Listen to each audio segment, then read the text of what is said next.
3, why the choice of London?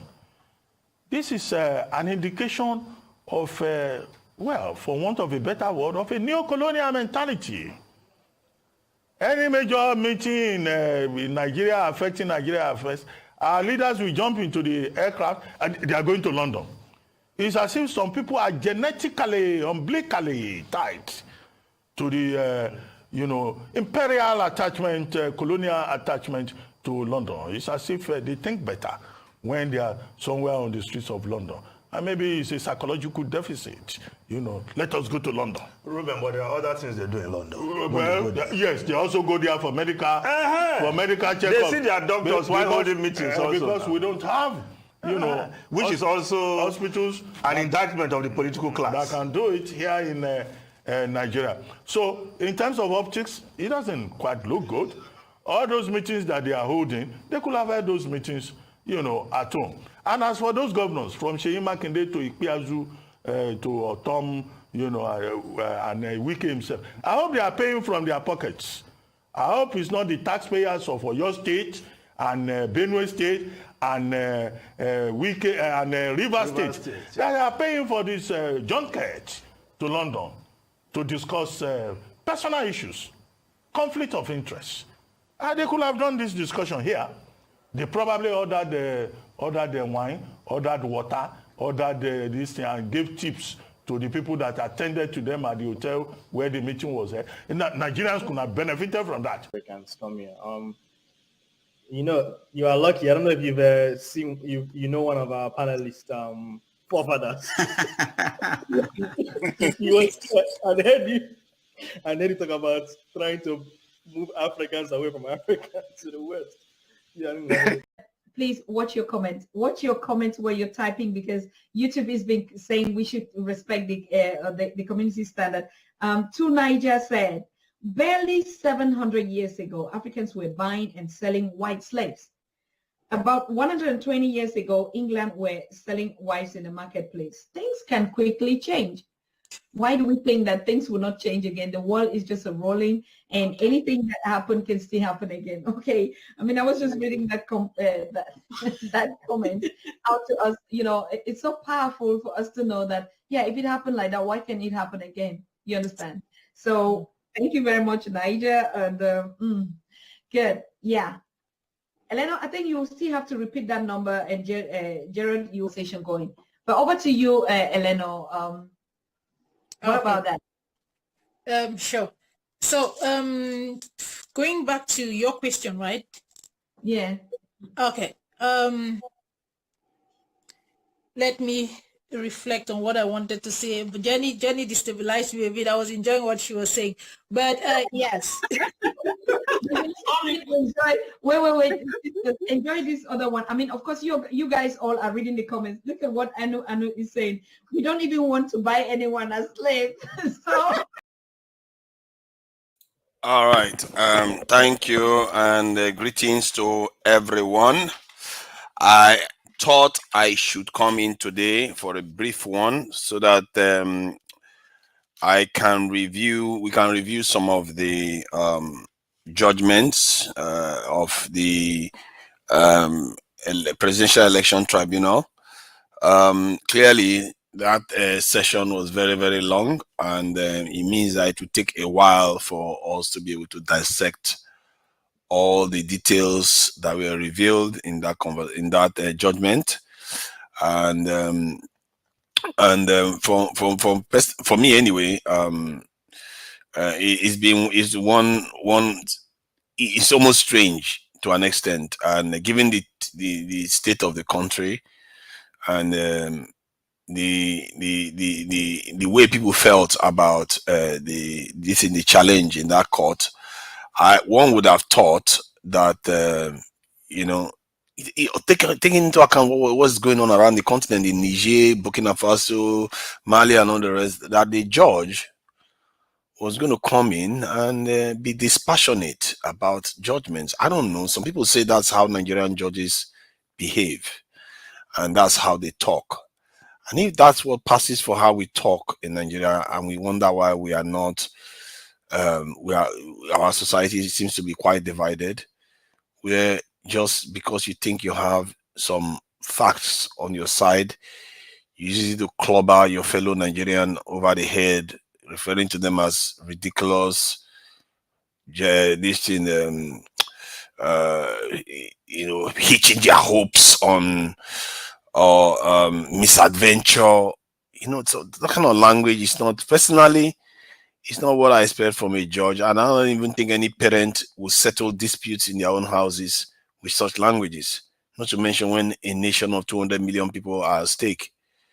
That is not the kind of language you expect from the judge of a nation. And if that is the culture, that culture needs to change. And the wearing of that headgear also needs to change. I don't understand why it's okay for them to wear that kind of headgear denoting a white man's hair, and then the judge comes on and talks down to his people. The country you are supposed to be responsible for a kind of settling matters or deciding cases on, you talk down to one side just because you're on the side of the other. I don't understand it, because what good does that do anybody? It doesn't do anybody any good. The only thing I prefer, you talk, you're dispassionate about it. If somebody's wrong, you say you're wrong. Move on. You're wrong. The next point, move on. You're wrong. Not using your own, adding your own feelings to the judgment. That you have a nation to pull together. When you're passing a judgment, they are losers. And you also want those losers, they will remain part of the nation, you like it or not. And clearly, the losers actually outnumber the winners. The majority of the people that voted against the government is well over 60%. And for the judge to be sounding like that, he's not taking all of that into account. But that said, I'm not going to carry on it. That was my main criticism of the judge, and the way the tone of his judgment. Even if it took 12 hours, I knew that was going to be long, because you have to explain every single thing that he did. Otherwise, people will be questioning a lot of things. So I don't fault him for the length, but I fault him for the tone. And then obviously the Labour Party have the right. They have a very, very, very strong right to appeal that decision. And there is a lot of cases. There is a lot of areas that seems to be a little bit cagey. So I will share this screen, and we'll see some of the objections some people raise and some kind of loopholes to some of the statements that the judge made. So we have an idea of the areas that could leave some of the judgment a little bit wanting. So let me just share this video now. Let me just play this. Between those who brought the petition, P2B, Labour Party, PDP, Atiku, APM, all the petitioners, and the common Nigerians who voted for them, against the elites, people who think they control the power to determine the person that. For fair user, just to be, notify the viewers about the fair user policy. This is a video from Ned Media. Very, very brilliant guy. He really does his best to analyze some of the issues and matters arising in the Nigerian space. So let's give him the support. Thank you. That will be the president or other high positions. That was basically what happened.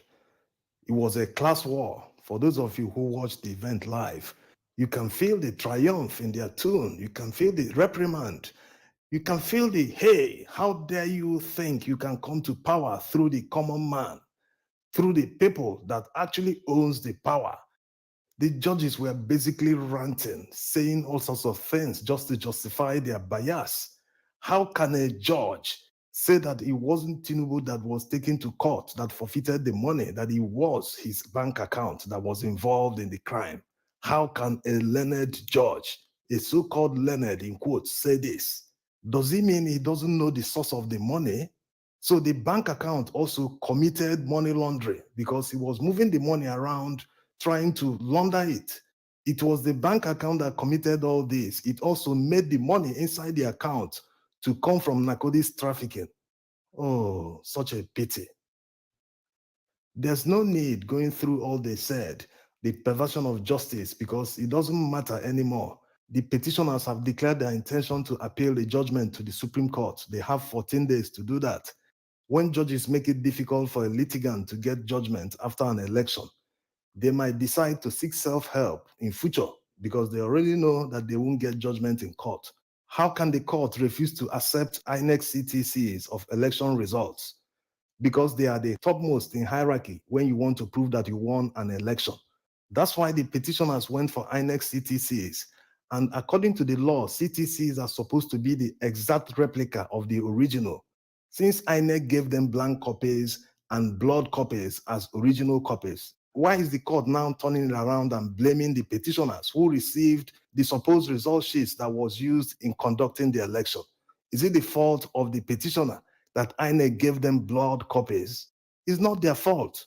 Yes, they have their own copies that they received at the polling units, but there is a reason they went for INEC copies, because these are the ones that was used to conduct the election. So this should be acceptable in court. The INEC copy is the only original copy because it is on it that the polling officer will write the results. All the other copies, the police copy, party agent copy, all of them are duplicates. And you know that these duplicates, the ink on them fades over time. That notwithstanding, even if they submitted their own party agent copies, the judges will also find an excuse and throw them away.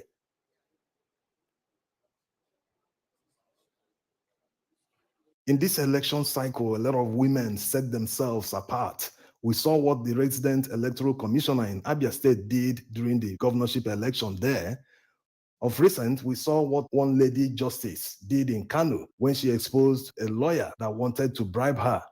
So all this we've seen to the extent that many people started demanding to have a lady as the INEC chairman and in other high positions where men have failed.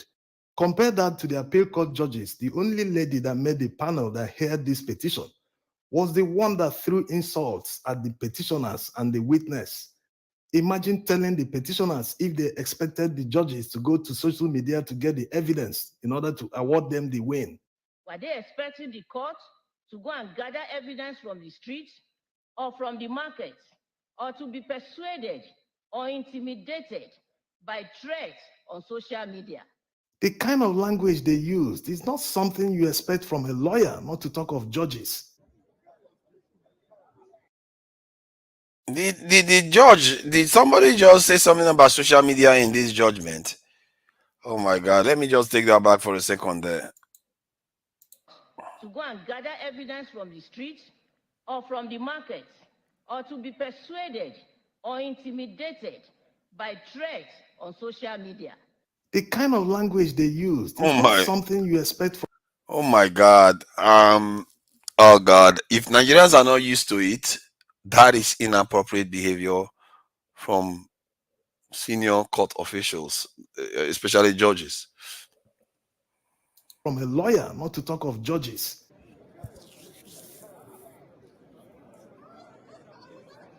What the judges have succeeded in doing with this so-called judgment that they delivered is that they have endorsed and validated criminality in our political system. That means going forward, people will try hard to rig elections because they know to prove that the election was rigged will be very hard in court. That's the precedence they set. Contestants in future elections will need to budget enough money, not for adverts or publicity, but to buy thugs, to snatch ballot boxes, to buy election officials, to buy INEC people, to buy all the way to the courts. Yes, that's basically what they endorse. There's no need to campaign anymore. What are you campaigning for? Many governorship elections are coming up. Who knows what will happen in these elections? Elections are supposed to be free and fair. You go out there in the field, convince people, tell them what you have to offer, and they will vote for you. It was supposed to be simple. But no, after all the promises INEC made that they will upload election result sheets on IREV, so that the ward collation officer can verify the results on IREV before starting collation. But all these never happened, and the judges have now endorsed them. So going forward, INEC wouldn't need to upload anything. Yes, that's the precedence. Judges have now endorsed them. Why should one of the judges ask Labour Party why they contested results in places where they won with landslide? Was he trying to say that rigging is acceptable?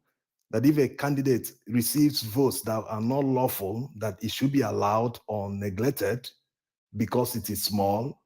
If that's what it means, then there's no hope. He couldn't hide his obvious bias. He very much sounded like an APC member or the respondents. He should have just concentrated on writing his judgment instead of going the extra mile of defending the defendants. Imagine being the petitioner in this circumstance. You're up against the defendants and also the judges. Yeah, I think Ned Media was correct there. The judge, the tone of the judge is complete. It's just out of this world. I don't know where these people. I don't want to speak ill of judges because they are highly educated people, but my God, the tone was completely not what it should be. He could have been very dispassionate about these things, and he undermines his judgment. That is even worse, because if you come across as being partial, it makes people question your judgment, which is, in other words, judgment that is actually passing. Yeah, his judgment is being called into question, and the actual judgment in the day is also being called into question because of his personal judgment. That is not what he should be doing. In fact, the Labour Party and PDP never stood a chance in front of these judges right from day one. Even during the elections, they never stood a chance against the system, because you can trace all the problems to Buhari. Because he wanted to return the favor to Tinubu, that's why we are here today. Having supported him 2015 and 2019, both financially and otherwise, he decided that power must go to him so that Tinubu will return the favor next time. That's all. So the whole system is against the opposition, including the judges. They don't want to be brought down from where they are. They enjoy Nigerian system the way it is. They want it to continue. Status quo must be maintained. The worst part is that if Buhari had done anything to uplift the Nigerian economy in the past 8 years, Nigerians wouldn't have minded. They would have said, allow them to continue. After all, we are better off than in 2015. But the reverse is the case. They just want to hold power and be in control. They are not interested in making any change, any impact on the economy. In fact, it has been the other way around. Nigerians were better off in 2015 or even 2016 compared to today.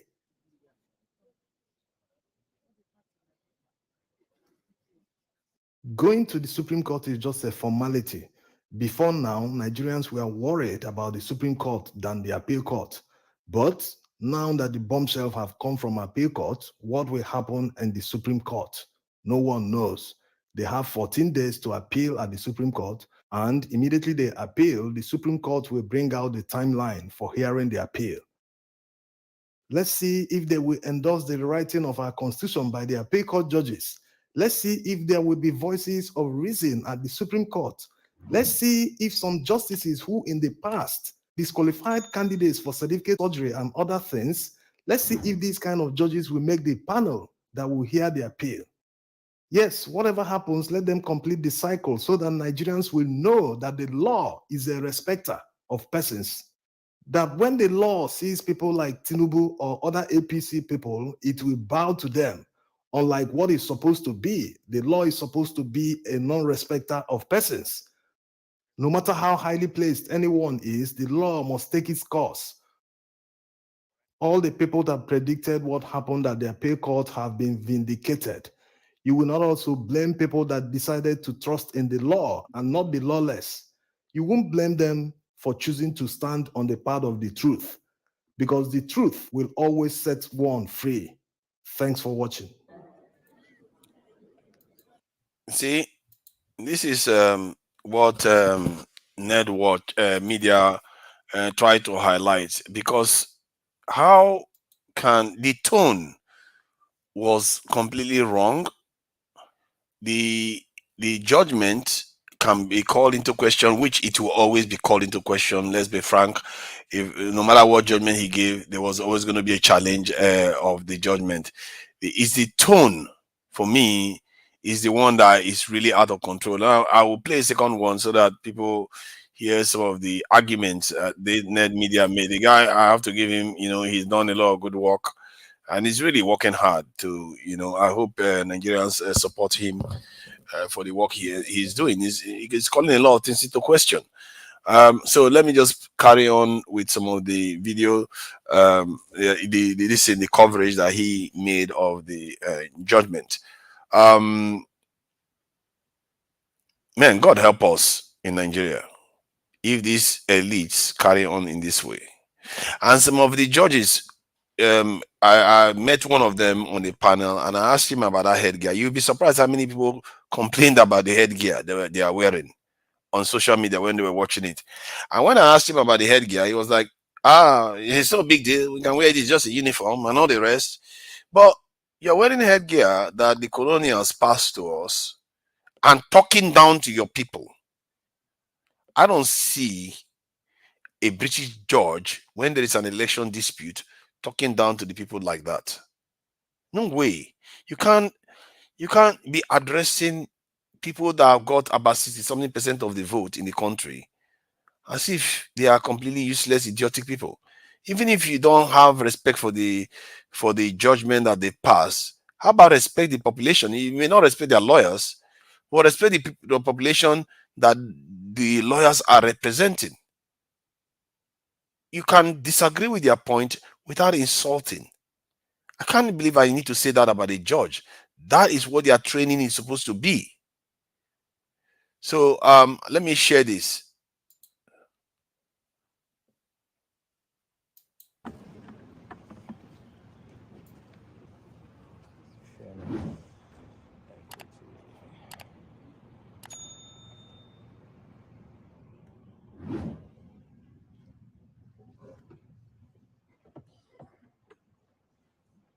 Going by all the arguments that the presidential election petition judges made while withdrawing the petition of the Labour Party, it means that to prove an election malpractice or rigging in an election as wide as a presidential election will be impossible. Because looking at all the documents, they are saying that they must tender in evidence. That means that the 21 days allowed for someone to file a petition immediately the results are announced, that person can't even compile all the evidence. Yes, we have more than 177,000 polling units in Nigeria. So imagine the kind of work a petitioner is expected to make. Because when you compare how massive the rigging was during the election, imagine someone trying to prove that there were malpractices in about 100,000 polling units. Let's even say 50,000 polling units. The judges are expecting the petitioners to tender all these polling units one by one, prove them, even as far as calling witnesses in any of these polling units. Is not practicable. It's a flawed system that does not reward good deeds. If you're a nice person, if you're a gentleman and truthful and obey the laws, the system is stacked against the person. That's what it means. Going by the rulings they made today, that means they are rewarding people who are aggressive, lawless, people who can go to any length to acquire power. So it's just disappointing that the law failed. I'm not sure I completely agree with that point that they are rewarding people with power necessarily. I think people with power already have an advantage because they have power. If they are looking to buy lawyers, they'll probably buy the most educated lawyers and the most capable ones. They are capable of paying more for things, so whatever they are doing is likely to face less friction along the way. So it's already stacked. The fact that they are richer is already stacked against the poor man. In a capitalist system, period. That's just what it is. And then there is also the aspect of the reason why the rules are the way they are, because they don't want somebody that, let's say somebody was sworn into office. Let's say Peter Obi was sworn into office and he won fair and square, and Tinubu goes and start harassing him in court repeatedly because with flippant accusations. You see what I mean? So you have to have a high degree of evidence and verifiable submission before a judge can just try to overturn such an election. So I can understand why it is the way it is in terms of the difficulty in removing somebody that is in office. But you also have to, because it's up to the the petitioners to create the evidence. Create it is difficult, and if the judge lied about the evidence they provided, I would like to think that they would have come out now to submit to people that, you know what I just said is a lie, but we actually submitted this so evidence. So evidence. So him saying that we didn't submit any information about polling units and all that stuff is not true. We don't see the lawyers coming out to say that, so we don't know why this lack of sharing direct information with the public. I don't know, maybe it's a law thing. So let's see. Let me carry on. Nigerians today, and when people openly call for a military coup, it means there's a problem. There is a huge sense of injustice. There's also a huge sense of miscarriage of justice today. Imagine a judge using words like fallacious, ridiculous, nullity, and many other words that he used to describe the Labour Party's and PDP's petition. He sounded very much like Wulo Olanibeku and the defendants. If you watched all the proceedings when they made their arguments, they were openly threatening the petitioners and even the judges. He very much sounded like them today. On the other hand, the judgment they delivered today can be best described by these words he used. They practically rewrote Nigeria's constitution. Imagine saying that the FCT is equivalent to another state in Nigeria. Going by that logic, that means that every candidate must score 25% of the total votes in all the states, including FCT, because no state should be different from the other. Yes, going by their argument that no state should be special, that FCT is not special, that means a candidate must score 25% in every state in order to make. You see, the point here is there, I didn't see that one coming. That is quite a strong point. Because if you say FCT cannot be special, then why are some states special? 2/3 of states have to be special to an extent. Why ignore the other 1/3 of the states that have got that the person didn't get 25%? So why so their vote doesn't matter? So I guess you can argue that their vote is is based on what you actually won, not specific states like this. They didn't exactly say, okay, if you don't get in Calabar, okay. If you don't get in Kanu, okay, but you have to get it in Lagos and all the other places. So they didn't exactly do that. But by implication, that's what is happening. You are saying 2/3 of the states can be considered special, but while the others don't, it's not special. So that's quite an interesting argument that they can make to overturn the reasoning behind this petition judges this is declaration, because you can make the argument that if you are saying Federal Capital Territory is not special, then all states are not special, and then if all states are not special, then you either remove the 25% requirement, or you put it on every state. Then all states have to be special. You can't just decide that some states are special, 2/3 of the states are special in any election that comes up, then the remaining 1/3 is not special.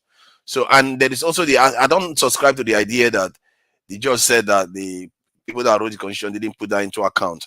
Maybe they didn't think about it as is possible to happen. So that's why maybe they didn't specify it clearly. But clearly they made an arrangement so that when you go to the second, I think third round, they will remove all that requirement. They will remove it. So they knew that restriction was there. Then later on, they removed all that restriction. That 25% is not necessary anymore. So it's part of the process already. So the fact that the judge is pretending as if the writers of the constitution didn't understand that the requirement is there and they can take it off, they knew that. So, but I guess that argument will have to be made at the Supreme Court. Make everyone equal. Since they're trying to ascribe a special status to Abuja, and they are saying no, it shouldn't be so, that it shouldn't have a special status. That means 25% must be scored everywhere to give everyone equal status. Yes, that's the logic. But it's very obvious that this is not the intention of the drafters. The English is in plain language. The greatest proof is the fact that it's not required to score 25% of the total votes in FCT in the second runoff election. It is also very surprising that the justices held that double nomination or invalid nomination of Tinubu cannot disqualify a candidate, that it is not among the conditions listed on Section 131 of the 1999 Constitution. It depends on how they made their own interpretation. But when you look at section 131C, you will see where it says sponsored by a political party. So if one proves that the candidacy of a contestant in a presidential election was invalid as at the time he contested the election, that means he wasn't sponsored by a political party. These lines are written in English. Why are these people twisting it to suit a particular narrative? It's a very disappointing outcome considering the impact of this presidential election. How can the judges discountenance all the evidence? Imagine expunging 10 witnesses from Labour Party's entire 13 witnesses because they didn't file them early, that their witness statement was not front-loaded with the petition.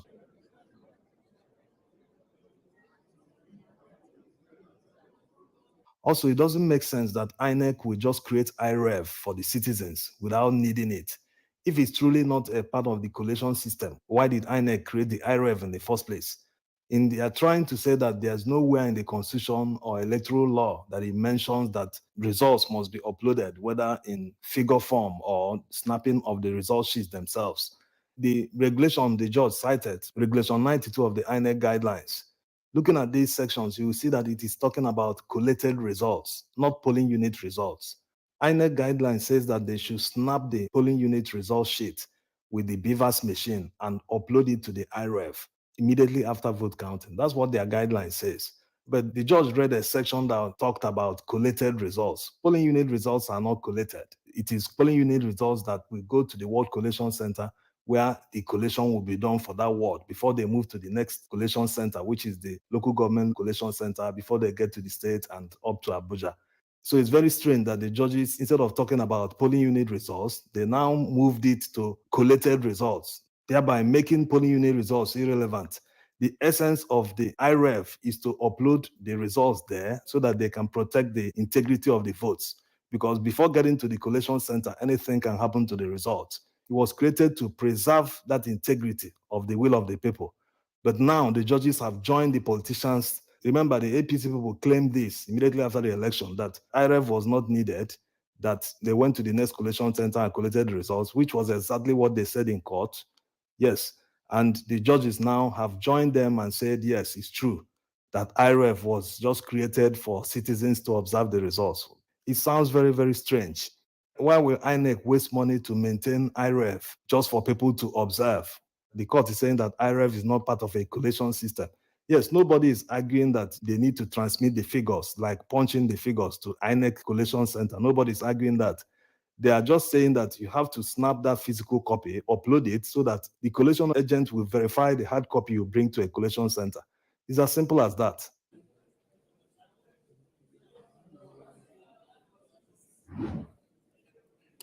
Another strange argument the judges made today was when they were referring to the number of witnesses the petitioners called, that they only called, was it 2 or 3 witnesses that were actually from polling units? But the law specifically says in section 137 that it is not necessary to call oral witnesses when you are dealing with certified true copies, which was exactly what the petitioners relied on. All the documents they brought to court were certified by INEC. So no need calling oral witnesses according to the law. It is there in the section, but why did they now throw everything away? It's very evident that they went fishing for technicalities just to free Tinubu from all the baggages. Look at all the acrobatics. They turned the law upside down just to exonerate one man. How can the judges rely on procedural errors to withdraw the petition? This is very strange. That is why subsection 2 of section 142 mandates that the requirements of qualification and disqualification attaching to the occupier of seat of president also applies to the holder of the office of vice president. It is therefore my view that section 142, subsection 1 of the Constitution does not introduce the issue of nomination or sponsorship of vice president so as to enlarge the scope of qualifications or disqualifications applicable to the seat of president. There cannot therefore be a disqualifying factor of a candidate for the office of president outside those specified in section 131 and 137 of the Constitution. It can be.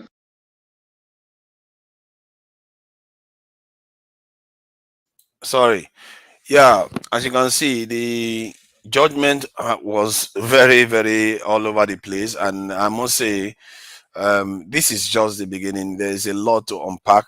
It was a 10-hour session or so, 6 hours of straight talk that even drove most of the lawyers, most of them went to sleep and probably woke up thinking that it was the next day. And while the judgment was still going on. So I'm not so surprised that they went into details to explain everything. But I think there is no point doing that if you are just going to explain every single thing away. And the witnesses were not credited. I guess you can't all blame the judges completely. If the Labour Party lawyers had objections to specifics of what the judge said, especially the claims he made about their evidence, the LP lawyers, Labour Party lawyers, should have come out and say, you know what, this evidence, the way the judge stated it, is not accurate. We didn't do that, and all that stuff. So, and that is something that the Labour Party supporters need to keep in mind, because if our side doesn't provide a good case, doesn't make a good case, then they are letting their supporters down. Because I saw a petition that I think I saw a video of Osinbajo and Tinubu.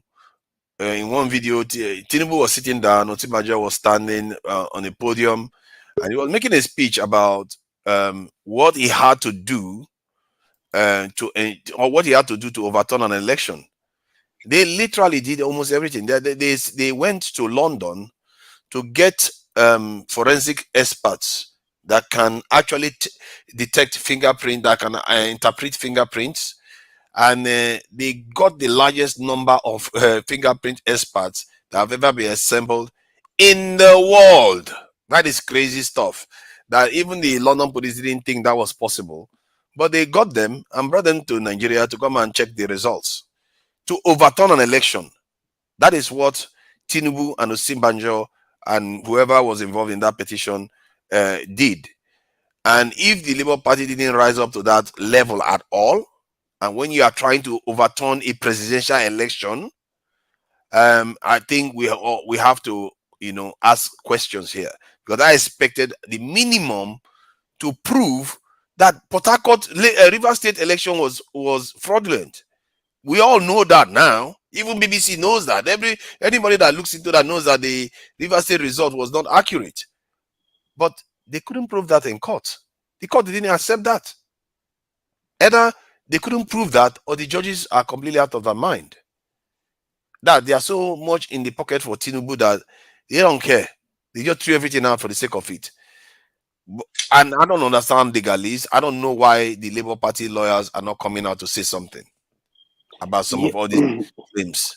So to Nigeria, that is actually my whole my whole position too. I mean, the Labour Party lawyer and PDP lawyer, even if they cannot interject when the judges were delivering this judgment, I think from yesterday till now, they should be able to come and say, make it very clear, we provided all this evidence. And because the way the judges were saying that, right, I was actually very surprised, because I remember, for example, even in Edo State, when PDP rigged out Adams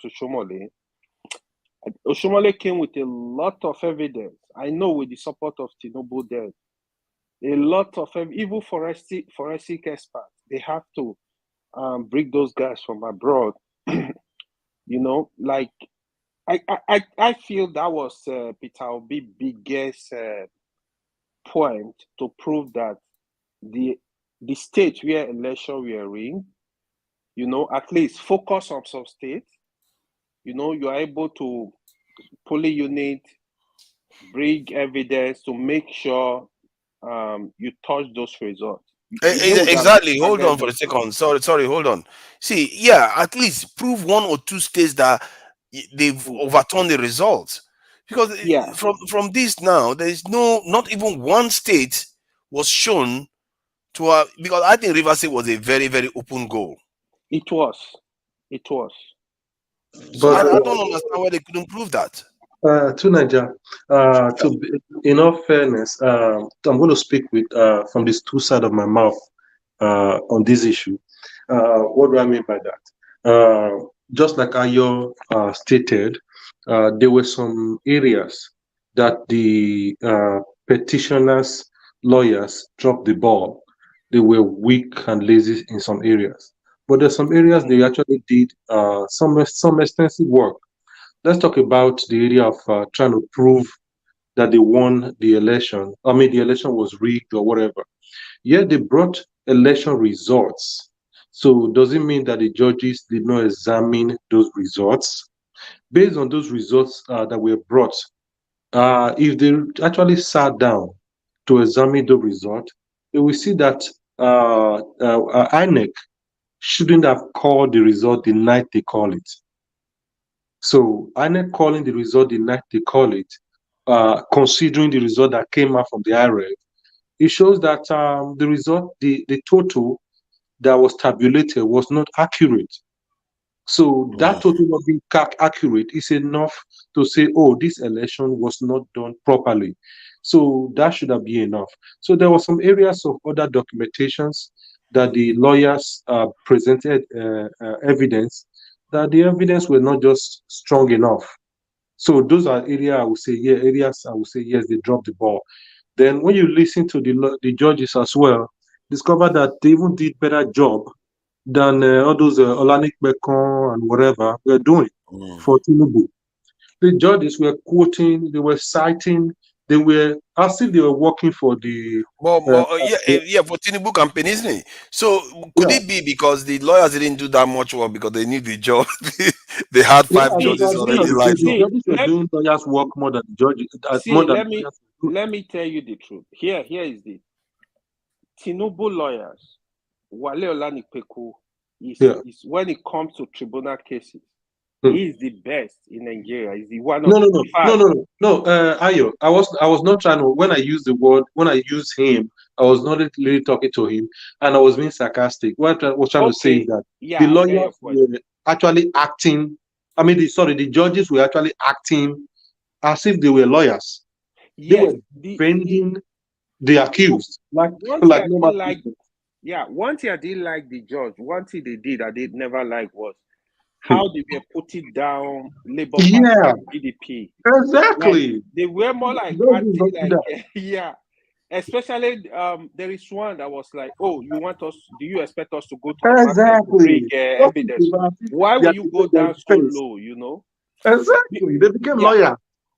Yeah, because to me, in this case, right, I think Peter Obi proving that he won the election was one of his biggest points, because I knew I knew the 25% in Abuja is going nowhere. I know that case was going nowhere, even if I was not a lawyer. And the certificate issue is going nowhere, because that one, as long as university are saying that this man graduated from this university, I don't know what that certificate issue.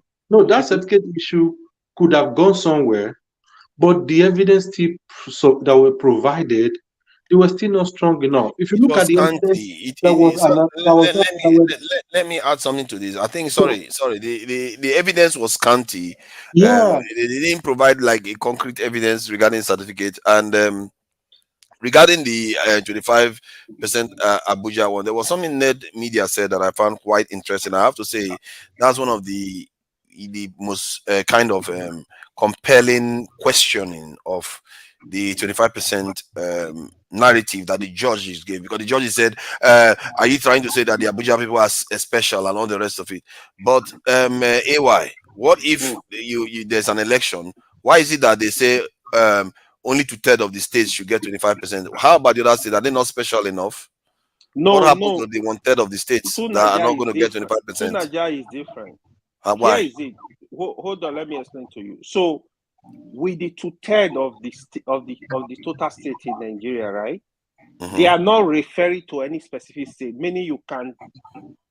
So, The But reason what is for the doing difference? that, You are still saying that 2/3 of the states that you let don't me get tell you is here not is the difference. it's not relevant.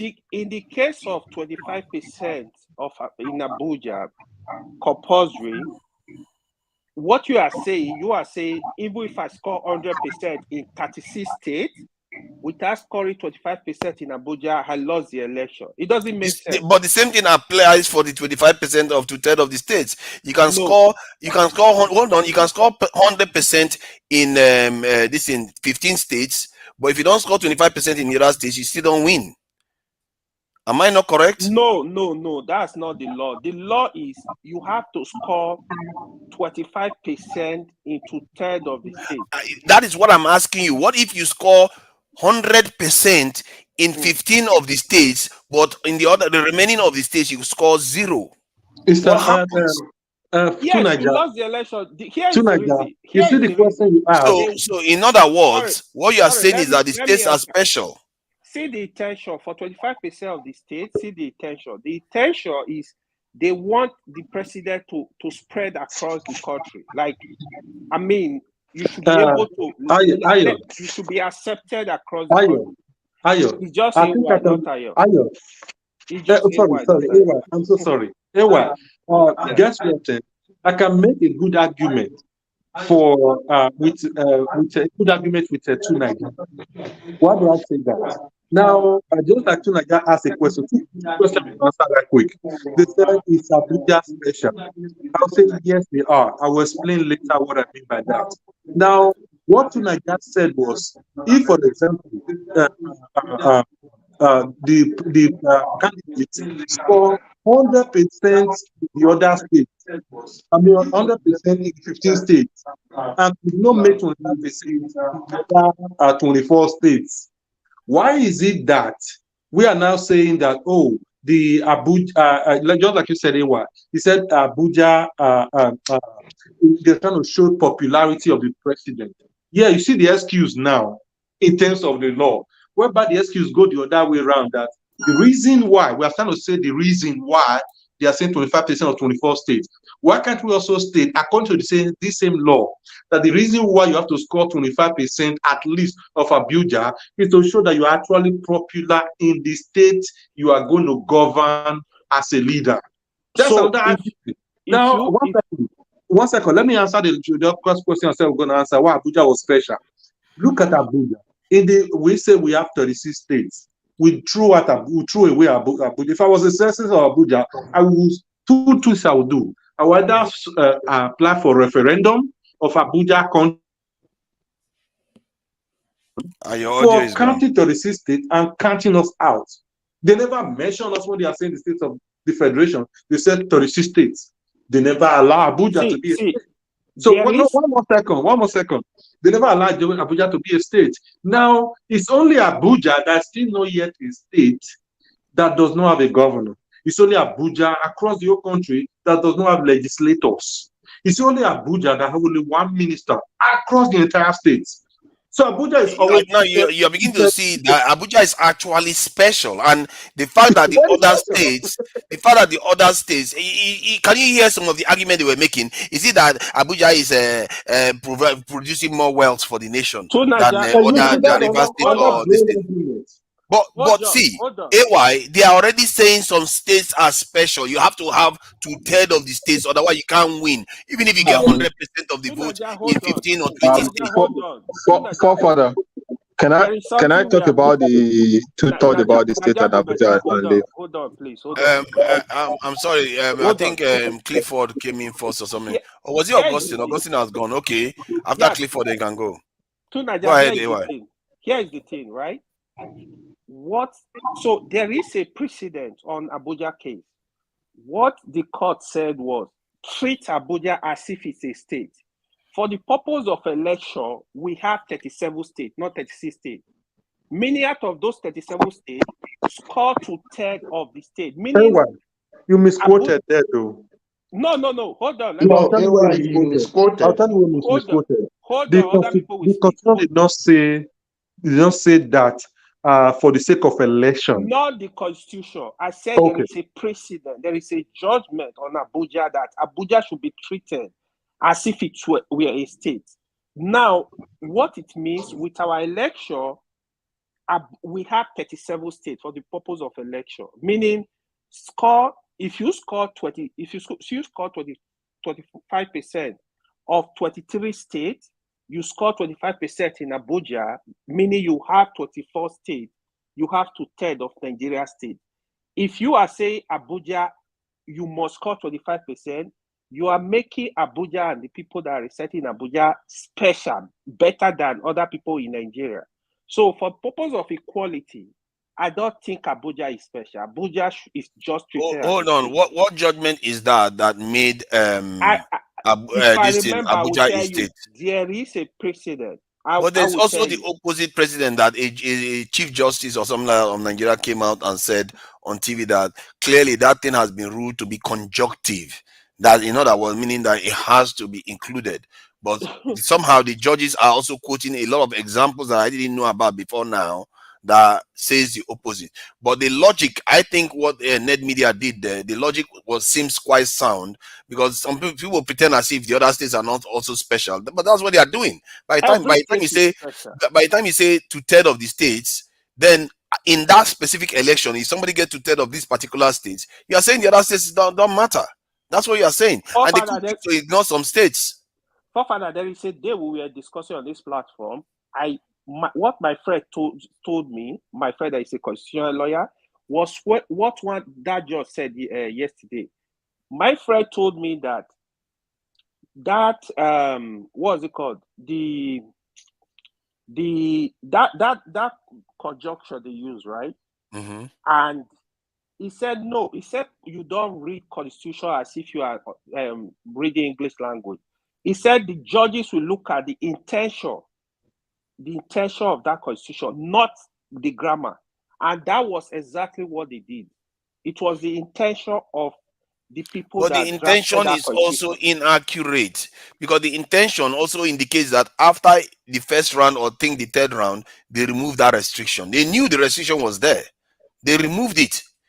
Why did they remove it if they are not aware that restriction was there? Even at Supreme Court, I don't think. Can I say something? Yeah, please go ahead. Please, I don't understand where AY is getting his own information, because the same Abuja during Buhari case with Yaradua, they said that you should not win Abuja, but you have to get 25%. Go and check that judgment. Buhari and Yaradua, they said it at that judgment. So why is A1 saying now Abuja is not special? But that judgment, they said it. No, that was different. When you have in law, I'm not a lawyer. When you have a precedent, no judge can overrule that precedent. You don't have the power as long as it's established. So the lawyers, they would have stopped those judges and said, no, there is a precedent of this case. Never. There was nothing like that. Was the precedent based on the Supreme Court? Because what the Supreme Judge was... Tonight, they said that Yaradua versus Buhari, you will see, they said, you don't need to win Abuja, but you have to get at least 25%. Can you please cite the case where the 25%? I don't know where the case is, but I know a Supreme Court judge. I can look for the video where the Supreme a judge, or I don't know whether it's a Supreme Court judge or a CBN or something like that, came on and said, it's a real judgment between Yaradua and Buhari. I will look for that evidence. I will look for that evidence to see if I can bring it up, because Clifford, I know that. Can I say something now? Go ahead. Let him. Go ahead.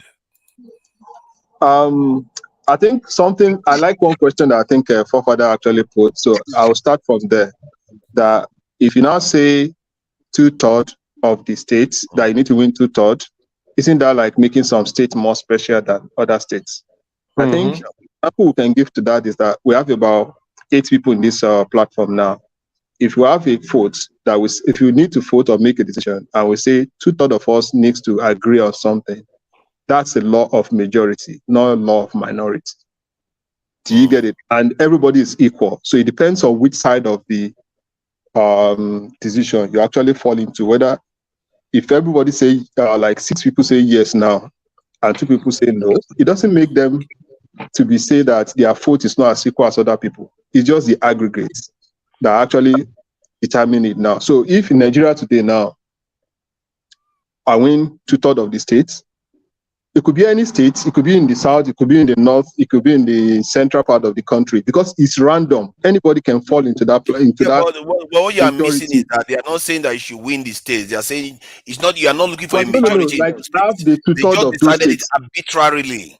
Oh yes, not arbitrarily, like 2/3 of the There is no states. structure with it. 2/3 of the states is arbitrary. You There need is to no. have It's not the majority 25% one. into. Let me restate it again. Hold on. Let me use my time. You need to win 25% in 2/3 of the states, right? Which is How not it a could- majority. Is based on just It's selecting majority. the It's 10. majority. Yes, No. no. You know, it's You a need to majority, but need to have if you are looking for 25%. sorry, You need to have you are not 25% trying to in understand 2/3 where of I'm the coming states. from. Hold on, Father. Let me. I'm just and Father, need to hold go on to for and fro it. so you don't go in your own tangent, so that we know where we both stand on this, because I think Okay. we can easily get confused on this point. When you use the term majority in terms of the voting on the panel, you are saying if you have a majority, but if you say require 2/3 to win, you've just put an arbitrary number. You've just chosen an arbitrary number to win. You see what I mean? And then even in the election, there are multiple criteria that they use. You have to have the plurality of the vote. Then they put the arbitrary 2/3 to give some states extra privilege, which is not all the states. What I'm saying is this: the 25% in 2/3 of the states, if you look at it, it's not giving a specific state. Any state Yes. can fall into that block.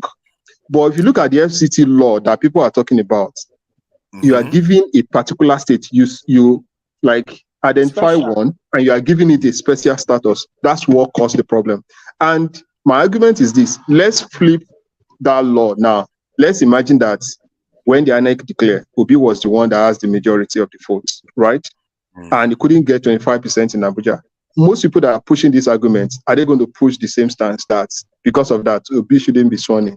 I think they probably would have pushed the opposite, because most people are not. I'm looking at it. I'm not looking at it from that point of view. I'm looking at it from the point of view of the actual argument itself. Now, let me make the point I'm trying to make now. If in that case, if it depends on what side of the politics you are, it's now making you to determine how to interpret the law. It means that you are just interpreting the law to favor yourself, not that you are interpreting the law based on the intention of the lawmakers. However, with this one now, under normal condition, once the Supreme Court make decision, the lawmaker is supposed to sit down and make that law less ambiguous, so that it's going to be clear to everybody. But at this point, you cannot make any changes. As it is now, we should all agree. One thing that I think is clear, that if we are not arguing to disagree, we are arguing to establish the fact, the law is a little bit ambiguous. It is. However, when we can keep saying that some hold states are not on, special, Father, some let me states are finish my special, let's point. face it. However, it makes no reasonable sense, no logical sense to say somebody must win 25% in Abuja to become Nigeria president. Make no In sense, that case, if that's the case, I as a person, if I don't want Father to win the election, I know you are popular everywhere, I'll deploy all my resources to Abuja and I'll make sure that you don't win 25% in Abuja. Yes, Okay, good. You see, the point there is that when there's a rerun, if that person wins the majority of the vote, when there's a rerun, that restriction is removed. Why? Because the writers of the constitution knows that the restriction is there and they removed it. Are you aware of it, Nijago Beta? They remove it for all the states, not only for Abuja. Yes. So, but that's my point. They understood that restriction is there, but they are willing They to remove it for all the states, not only Abuja. Yeah, but that's what I'm saying. They removed it for all this. Why do you think they removed it? Because they are aware it's a problem. Sometimes it could become a problem. So it takes care of that problem you just described, that somebody can deploy resources in Abuja. The intention of scoring 2/3 of 25% of Nigeria vote in each state is to have a national spread, so that the North will not just elect a president for Nigeria, or the South will just elect a president of Nigeria. They want to have a spread. That is. And what do you think your intention would have been if the intention was for you to win at least 25% in the Federal Capital Territory? You don't think there's no intention there? There might be intention because why is it not 25% in Port Harcourt? Why is not 25% in Lagos? I'm going to come to you 30 seconds. The intention is the president is technically the governor of Abuja. Abuja doesn't have a governor. Correct. The National House of Assembly is the House of Assembly of Abuja. They don't have a House of Assembly. So the Constitution actually says this. So the Constitution actually stated this. That they actually stated it in the Constitution. I read it myself. It says you have to treat the National House of Assembly as the Assembly of Abuja. That's what it is. Yes, so like so in other words, how can the president of the state not get 25% in his own state? That is why they said the president should get 25% maybe that's why it's required. Forefather, let me ask you a question. Forefather, just 1 minute. I'll run into a meeting. Then I'll listen from I gave him my word. I gave him my word. Let me ask you a question. Don't worry, you get your chance to ask the question. Let Augustine just talk, please. You get your chance, please. Augustine, go ahead. So, Forefather, thank you. We are raising this issue. But there is something we ought to understand, that the Constitution is a document that goes with spirit. And that is why some nations do not even have the Constitution, because they believe that there is a spirit of nationhood. Now, why do I say this? When we keep changing the goalpost every time, let me ask people that are arguing about this. If somebody scores more than majority of the vote without making enough, without making 2/3 of states, do you know we've never had this incident before? When that incident comes up tomorrow, are we going to say 2/3 will not count more than human beings that have voted? Right. It will count. So one thing we have to understand is that the Constitution is structured in a way that everybody will be carried along. And remember that before now, 2/3 with Abuja, including Abuja, has been a game to hold some people down, because the game is how will somebody from South, somebody from Southeast make 2/3 in Abuja, and somebody from the North will not make it. You make 1/3 in Abuja. Yeah, now somebody from Southeast have made it. We are now taking it away. If you take it away, it has an implication. Tomorrow you have somebody that is not known in Abuja, and he comes in to make policies for the people. And why do you now have 2/3 in the state for you to be a governor? And the president is considered as the governor of Abuja. When you don't have that receptive vote from Abuja, how would you be able to follow the affairs of the people? This is a constitutional reading that you read with the spirit and the intention of it.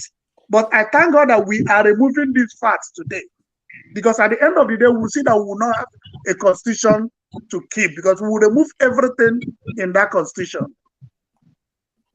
Thank you. Thank you. Let me ask you a question. Can I say something before I want to leave? Father, I want to ask you a question.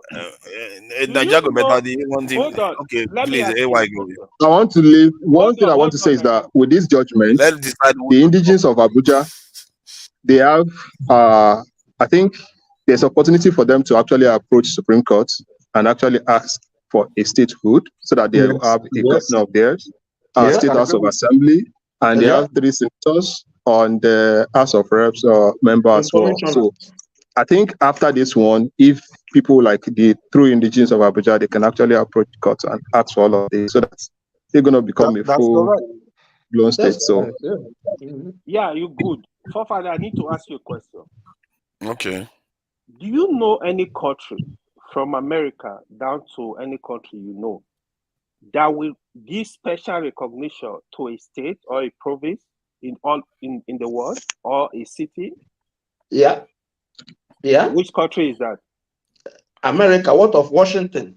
No, Washington does not have a special status. If you don't win Washington, you can win the election. No, but they don't have what the other states have in America. They don't have. Ewa, it's a good question. How many senators does Washington have?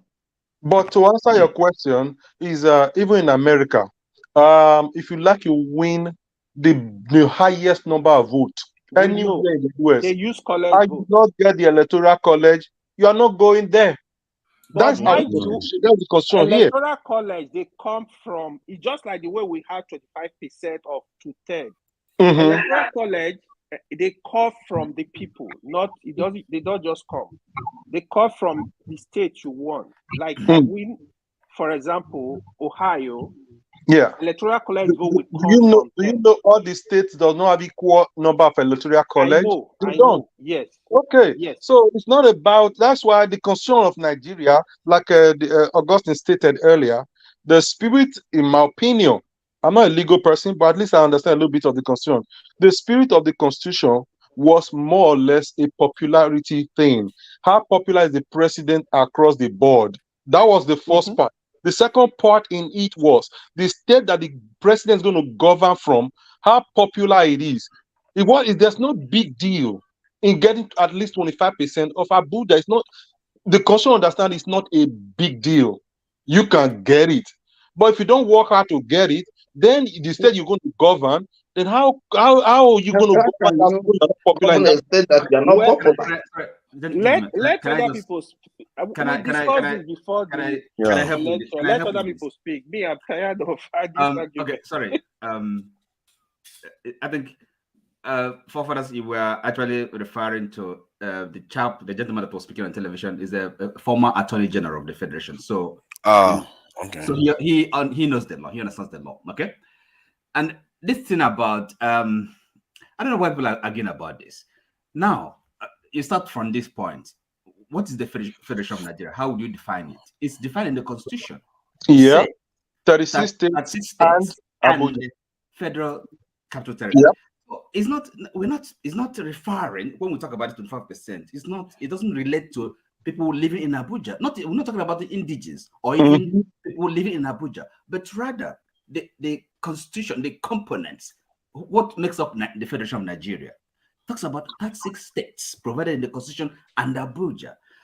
And therefore, if now out of that 36 states, and then you have to win 25% of the 2/3, okay?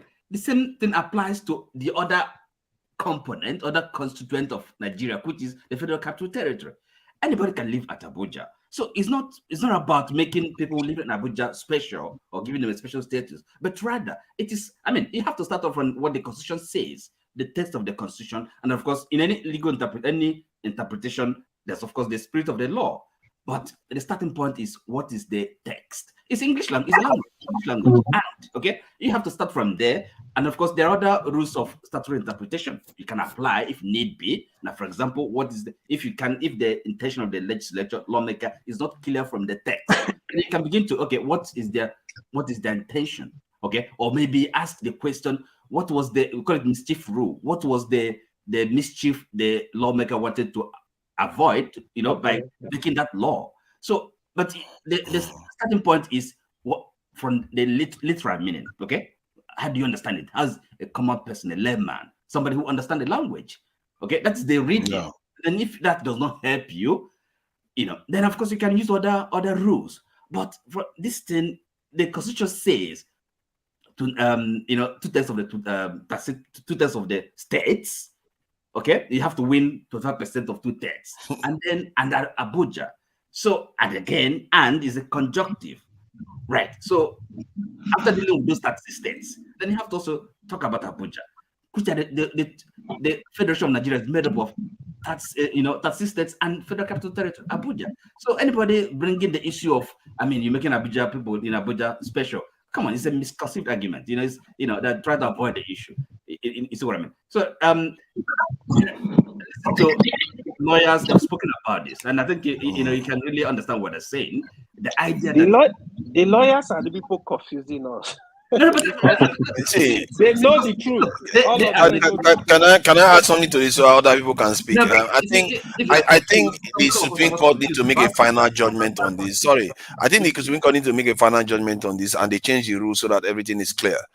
Because there's a consciousness to the case. Some people like to think that they know the intentions of the writers of the Constitution, but it's not very clear that what the intention is, because they knew those restrictions were there. So when they went to the next rounds, they removed those restrictions. So we can't, if you are going by the literal translation, Abuja needs to be included. And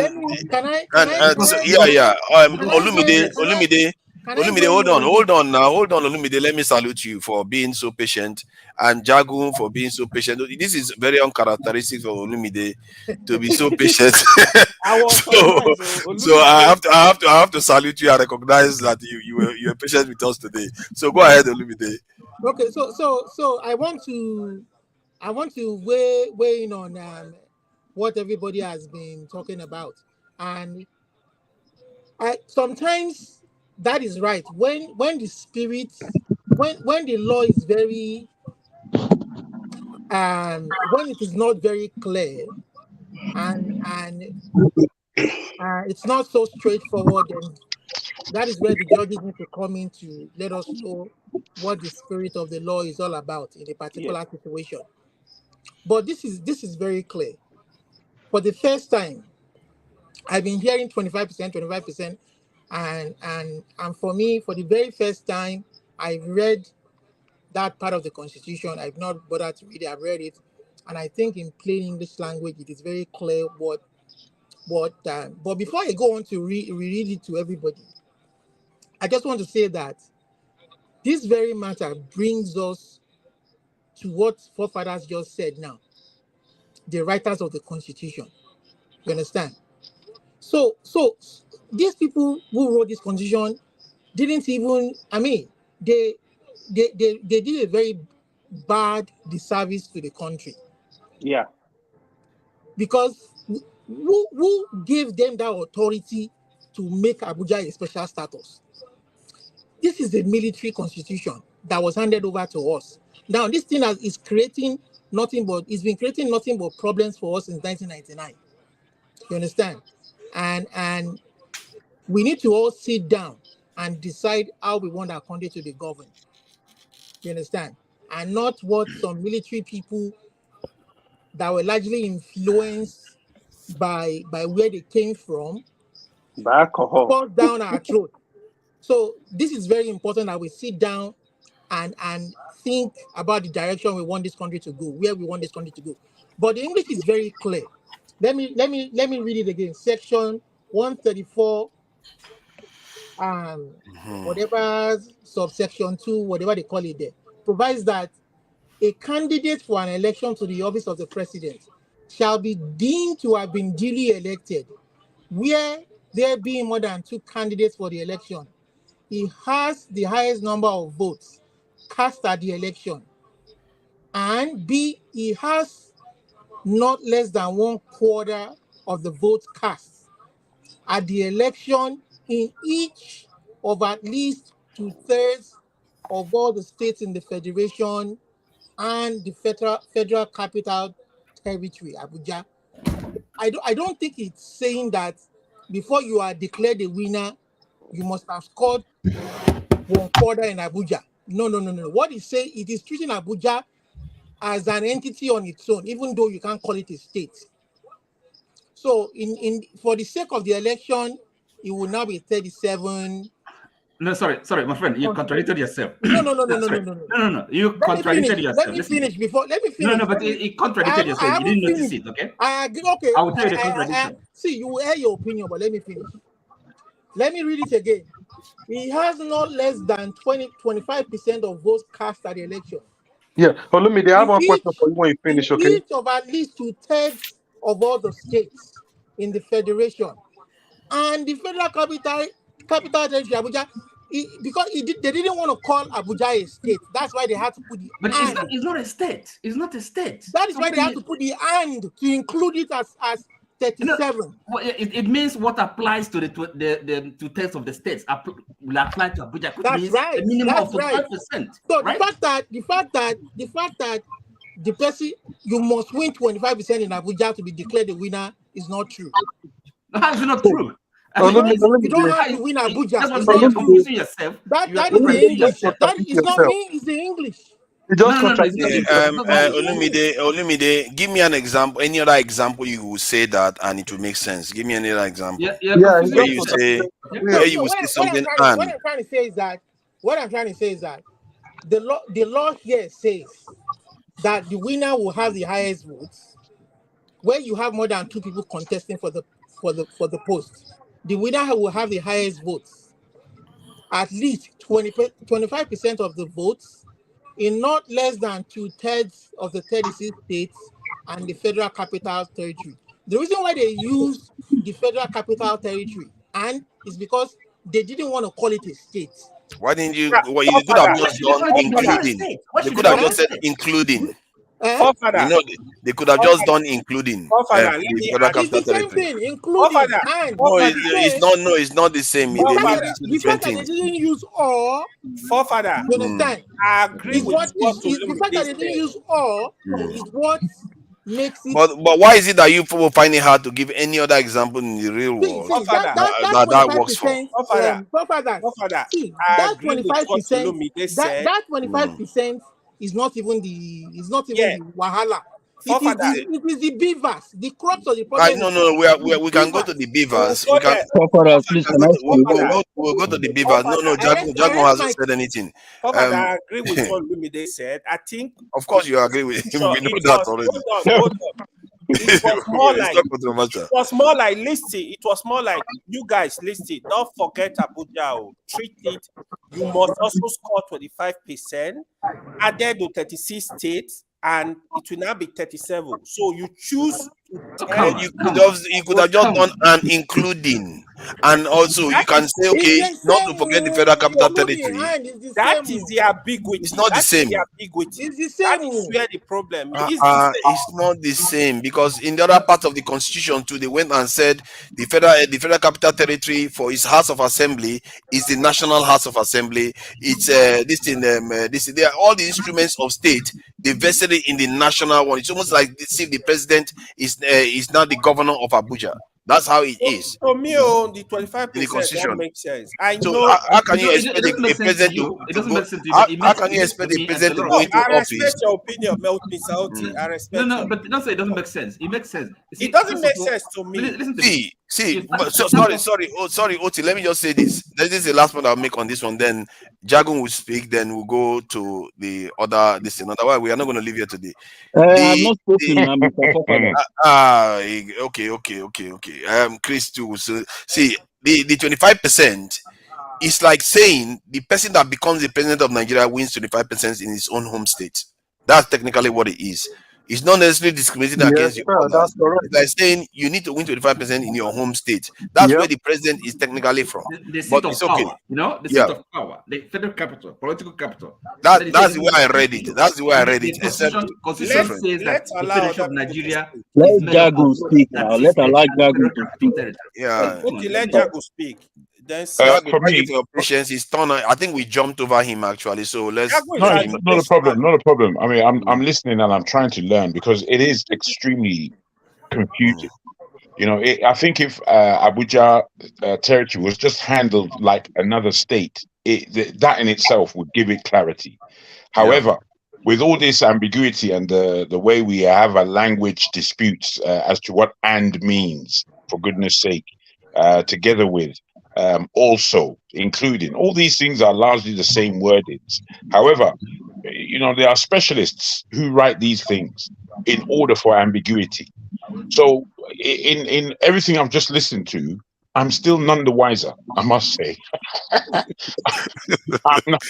none the wiser as to how one goes forward with this whole thing. So that I'm learning on this particular subject, and I'm hopeful as to when the whole communication moves forward, to be frank. That's me.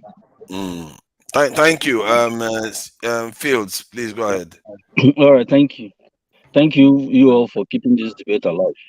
Well, for me, I think the law is very clear. You know, it's just the Nigerian question. Everything boils down to, the Nigerian question. The law is simple. You must get the requirements in the whatever states. Then you must score 25% too in Abuja. That's the law. It's so simple.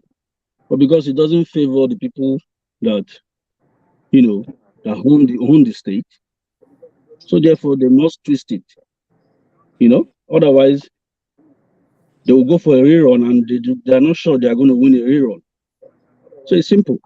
But then, if you look at it on the other way around, when they say, are you trying to make Abuja people special? I mean, that's also a very good argument. It's a plausible argument. But then, it is the law, and in interpretation, you must first of all interpret, like how to interpret the constitution. You must first of all interpret the face value. It is when it is difficult for you to interpret the face value, that is when you begin to add spirits and add other intentions. You can begin to infer. But in this case, once you read it, it is so clear that you must score 25% in Abuja. So, and if it is clear, that is the law. So I think the best thing to do is to follow the law. But if you feel that you are making Abuja special, it's not plausible, it's not good, then you go back and amend the law. I mean, if I support the law being amended, because I support it, because if at whatever way you want to look at it, imagine somebody does so well and fails in Abuja, right? Then you want to you now say, okay, because you didn't meet Abuja, you can't. You know what I mean? It's not very right. But sir, he didn't say that. He said, no, let me finish. Let me just finish. Well, he didn't say must. He didn't say must. What are you talking about? This is English language. What are you talking about? Let me just finish. No, I hear you, Olumide. He could have said must too. You must win Abuja. He could have spelled it. And it's not must. You are the ones misunderstanding. Don't worry, Olumide. You're soon going to tell us 2/3 of 37 states what it means. You're soon going to tell us what 2/3 of 37 states mean. In conclusion, I think it's 10 states now. It's 10 states. I think Abuja. Wait. 2/3, 37. So in conclusion, I think 25 states. You must score 25% in Abuja. That's 25 states. That is the interpretation of that law. But because Tinubu and his cohorts, they have power now, so they can do whatever they can do whatever they want. You are making a categorical statement which is not necessarily true. No. It's not about categorical statement. You are making a categorical statement that is not necessarily I'm just making my own point. Sorry, this is a simple. This guy is quite a simple matter, right? And now, it's not must now. Okay, now tell us what is 2/3 of 37, and then you say 25. How is it 25? 2/3 of 37 it's not 25. It's roughly you can't have it's a roughly 24 point something. You can just run it up to 25. You can just split some states up. You just slice some states and decide that. It's a simple matter. It's just because this thing does not favor those in power. The guy, and that is why we have this argument. See, sir, what I'm saying is that let us even forget that 2/3. No, we're not forgetting it. I think AY is a champion of this. AY, can you tell us 2/3 of 37 states? It doesn't change. Olumide, leave it for AY, the expert, to answer 2/3 of 37 states. Let us give us a scenario. So here is it, right? I understand what Olumide. See, this thing, first of all, I will argue this one even before this.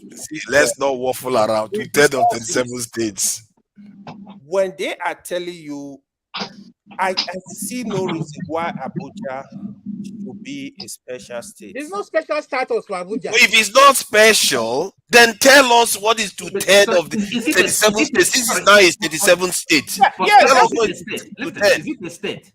Huh? Is it a For the state? purpose of the election, it is a No. constituent Who told of you the that? state. You It is can't an say that. You can't say that. election constituent. No, you can't say that. You can't The say only that. difference is that it doesn't have a governor. It is the president that appoints an administrator that governs that place. By the time the constitution was Why is written, it called there Federal was. Capital Territory? By the Sorry? time the constitution Why is was it called written, there Federal was. Capital Territory? It's called a federal capital territory because that is where the country wants to do their business from. That is where they want to govern. That doesn't make it special. That is where they want to govern the country Right, from. and That's it doesn't make it special. Okay. Let It me doesn't ask make you. it special. How does it make it special? How does it make it special? How does it make it special? How? Hold on, let me. Hold on. How? The fact that it's the federal political capital of a country. If you win, let me ask you this question. If Obi wins, if Tinubu, for instance, wins Abuja, and loses majority of the country, are you saying that you hand him the presidency? That's nonsense. What kind of question is that? Why would you hand him the presidency? What question is that? That defeats the constitution. Does it make sense to you? So if Obi, see, what you should be arguing on is this. You know when the Olumide, wins Abuja, for you instance, know when the and it constitution turns was out that written, Obi did not win the majority of the this guy doesn't. Oti, hold on, not respond to him. Let not respond to him. I think Jagun is confused by all this discussion we're having. Is why did the beavers not work? Where's the real sound? Jagun doesn't. Jagun is confused by all this stuff we're talking about. Can I just make one point? To point all the okay. Phil is saying he wants to say something before he steps out. Please. You know, when the constitution was written, for this Abuja case, there were sociological factors. Why? At the time they were writing this constitution, you know, Abuja was drawn out of so many other states. People were displaced. Remember the minority question, you know, something like the Runway Commission. So these displaced people, they wanted to give them a sense of belonging. You know, they wanted to give it. So this sociological factor was that they wanted them to have a say on who will govern from their locality. So the person that will govern from the locality should have a degree of popularity within you know, the people that are, the residents. That is why it was included. Sir, we are not making sense. I'm sorry. You are not making sense. 6 feet. 6 feet. Excuse me, let me finish now. Let me finish. Let me finish now before you start telling me don't make sense now. Let me finish now. All this 25% issues. The sociology, I'm just telling you, I might not make sense to you, but listen to me. So their own vote at times too. That is the the sociological factor was that they wanted these people to have a sense of belonging. And that's a very logical argument. How come you say it's not making sense? Because they were Let me answer the question. I'm telling you now, I'm talking about the spirit behind that law. The spirit of they wanted these people to have a sense of belonging because they were displaced for you to be able to have a federal capital. You know, their ancestral homes were taken away from them, regardless of the money you want to pay them. Yeah. You know? That could be a reason. The person that will govern from their locality should at least have a popularity within the people. When you give that constitution, let me answer you. That was the spirit. That was the spirit of that provision. And this constitution was drawn up by Nikitobi. So you know, the late Justice Nikitobi was one of the people that drew up this constitution. 6 feet. Give me 30 seconds. Let me answer you. No, I'll finish. Then you can go. I need you to Here is what happened, right? Abuja was actually recognized as other state. That is the reason. So now they are telling you. No. Hold on. That's not the reason why that position was created. They are telling you treat Niger Delta, where they give us like oil, Lagos. Treat where they give us Abuja like money, Edo. Treat you know, Abuja like give us, Kano. give us That is special easy. status. No special, nothing What, special. so hold on. You see, to have special status on anything doesn't have anything to do with. This is the seat of the presidency. How is that not special enough? The So state can doesn't I have can I the chip state in doesn't something, have a please? governor. Is that not special enough? The state Can I doesn't chip have in? its own house of Can I assembly. Is chip in that not something, special please? enough? Sorry, and the state has only one senator instead of 3 senators. Is that not special enough? What else do you want from them? Abuja is not the only, it's not the first Can I chip in something, please? capital of Nigeria. Sure, you know. But it's an unusual territory.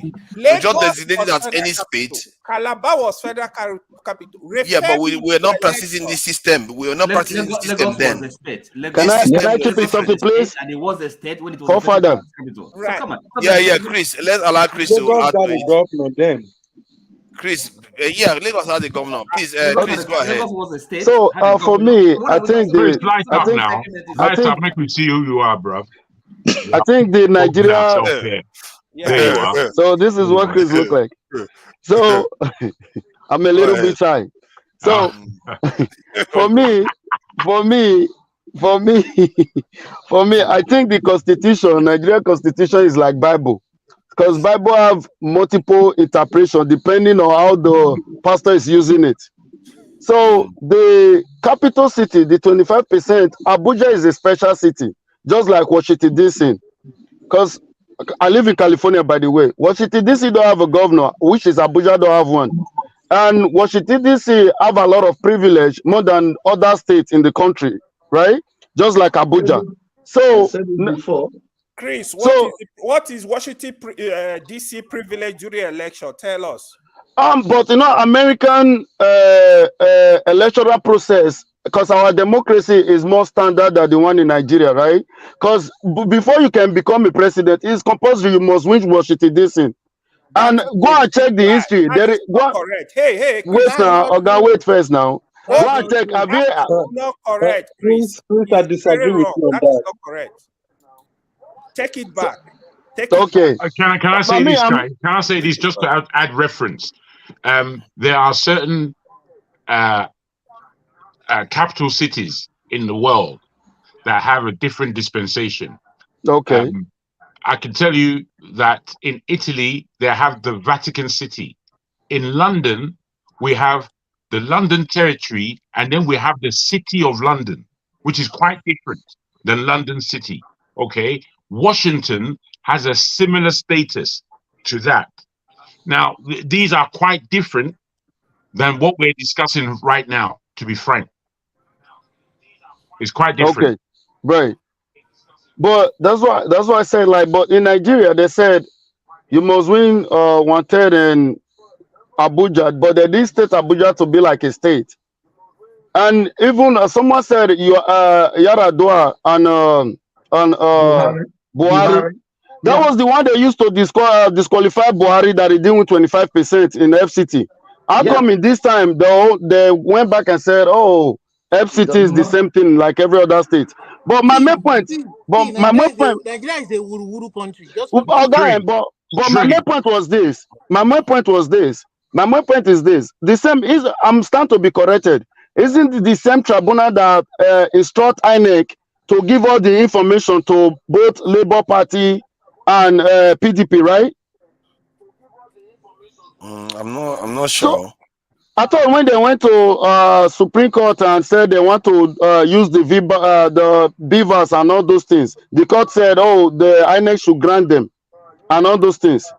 So isn't the same court that said Labour Party did present any evidence, which is there was the same one that's supposed to say, INEC, why don't you release those information to them? For that reason, they should dismiss all the whole case, and either they redo the election or say, okay, based on 25% on this and this.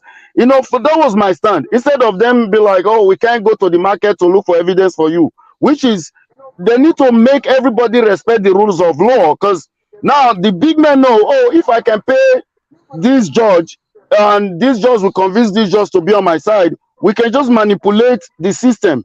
Because that is what happened when they was giving those their verdict. I was watching it and I was like, but that is not how it should be done. You, the one that instruct these people to give these people information, and then they give them. Yeah, but the thing is that I don't hear the Obi campaign coming out now after the case saying, you know what, some of the stuff the judge said is inaccurate. Sorry. That's one of them I've said. Can I say something about that? No, Obi himself came out. Okay. That brings me to this. That brings me to this You want them video. to start arguing their cases in public? Yeah, let me play this because I find that a little bit peculiar, the culture of this legal business. Today, 6th of September 2023, the Presidential Election Petition Court, PEPC, Volume, please. is long-awaited judgments on petitions. I'm sorry, that's the loudest. He talks quietly. Election held on 25th of February 2023. This judgment was delivered within the statutory time frame under the extant status. We acknowledge the court's contribution to due process and seeming attempt to strengthen our democracy. As petitioners in this case, we respect the views and ruling of the court, but we disagree with the court's reasoning and conclusions in the judgment it delivered. It is my intention as the presidential candidate and intention of Labour Party to challenge this judgment by way of appeal immediately as allowed by the Constitution of the Federal Republic of Nigeria. The PEPC has rendered its judgment, but that esteemed body is not the final arbiter. The responsibility now falls on the Supreme Court. I do know that the judgment is not conterminous with justice.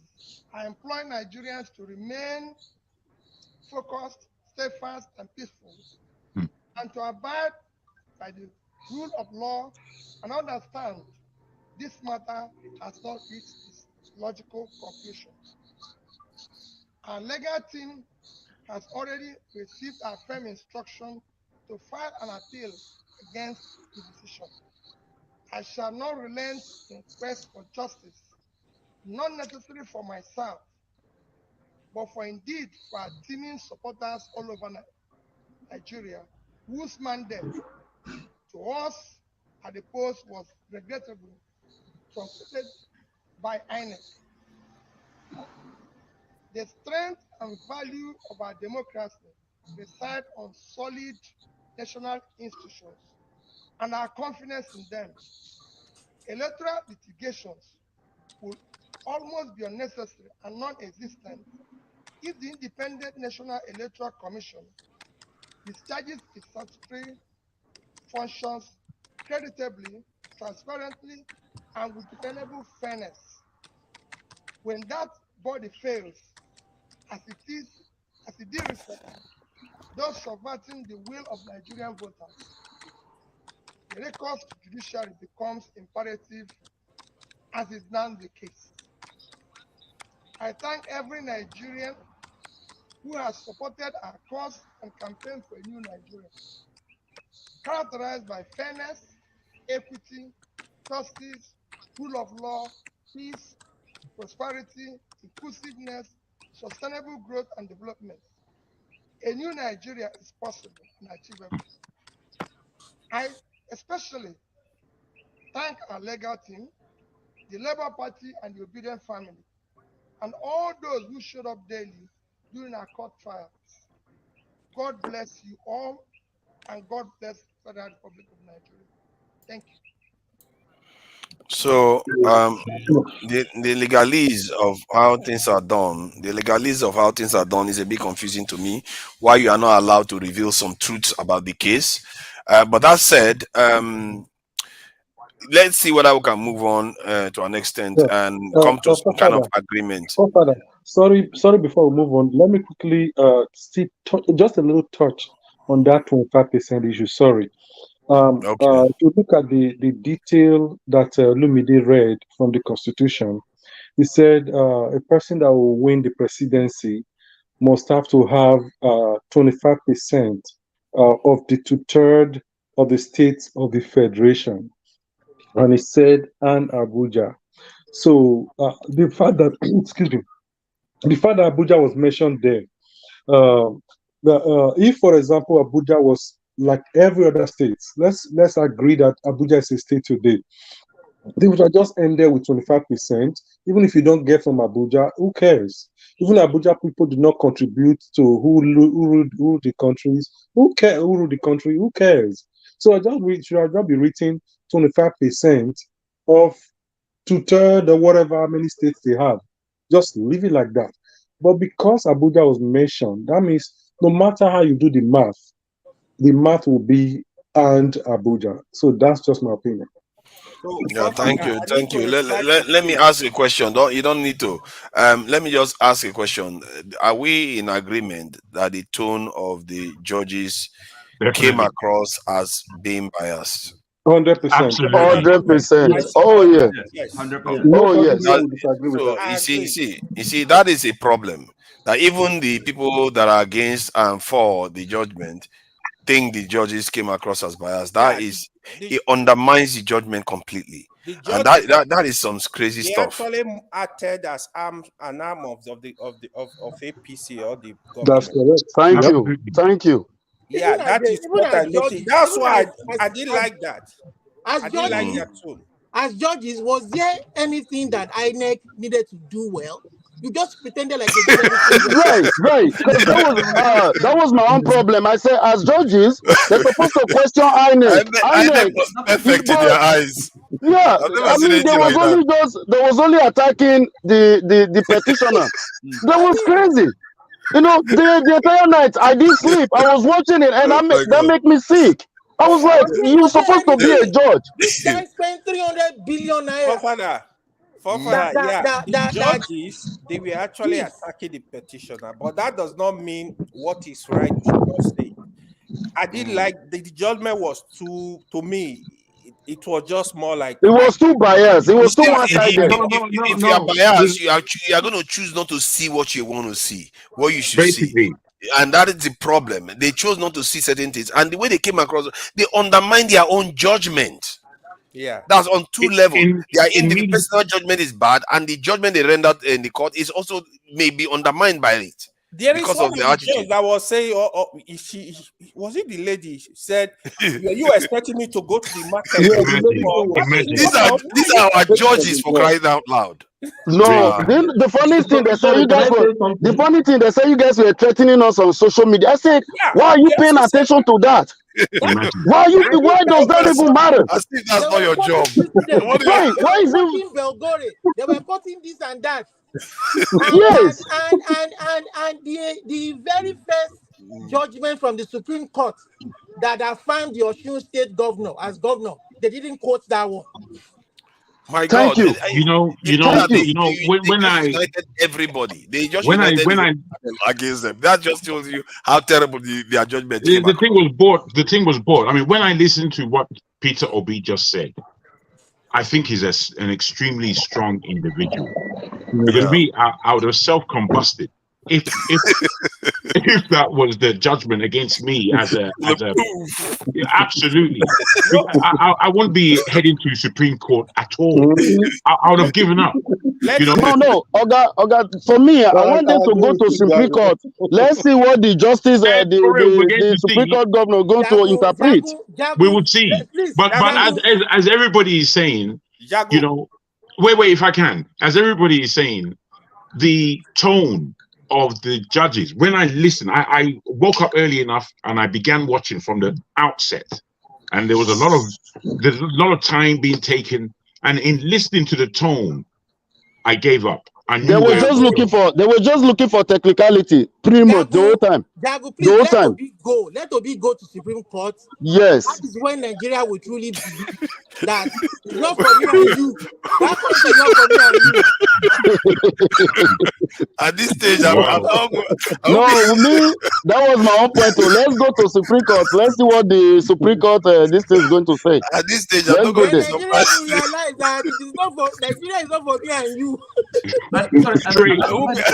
I won't be surprised if Supreme Court judges where Jagaba and JC, where they want to come and pass They were all there. None of them was there during the proceedings. These people are crazy, man. They are crazy. I tell you. Is it not remarkable? I mean, see, nothing is going to surprise me anymore. If the Supreme Court judges come out with Tinubu's JC on their shirts to pass their judgment, I will be shocked because these guys they don't care. Look at you know what I thought? I thought, given where the nation is, when these guys come, they will come and pass the judgment in a kind of conciliatory manner. Instead, ridiculous, misadventure, nonsense. Yes, for me, that is what I was. For me, that is the same thing I was thinking. I said, regardless, they're going to say Obi and Atiku don't have a case. They're supposed to explain the reason why they didn't have a case and what Tinubu need to do, what INEC need to do. But they didn't even say that. The entire time they was just attacking the petitioner. Oh, you want me to go to the market? Oh, you guys is threatening us on social media. You didn't last student they protest. I never clear where until Sorry, no. See, for me, Supreme Court. If we go to Supreme Court, we know we are going to get the same result we get from the tribunal. Yeah. But let's just go to expose these people. Then we know what we are dealing with. You understand? Let's just expose them. We know what we are dealing with. Then one day, when everybody fed up, both the judge, both the Supreme Court governor, both the state governor, when we catch them, we'll go put everybody for the same boss. Let's just go to Supreme Court. If the Supreme Court judges come out and sound anything like this, I'm telling you, man, I will just hold my head. If the Supreme Court came out, I don't know where to if start the Supreme Court came out, do the same thing. We won't do anything. Just like the way everybody was upset, listening at those maniacs just spitting nonsense. The same way we'll just be watching our cell phone. My faith in sanity will be questioned. Seriously. People must do something. After Tinubu 8 years. Here is it, right? I want to reiterate what Yago said. Peter Obi is actually a perfect gentleman. My goodness. He was very smart in this whole process. You know why? Because the way obedient we are ready in Nigeria, man, they will burn that country down. But Peter Obi was smart. He knows what will happen, right? If they try that, they will pick him up. So he cannot stay away from that aggressive part of it. He really behaved very mature. But Oga, if you reason them, they use Obi's strength to actually dictate what they are going to do. They know Obi is a cool guy, and Obi is but we have to understand there is no country that is going through revolution that don't have to take a very big sacrifice. You understand? But at the end of the day, we have to be realistic. Somebody has to die. You know, people have to lock up everything. Let's not get too hot. I would give support to because this Nigerian government, they are notorious. They will keep him in prison, man. He did perfectly well to me. Come on, Abiola died in prison. You are talking about. We have to question. See, we have to question those judges. How come someone that has a case was an Indian? You have a case, and the G20 you are going for, you are not invited. Nothing. You are in India, and I even went there on the third, on the summit is on the ninth. What is going on? Hold on, I think we are invited. Hold on, Chris, we were invited to G20. You know, now they are begging us now. They are begging us because they know we are relevant now. Now our African leaders, they are not going to take advantage of it like the kind of mumu they tend to be. Chris. So they say we can come and join the G20 now. That's what they are telling us. Specifically invited the president. Biden invited him. Yeah, every year, almost every year they invite Nigeria. So now they need us now. Now they need us. This is the only year. This is started happening when they need us now. No. Every year they always invited Nigeria. No. What I mean by that, they are actually inviting Nigeria now to be a permanent member, and they've already invited the African Union this year again because they saw what is happening with the only reason permanent member. When? The only reason that they're doing that is because of BRICS. They don't want so many people to go to BRICS. You know, they want their agenda. They know that the dollar is over, is finished. And all of these Western countries at the moment, their economies are also broken. So in that case, they are looking to manipulate the world in entering into a new kind of currency and order, but a currency that would govern the whole thing. And BRICS is standing up against that at the moment. So, you know, they're playing a funny game, which is why, for me, you guys in the States, us in London, we need to be reading the politics of these countries, because the politics of these countries is fully against our progress, 100%. We are going to analyze that area a little bit, and that's, I think, sometime tomorrow or next tomorrow we are going to analyze it, and we are going to go deep and try to find out what the importance is of being even a permanent member of the UN, because we are also permanent member of the UN. What good has it done? Do you know if we walk away, if African nations, Asian, if any nations like outside of the West walk away from the UN is over. The UN has no power. It has no power. It's just an image. It seems to be a mouthpiece of the West, really. Whenever the UN takes any action, it's to favor the West. It's not to favor the Chinese or even the Russians. No, absolutely. Absolutely. The Iraq war and everything is always for them. Let's finish the election matter, though. Let's not. Yeah, no, I know. We are. Now let's head to. I think we've covered that the judges were a little bit rubbish with their attitude. But I wanted to say something about the election. The tribunal. Can I say something? Oh yeah, go ahead. Because the certified true copy of the judgment, they're supposed to release it for the petitioners, but now they have not released it. No, and they have only 21 days. It's been released. If you need a copy, I can give you. They release it today? Yeah. Yeah, Obi already got their copy. Let's welcome Ghost of FBA. I think he's an American, and he probably. I'm not sure you knew what you were walking into. I'm not sure you knew. I'm not sure you knew what you were walking into. You're walking into deep Nigerian conversations. Hey, no, man. Trust me. I'm coming to Nigeria probably next month anyway, actually. So I'll be there soon, man. I'll be there soon. Show your face, my friend, before you run away. Show your face. Show your face. They don't meant to do that. Man, this is the law, man. We got to know each other, man. I have to go to my camera phone. I'm very ugly, bro. I'm hideously ugly. I believe that. No, that is fine. Even if you say you're ugly, we are all men, so we don't care. All right, hold on. I'm gonna have to switch over to my camera phone because I'm on my computer phone. So I'm gonna have to switch over. All right. No, that's fine. That's fine. All right, I'll be back. Yeah, Ewa, you were saying something.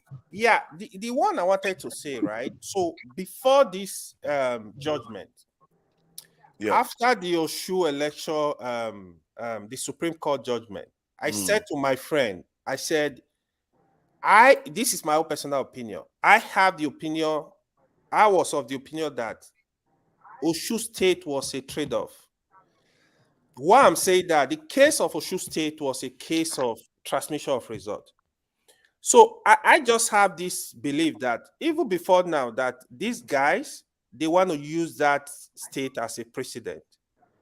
More like the governor, don't worry, chill. I'm giving you a different position. We need this case to go for presidential election tribunal. And they actually cited that the INEC, they have the prerogative to transmit results in any way. There is no specific way that is compulsory for them to transmit the result. That actually knock out the electronic transmission of results. I mean, what they are saying now, even if they do it manually, is valid. So it was a really difficult case. So that was what they used to knock out that part of the That's our American brother there. You know. Hi. You are Papa FBA now. You are Papa FBA. You resemble Nigeria. All these Tinubu family people, they were involved in slave trade now. They probably caused some of the problems, and they are still causing problems in the country. You understand me? They probably caused some of all these problems. So, where have you finished what you were saying, AY? Yeah. That is the point I wanted to put out in the maybe I don't know. I might be wrong, but this is my whole belief on that. Okay, one of the areas I want to take us to now is on the evidence of election rigging, or kind of, the idea that they siphon their votes. Because that area, I felt like, Labour may not have done a proper job there if the judge is correct. That's something is quite, I would take it with a pinch of salt, given how the judges came across. So, in terms of the evidence, how is it that they are not even able to prove Rivers State was rigged? No, can somebody tell me, OT, who else knows about some of all these things? AY, you should know a bit more about this. Okay, I guess you already, you're not necessarily sympathetic with the OB campaign on that one. No. Actually, I'm everywhere. You wanted to add something, ABA? Sorry, hold on, yeah, AY. But my question is on the rigging of your elections and with the votes. So how are the votes being kept and how are the votes being counted? Because that's the issue that I keep coming across. When I ask people from Nigeria, and I talk to a lot of Nigerians, they can't tell me how the votes are being counted. Like, so can anybody break that down to me though? The way it is done is that after you cast your vote, when you are casting your vote, you show that you are present by registering yourself on this Beaver stuff. You show that to show that you came to vote. Then they will give you a paper, a kind of a leaflet to vote. When you vote, then they put it in a box. So in a kind of way, a human becomes part of the system. So when they put it in that box, then they will go to that box and count it. After they count it, then they will count it manually. Then they will take the record of the total vote each of the party got, put it in a form, fill that form. Then I think they also put it in the Beaver's device to be uploaded, if I'm not mistaken. No, they snap it and they translate it. Okay, they take a picture of it to be uploaded to the internet, basically, for people to be able to see. And that part that was meant to be uploaded to the internet for people to see, it didn't work out. It didn't work. And for me, and most people thought that part is also relevant to be able to confirm the vote, because you can't just take what somebody wrote in a form that is presented to you as the truth of everything. Yeah, that's what they did. They basically took what somebody wrote in a form as verification for the vote. Am I wrong? Isn't that what they did? You're right. If that's the case, then it's rigged from the get-go, because I can tell you I've done work when campaigning work before, and I can tell you they rig the votes even in America like that, and with like smaller things, like smaller elections, they rig them votes here. So if they do it here, I know they do it in Nigeria. No offense to my brother, but forefather was saying about Osun State. It is a disservice for the judges to not have considered the Beavers' resolve when the Supreme Court considered it was the Beavers that resolved the Osun problem, because APC was relying on manual counts to say that they had more votes in Osun, but the Supreme Court justices said no, the machine is what will give us the valid number of votes, because you can't just bring up names without verification. And that was how Osun governor... Yeah, they did say that the Beavers... I think in terms of verifying overvoting, I think that's what they were referring to there, because I think that Osun has something to do with overvoting. APC, if they read on the paper, APC would have won. Remember that the Beavers was claimed, everything was wiped out in the Beavers before they used for the government election. So the Beavers cannot give you any data since that it has been wiped out. No. It don't help you go to court before they go it. No, they didn't go to court before the governorship election. Yeah. That's also no. Before they did that, no, they went to court. Yes, they went to court. Then the judge asked them to give them the access. Then later they came back to court to say they want to reconfigure the beavers. So they literally delete everything. No, what they said. No, excuse me. What they said that they will configure the beavers and all the data that they'll be saved in the back end. Oh, that one is Nigerian English now. That was Nigerian English. I think we are just cross-talking each other. Like we are all experts in INEC workings. They call now. the Amazon employee, and the Amazon employee said they can recover all the data, but the justices did not consider that. No, this is where I said Obi team, Peter Obi's team did not do a very good work. The judges, there's no way the judges will fight for retrieving those information.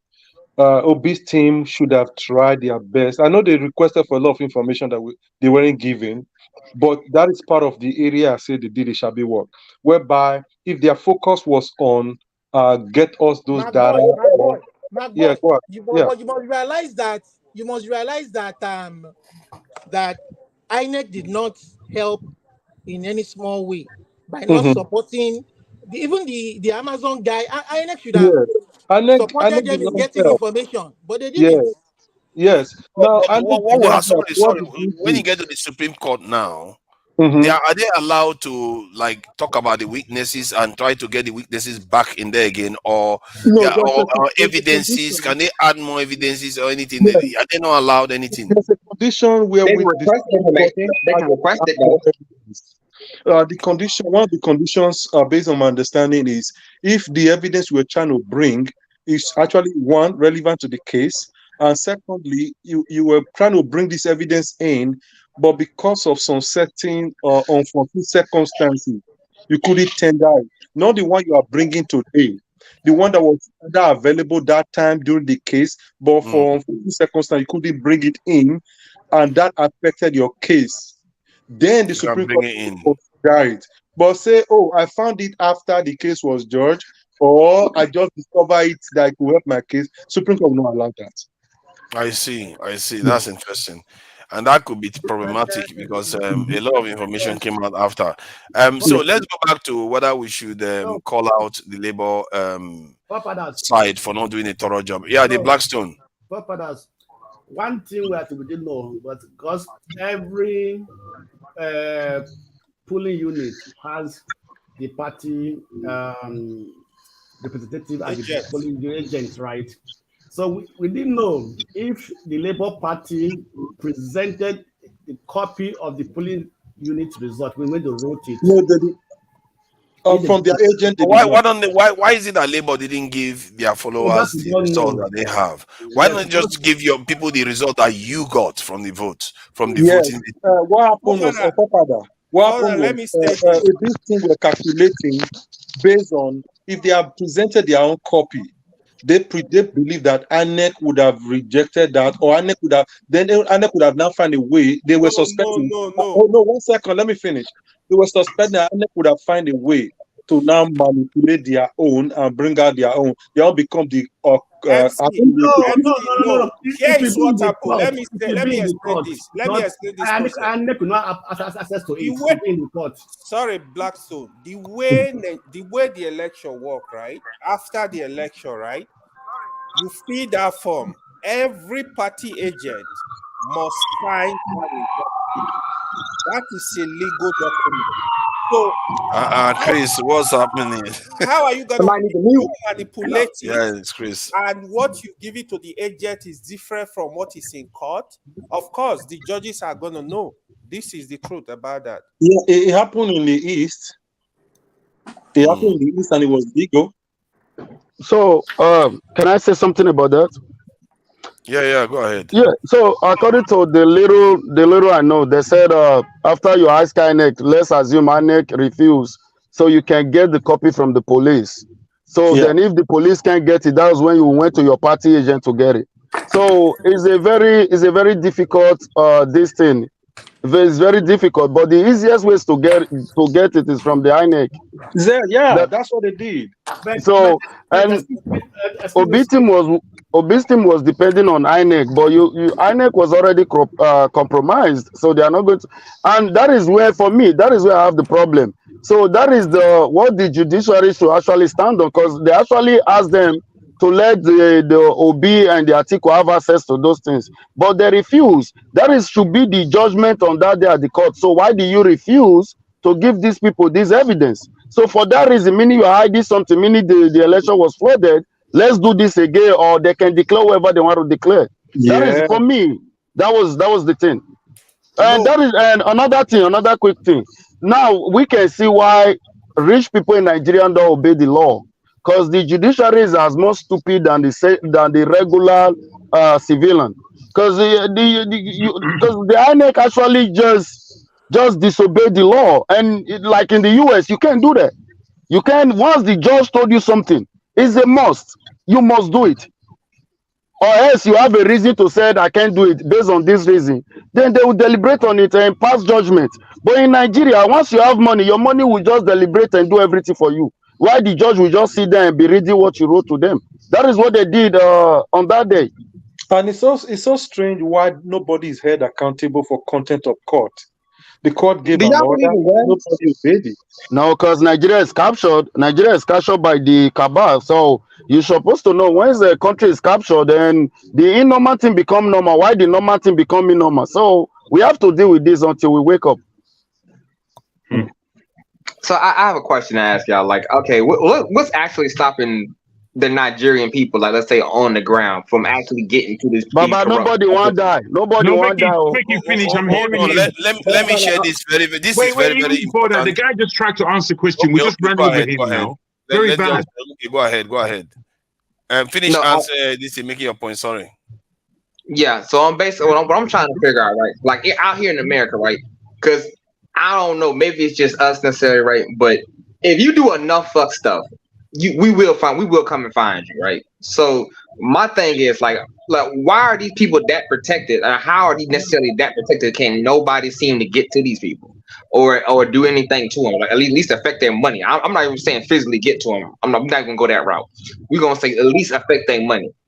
Like what? So what is the processes, or what is the way these people making money so you can cripple that? Because it has to be a way to actually hold these people accountable. You can't have these people just destroying your country without some kind of way of punishment. Exactly. I think let me just say this. This video is very, very important to the discussion we're having. This is why I brought it in without quite abruptly. I apologize for that. The idea behind it was that this is the standard that the Labour Party should have set for themselves. Just listen to what Osibajo has to submit. In 2007, when our party, then the ACA, was rigged out of elections in Osun, in Ekiti, in Ondo, and in Edo State, I was asked, he invited me to his residence, as Ashiwaju invited me to his residence at Bodilon. And he said to me, the only way by which we can possibly reclaim the states that have been taken away from us by this regime is going through the courts. And he said to me that the only way is by proving that there was multiple voting. In other words, proving that a few people simply thumbprinted ballot papers, dumped the ballot papers into ballot boxes, and they were counted in favor of the opposition. Then, of course, the PDP. He then said to me that the only way we can do this is by somehow, he says, I don't know how you are going to do it, but somehow proving by forensic evidence that this is exactly what happened. I said to him, I said, Ashiwaju, look, nobody has ever proved an electoral case, an electoral petition by forensic evidence. There's just no history of it. And I said, what is even more? We have over a million ballot papers. If we consider all of the ballot papers in each of these states there are over 1 million, or in fact, at the time, there were about 1.3 million ballot papers putting together all the states. And how can we prove multiple voting? He said, you know, I mean, I've told you what my own view is. You just go and look for a way of sorting this out. So I went to the UK and met with possibly the most experienced fingerprint expert in the entire United Kingdom, a gentleman called Adrian Fortin, introduced to me by some of the QCs who I'd worked with in the UK.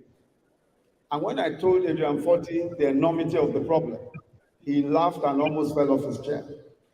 He said, in all my own almost 50 years of experience as a fingerprint expert, I have not even done up to 4,000 fingerprints. You are now saying that I should come and do 1.3 million fingerprints. Come on, I mean, that's almost impossible. Anyway, so we parted that day, that was a Thursday. And then he called me back on a Monday and said, let's talk again about this crazy thing that you are suggesting. And we sat and talked about it.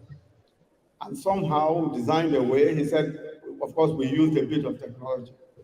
But most importantly, we were able to get fingerprint experts. He said to me, he said, the only way is to get the number of fingerprint experts that have never been assembled before. I said, about how many? He said, a minimum of 50 fingerprint experts. In the end, we hired 63 fingerprint experts, 63. 50 of them were from the UK police. What was even more interesting about that was that even to get the UK police to support us, Ashwaju had to come all the way from Nigeria to come and talk to friends and people who he knew to try and persuade the authorities to let us use the UK police. In the end, they allowed us to, of course, in the spare time of those policemen. And we got an additional 10 policemen. Altogether, 63 policemen working flat out for almost 6 months.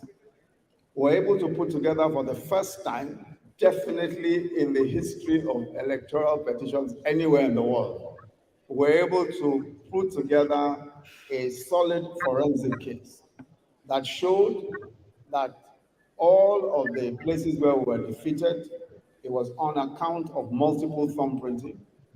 And we also demonstrated that it was impossible for those who said they voted. For instance, we showed that if you cast 20,000 votes in a particular unit, when we calculated the time that it takes to cast one single vote, it's usually above 5 minutes.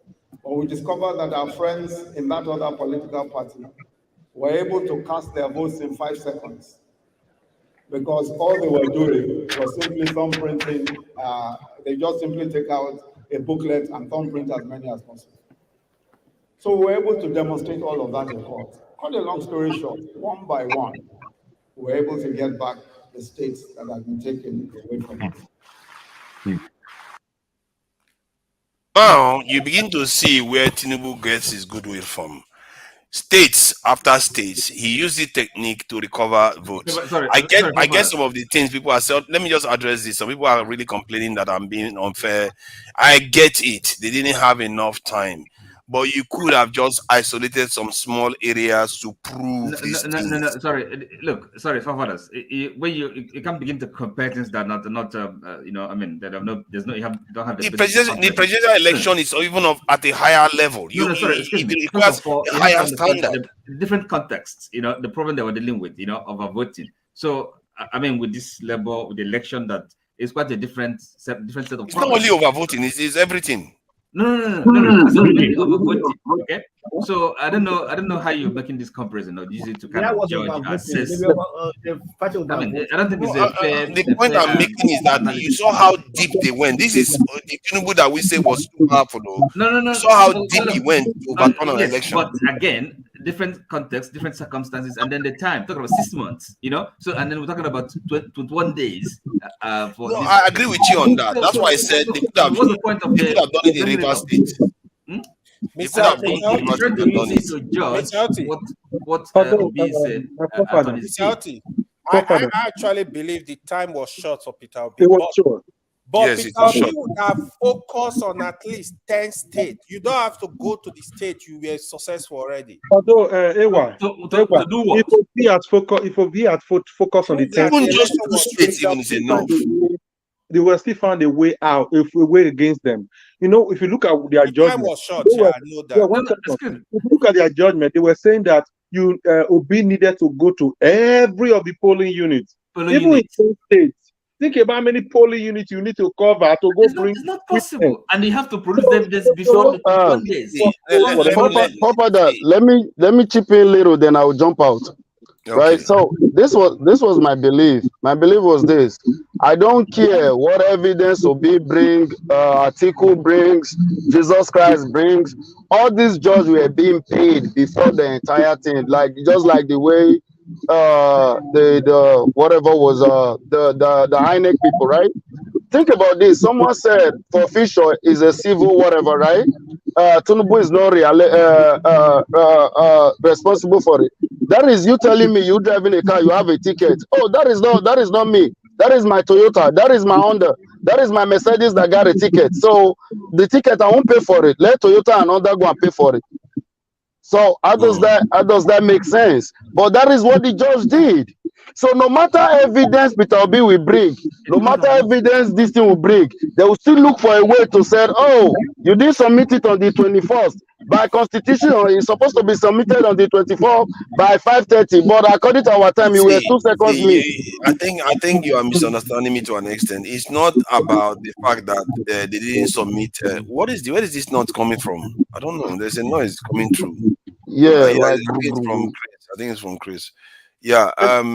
It's not about them presenting a perfect argument in terms of the judges. Okay, the judges might be against them, but you have to look at it from the point of view that you set a high standard. You don't have to go to every state. You can even take samples from states because you don't have time. That is what you do. You just say, okay, 2 polling units that you believe that they did this stuff. You go there, you do it. You go to another state, polling unit. You don't even have to do 100,000. Just do a few thousand to show the judges that this is what has been going on in all the states. Father, Obi brought more everything you just said. They brought a ballot result from every polling unit that they contested. I mean that they are fighting over. But the problem is the judges are saying that you needed to bring a witness from all those states if you want to prove it.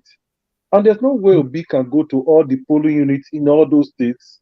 And with the number of days they were because that's why, because they don't have any other way of proving it. That's why the judge is asking for witness. You can't just bring documents. No. The documents are the proof in itself. The witness is not needed. The witness is just your the excuse, man. If the judges are being paid off, they already know what's going on. Yes, like my point is that if you see the document, you can't prove that this person was individually voting. They are one fingerprint is just on printing all of them. You can't prove that. You have a forensic person check the label. Wait, let me say something, please. The lawyers who are mostly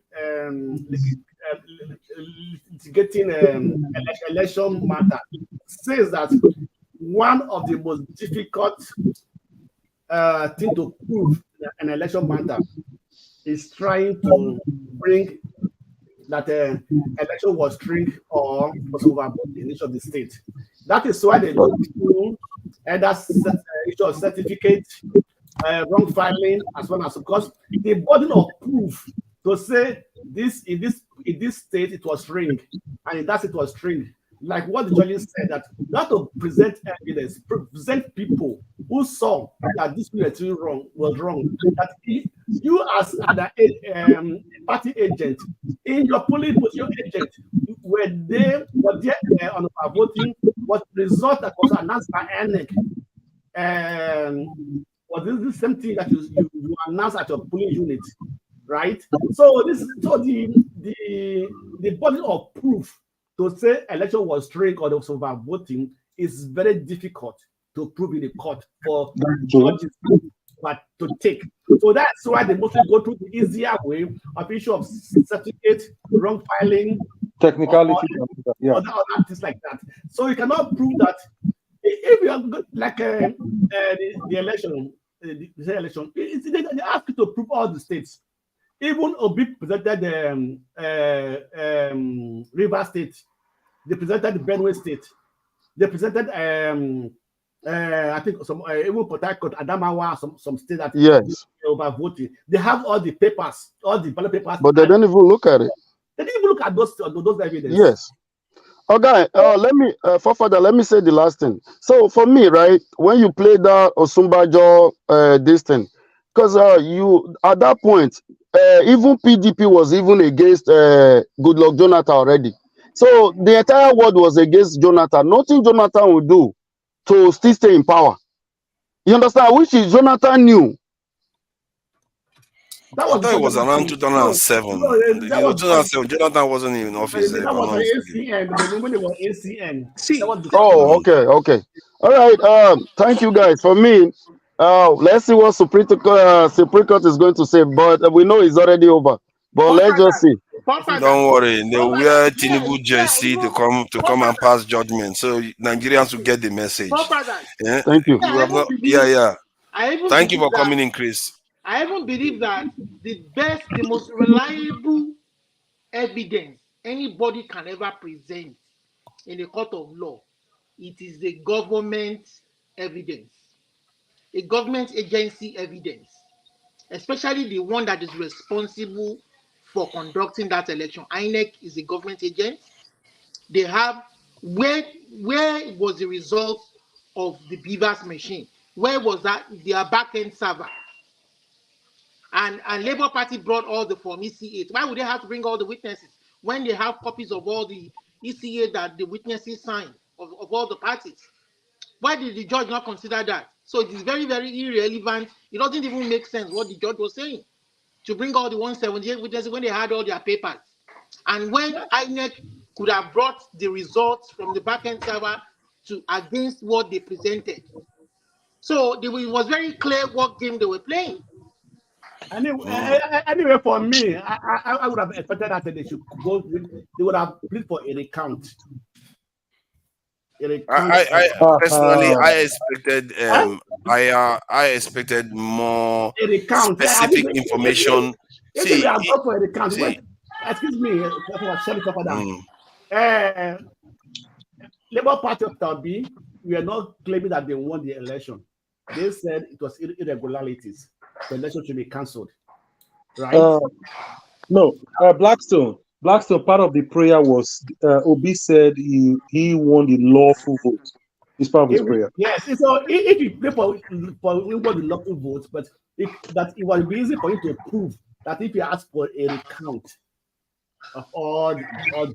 But if you ask for a recount, this is the problem also. The caveat will still be there that you have to also show the burden of proof that every of those polling units, there were irregularities. You have to still bring the same evidence if you are still asking for a recount. So in every way, the system is stacked against Obi.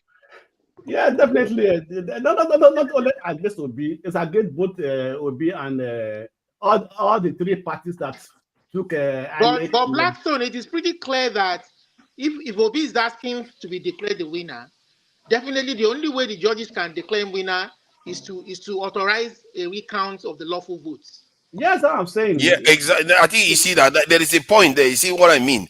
There is no real thorough way to examine what actually happened. So that just to prove there was a kind of malpractice that went on. The judges should have authorized a recount. If that in answering his prayer, for them to answer his prayer, they need to be sure that he really scored the lawful vote. The judges are the one to authorize. If we are sure they win River State, they won Benue State, they won Plateau State, they won Lagos with a higher margin than the one they declared. They won Adamawa State. At least the judges themselves didn't show initiative. What else did they want to do? I mean, Labour Party and Peter Obi. No, I'm saying the judges didn't show initiative. What else did they want Obi to do? See what happened with the judgment, eh? Good evening, guys. Good evening. Wonderful conversation. Welcome. I joined about half an hour ago. Been listening. What I think happened was It was a case of trying to wake people pretending to be asleep. Those judges were pretending to be asleep. Peter Obi and Atiku were trying to wake them up. You can't wake them up. Somebody that is pretending to be asleep is the hardest person to wake up. So Peter Obi could have brought everything, camcorder, HD, 4K of everything. It wouldn't work. It was decided before they got there. So see. Don't let's forget some of the things that happened during the case itself. And this is why it would have been nice if they televised it. Of course, they said they wouldn't televise it. They now televised the judgment itself. Now, a lot of people remember what happened. Well, as boring as it was, people remember what happened during the judgment because we watched it. Remember, for those who followed the case, there was a guy I used to check, some evenings, Net Media. It would, do like an audio of what happened each day in court. This from E8 that Obi was carrying to Labour Party carried to the court that were like Popov and Bonds cases. They got them from INEC. Most of them were not even legible. They said toner finished when they were printing these things for Labour Party, something that you paid for.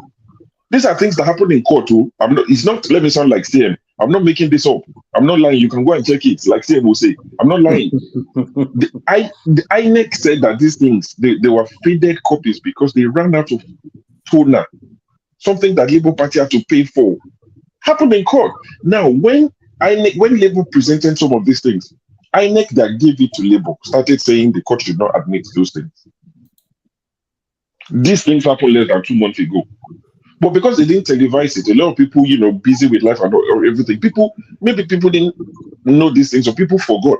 INEC gave you something to say, okay, Labour said, give us this form, so you need to present it in court. They delayed, they stalled. Eventually, they gave it. They were faded copies. Nobody could read what's in there. The excuse was, oh, we ran out of toners. Then the next thing was, okay, we present it like that. But APC and INEC, they tried to stop Labour from presenting it, something that you give to them. Why were you stopping them? Why were you opposing them presenting it in court? So they ought to have stacked against Peter Obi and Labour Party and Atiku. There's nothing you could have shown these judges. I mean, the judge, okay, you were saying that they should bring witnesses. The Amazon staff that came in, did you hear how that witch, that woman, did you hear?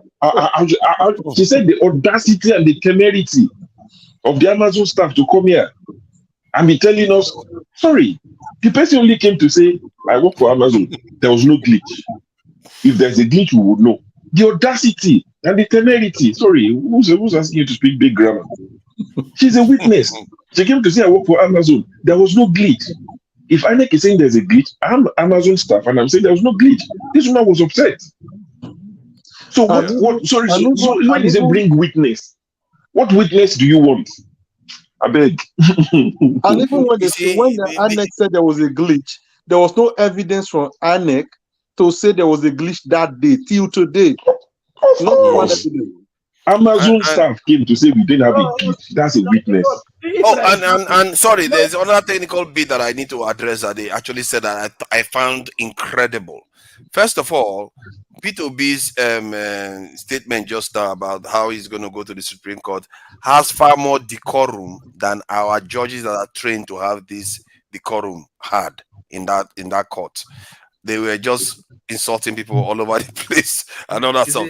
Then the technical issue was the idea that the application that was responsible for collating data, that was responsible for transmitting information to IREV, couldn't create folders, and you couldn't detect that error before it went to production.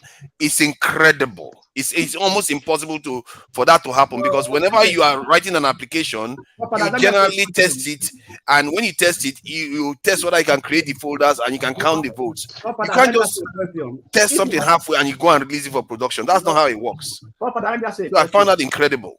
If you are a company, you are using Amazon services for your business, right? And you had a glitch, what would take Amazon to court? Exactly. Exactly. Yeah, but this one, it's not an Amazon fault. You see, that's the problem. It's not an Amazon fault. No. What the Blackstone is saying is, if there was indeed a glitch, INEC should be suing Amazon. if there was indeed a glitch. But they said the glitch was based on the app. They said it was a 503 error. That 503 error tells you that it's not the server, it's the software. 503 And they error. talked about No, they 503 error can mean many things, can mean different things. exactly, but it's not based on the main server itself. It's based on the application that they are running. That's what they claim is causing the problem. That it was a permission issue. No, excuse me. Why did the application work very well in creating folders for the House of Assembly and for the senators? And it was done the same day simultaneously. That's what I'm saying. That it's incredible. It's not credible for them to say that. So did you see what INEC said today or yesterday? It's now in the UK. It's now yesterday. INEC said they promised people of Bayelsa that their gubernatorial election is going to be transmitted by IREV and by beavers to IREV. They promised them verbally again. How do you want people to believe you? Let me take my breaking news. They don't care about Bayelsa now. They've got their presidency. Why would they care about Bayelsa? No, wait first. Let me take my breaking news. Mr. Okoye, who was a part of the INEC corrupt officers, have been dropped by Tinubu. His time in INEC has expired. Tinubu did not renew it. Oh, really? Yes. Okoye is gone. He's gone.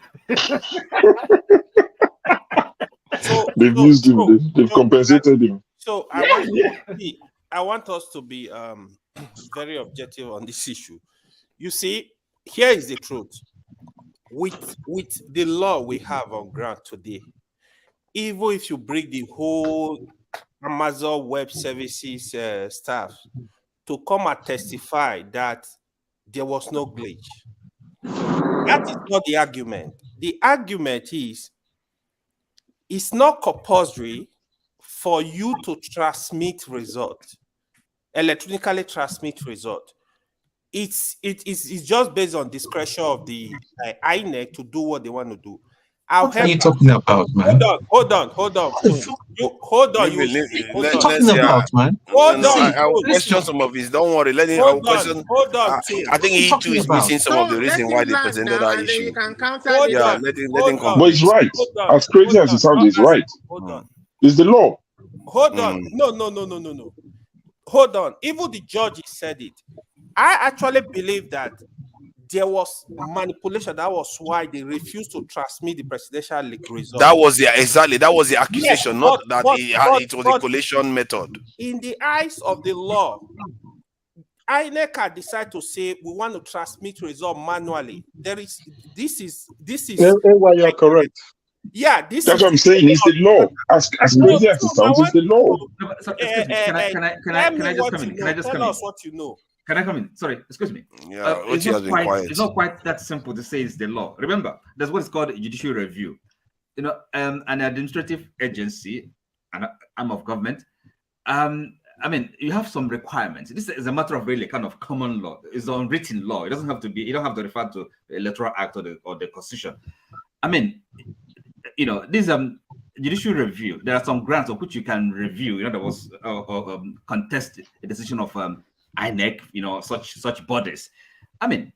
It has to be a reasonable. The decision of the take has to be reasonable. It has to be rational. It has to be. You can just, for example, now you produce guidelines. Say you're going to do this, perform this act, according to certain rules. It's just like when you're refereeing a football match. It's quite unreasonable for you, the referee, to change the rules as the game is going on. So we agree. We agree with you. You cannot say it's in the law. The law is not unreasonable. But you know what? I don't think some arm of government should even be investigating. INEC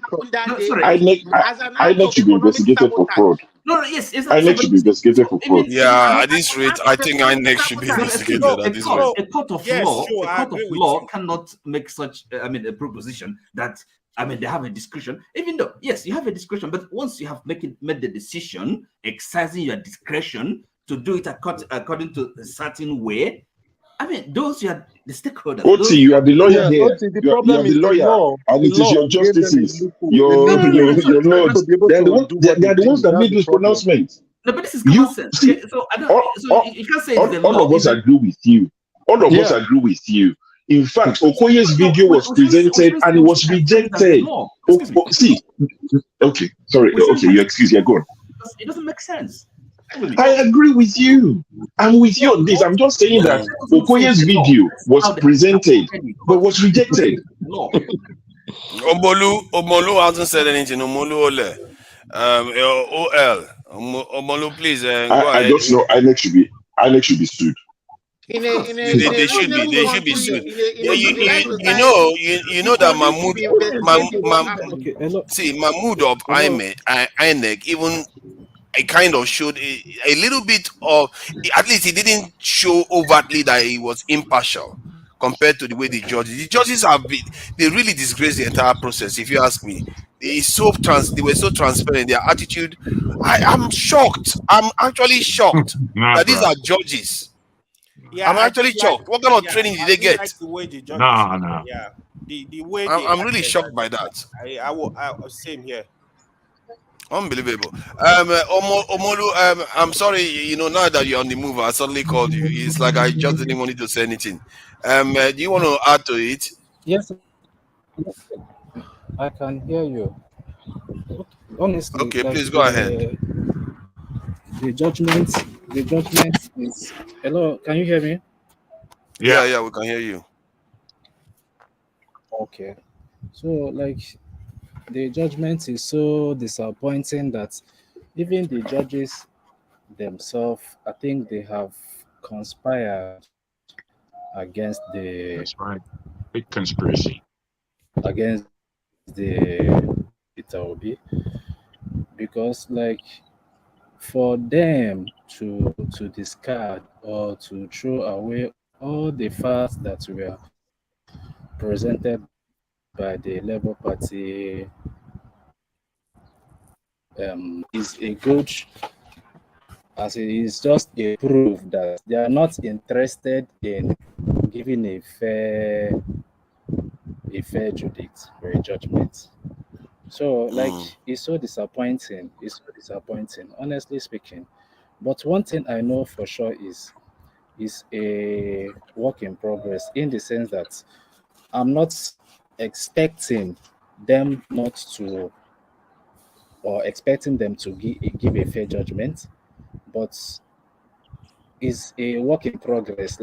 Is if we didn't get it right now, but in subsequent elections, things will be right. As in that, just sorry, I disagree with you. It's not something that sorry, excuse me. As a matter of fact, we should expect and demand. No, sorry, I don't. This attitude, I'm not expecting that. No. We should expect and actually demand. Yeah. Yes. What are we talking about? Yes. Nigerians deserve better than this. They deserve better than this. What the judges did. You know what? You and I know that this election is the first election that the masses have given in everything to see that their votes were counted. No, we're not giving in everything. This election is the election with the lowest voting. We have not given in everything, and they don't say that we don't expect. No, we should expect and demand our public institutions, officials to do the right thing. Come on. You know what it means for one to be awake. Mindset. You know what it means for one to be awake, waiting for votes to count. You understand what I'm saying?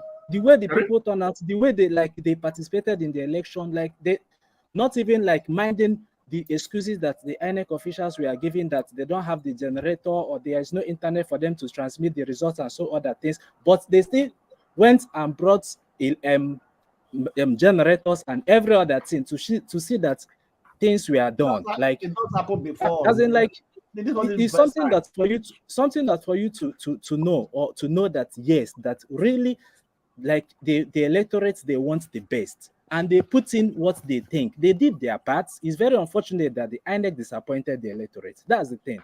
You understand? Sir, I agree with you. But you see, look, where we are now, what we'll be saying is this. Okay. First of all, we should allow the process to run its course. Logical conclusion, okay? So at that point then it will come to everyone come to the realization that there has been a coup, okay? A civilian coup. And the state has been captured, okay? But every arm of government, the legislature, the executive, and the judiciary. So what then is left for the citizens, okay? I mean, they have to take their destiny in their hands. It's that simple. So all this kind of Mr. Hunty, they will not do anything. Everybody go back to their tent or Israel. Mr. Hunty, I will make two How do the suggestions. citizens take the law into their hand? No. So what are we taking the law into their hand? Destiny. I said the only way their for destiny. that Destiny. country to go is maybe like He said destiny, not laws. He said they'll take their destiny in their hands. That's what I said. Nigerians are not ready to die. That How do is you know one thing that I want you to know. Yeah. If it is like maybe like those Islamic countries, that most people they don't mind. You understand?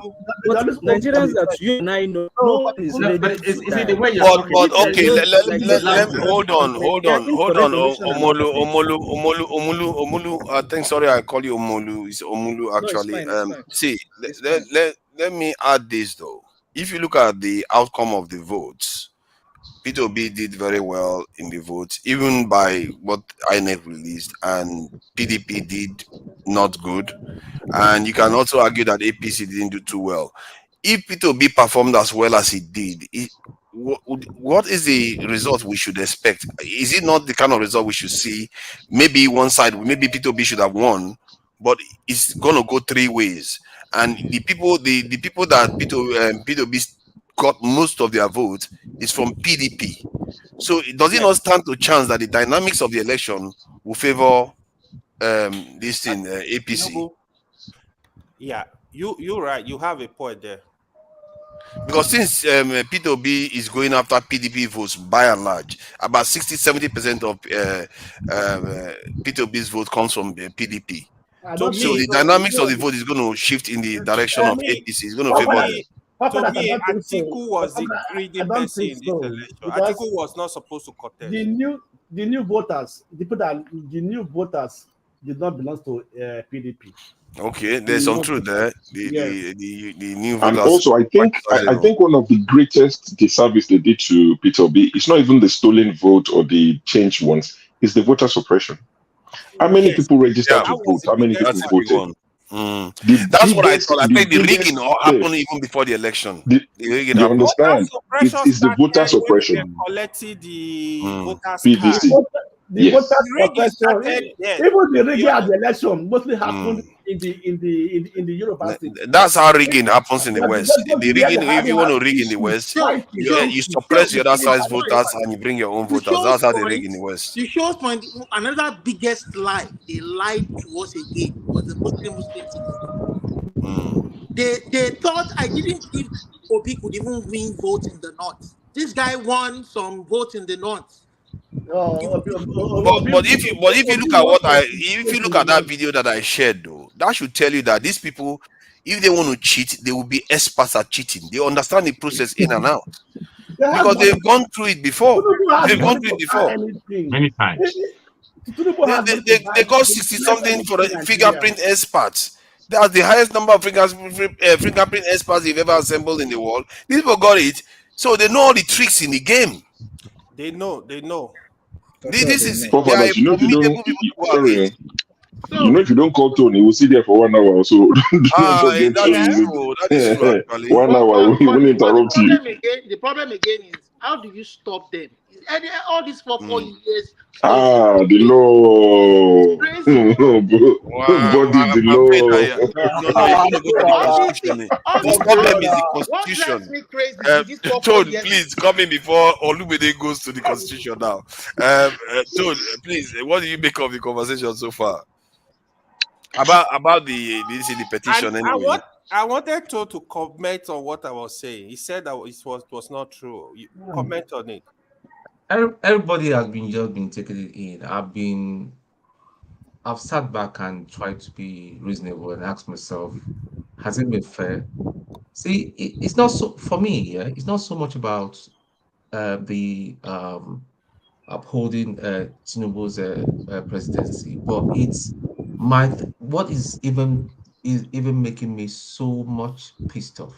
Yeah, that it's disappointment and at the same time shame. It's the quality and the level of our so-called judges. The way it was delivered, you could tell they were so unprofessional. The bias, you could actually take a knife and cut through the bias in the air. If I was in that courtroom, man, your boy will be snoring.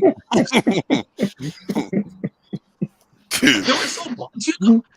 Everybody was so bored. Even forefathers that used to be so sharp. I'm sure forefathers hold my head up, man. Everybody sleeps now. How can you? The details alone will fall. You will fill your head. You know what, Galuje slept. Dr. Majameji said, Keyamo my slept. AI app said I just listened to 40,000 words in 1 hour. That's what Dr. Majameji was saying. The point now for me is, even if you're going to even rig, you're going to present and say, okay, Obidin win. At least try and do it professionally now. Be professional about it. All. It was gangster. I'm telling you, man. Honestly, You're just pure gangster.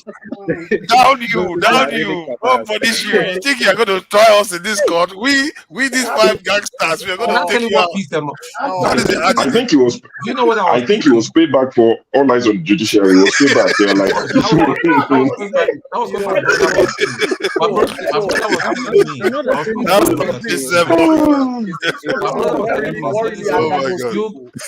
telling me. My question is, what is the reason behind those judges covering their faces? Because they seems tell like them now maybe- still. Sorry, body just came in. Jesus Christ. Oh, yeah, now there is order to interject it now. This you just came in. You just jumped in right away. Omo, finish. I won't talk that much. Go ahead. Wait, my brother, wait, I've not finished. Okay, Remember, it's my turn now. Okay, you made a comment about 2 minutes ago. You said the problem is Nigerians don't want to die. Abi? Obvious. Most Nigerians don't want to die. Comparing to most Arabic countries. Can I ask you a question? I'm going to ask you a direct question. I didn't know my mic was that loud. My mic, if it kicks off, will you be willing to go was back my mic home? very loud a moment ago?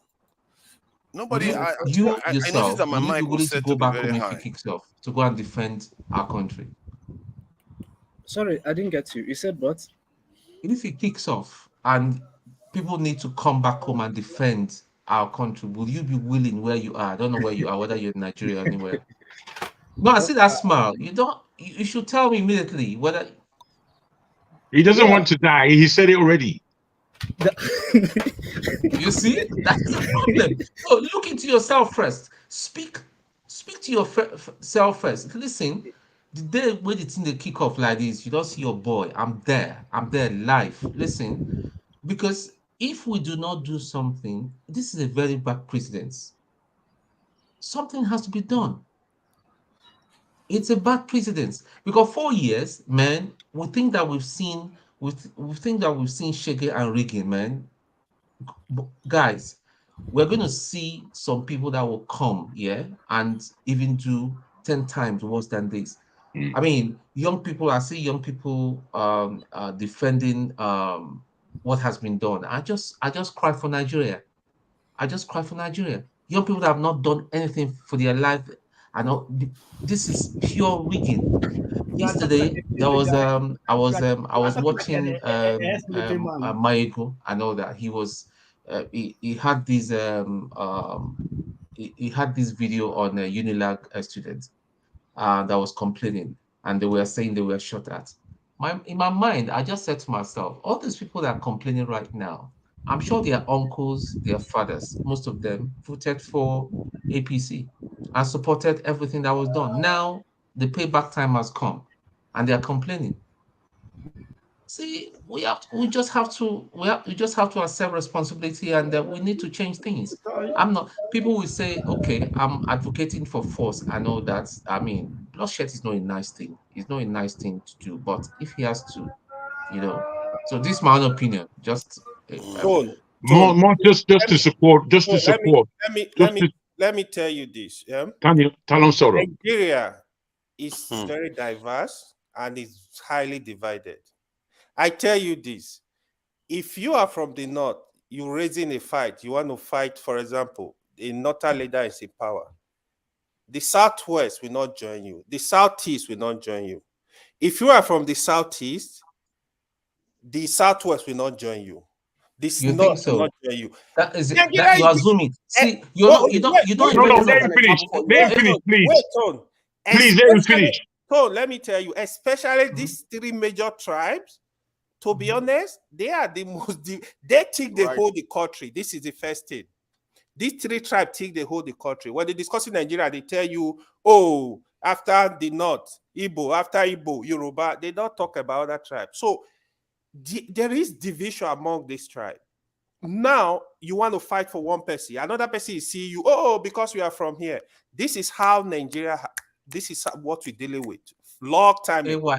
It has changed. This is the first time that a lot of No, people it has not. become politically AY, to be fair, AY, what you are describing on the ground is barely recognizable in terms of things have how the changed. positions are held. I understand what you're saying, but it's before. Forefather, Things have changed. People are now becoming politically aware. we are People are waking up. No, I actually, Things have understand. changed. wait. I The way understand. I We are see still it, deceiving ourselves. Nigeria, nothing has changed. no, the way I see it is it's the thing that affects you. That if anything that affects the youth, right? Look at the NSAS. Because the DSS was fighting them, taking their mobile phone, cutting their money and everything. That's why they came out that's why that demonstration came out with NSAS. Right? And if you see that NSAS demonstration was only the youths, right? Because the DSS were actually dealing with them, right? Yes. It is what they are dealing with that they come out to fight. They say that these people are dealing with us, they can come together and fight. It was a Right? yes, it was a Yes, general problem. Yes, that was because the DSS were not dealing with the adults, with the advanced people who are really advanced people. But only with the youth, they're able to suppress them, right? Put them in their boss, or in fact, make them a slave. Now, whenever they are being controlled, whenever they are being held, they must get something from them, right?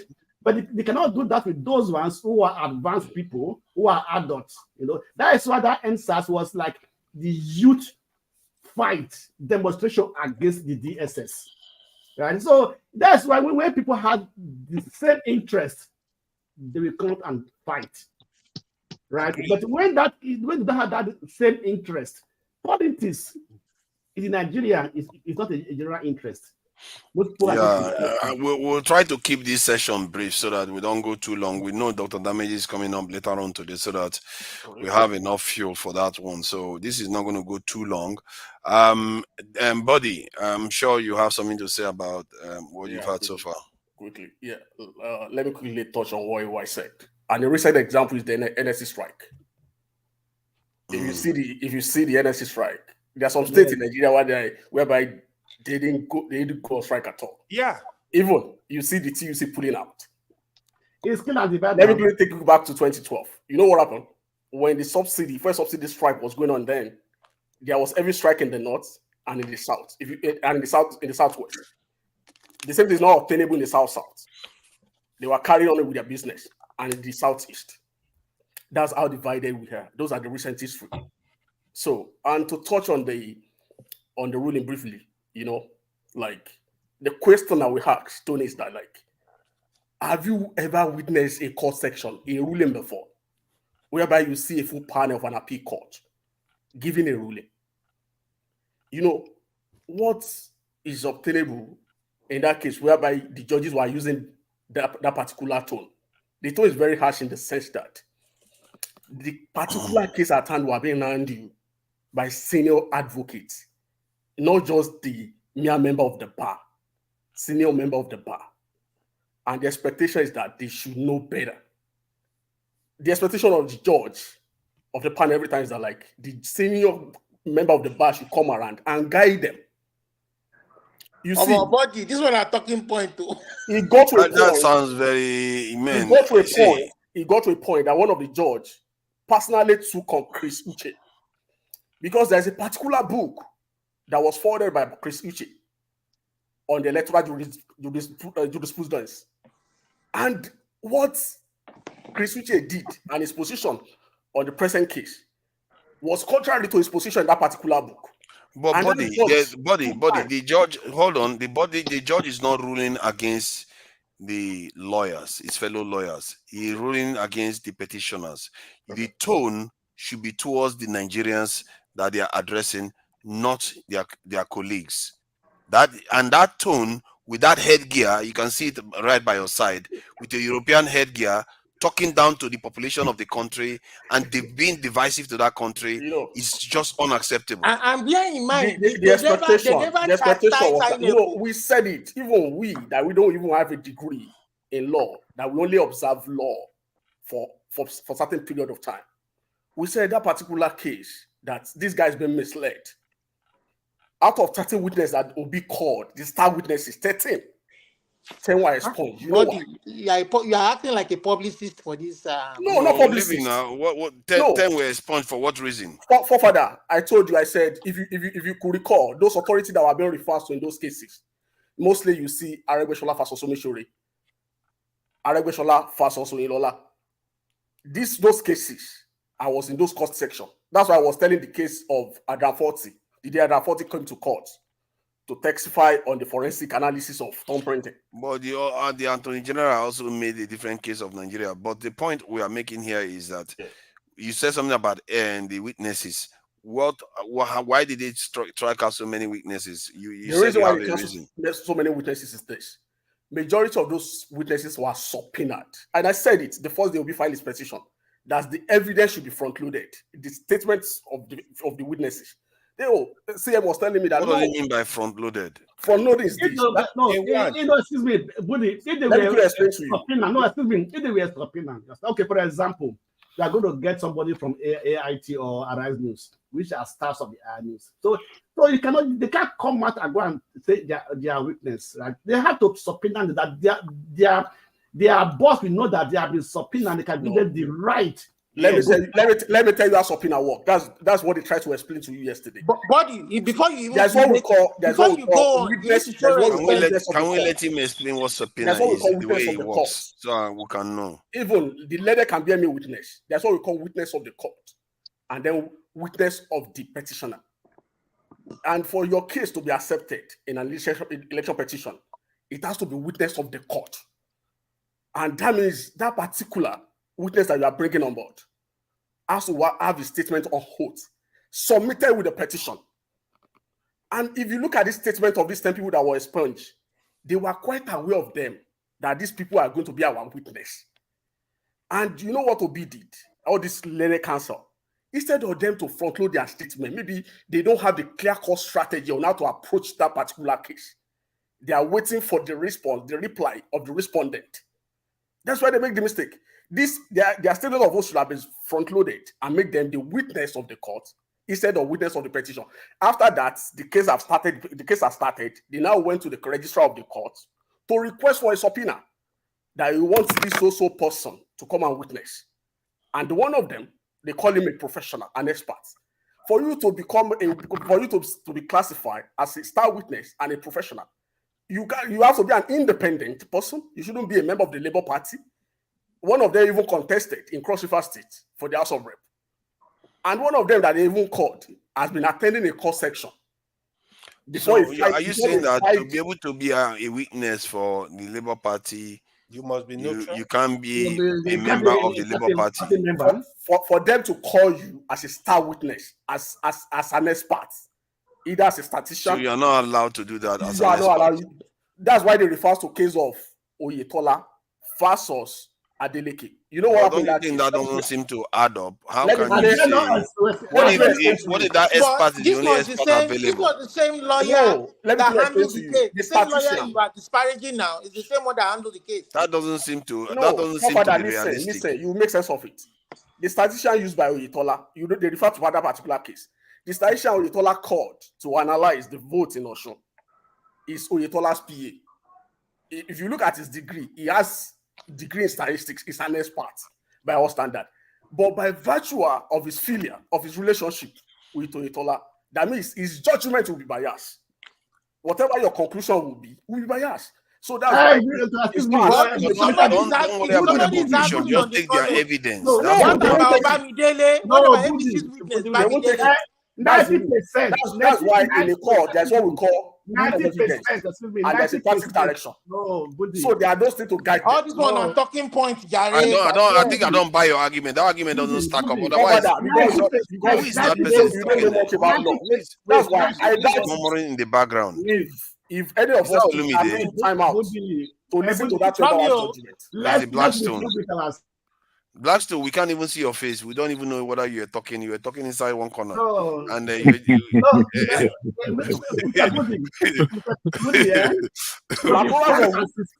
ruling was cited to support that, to make that position. I tell you, I will say it here today. I will say it body, let him ask you now. Body, let him ask you. Star witness. Well, let me ask you a question. Okay, ask the question, please. Are you telling me that 90% of every witness in a case will not be biased? Before I can come and be a witness in a case, you must have known that person. I mean, a person I don't know, I cannot go and stand as a witness for that person. Why must I go and stand as a witness for that person? So everywhere. But you will not call that person an expert. You won't refer to such person as an expert. No, why would so an expert is not allowed an expert? If I know it as an expert, what was I bringing to the court? You have to work for me. Hey, listen. What about that Amazon law is technical. What about that Amazon? There are rules that even guides the law practice itself. Mr. Body, yes, sir. Amazon until we understand that, we won't be saying what we are saying. So don't just look at this judgment. Go and look at the previous judgment. Similar ruling. Okay, but your story you understand. So, and for each witness that was expunged and their record expunged, you will see the reason given, and then you will see the ruling, the plethora of ruling that were given on it in the past. You're saying that we should look at other cases. Yes, sir. See, the judiciary is corrupt. Are we going to look at? So you're telling us that we should look at criminal precedents? That's what you're trying to say to me. It's all criminal. These people are so corrupt. But you don't have a proof.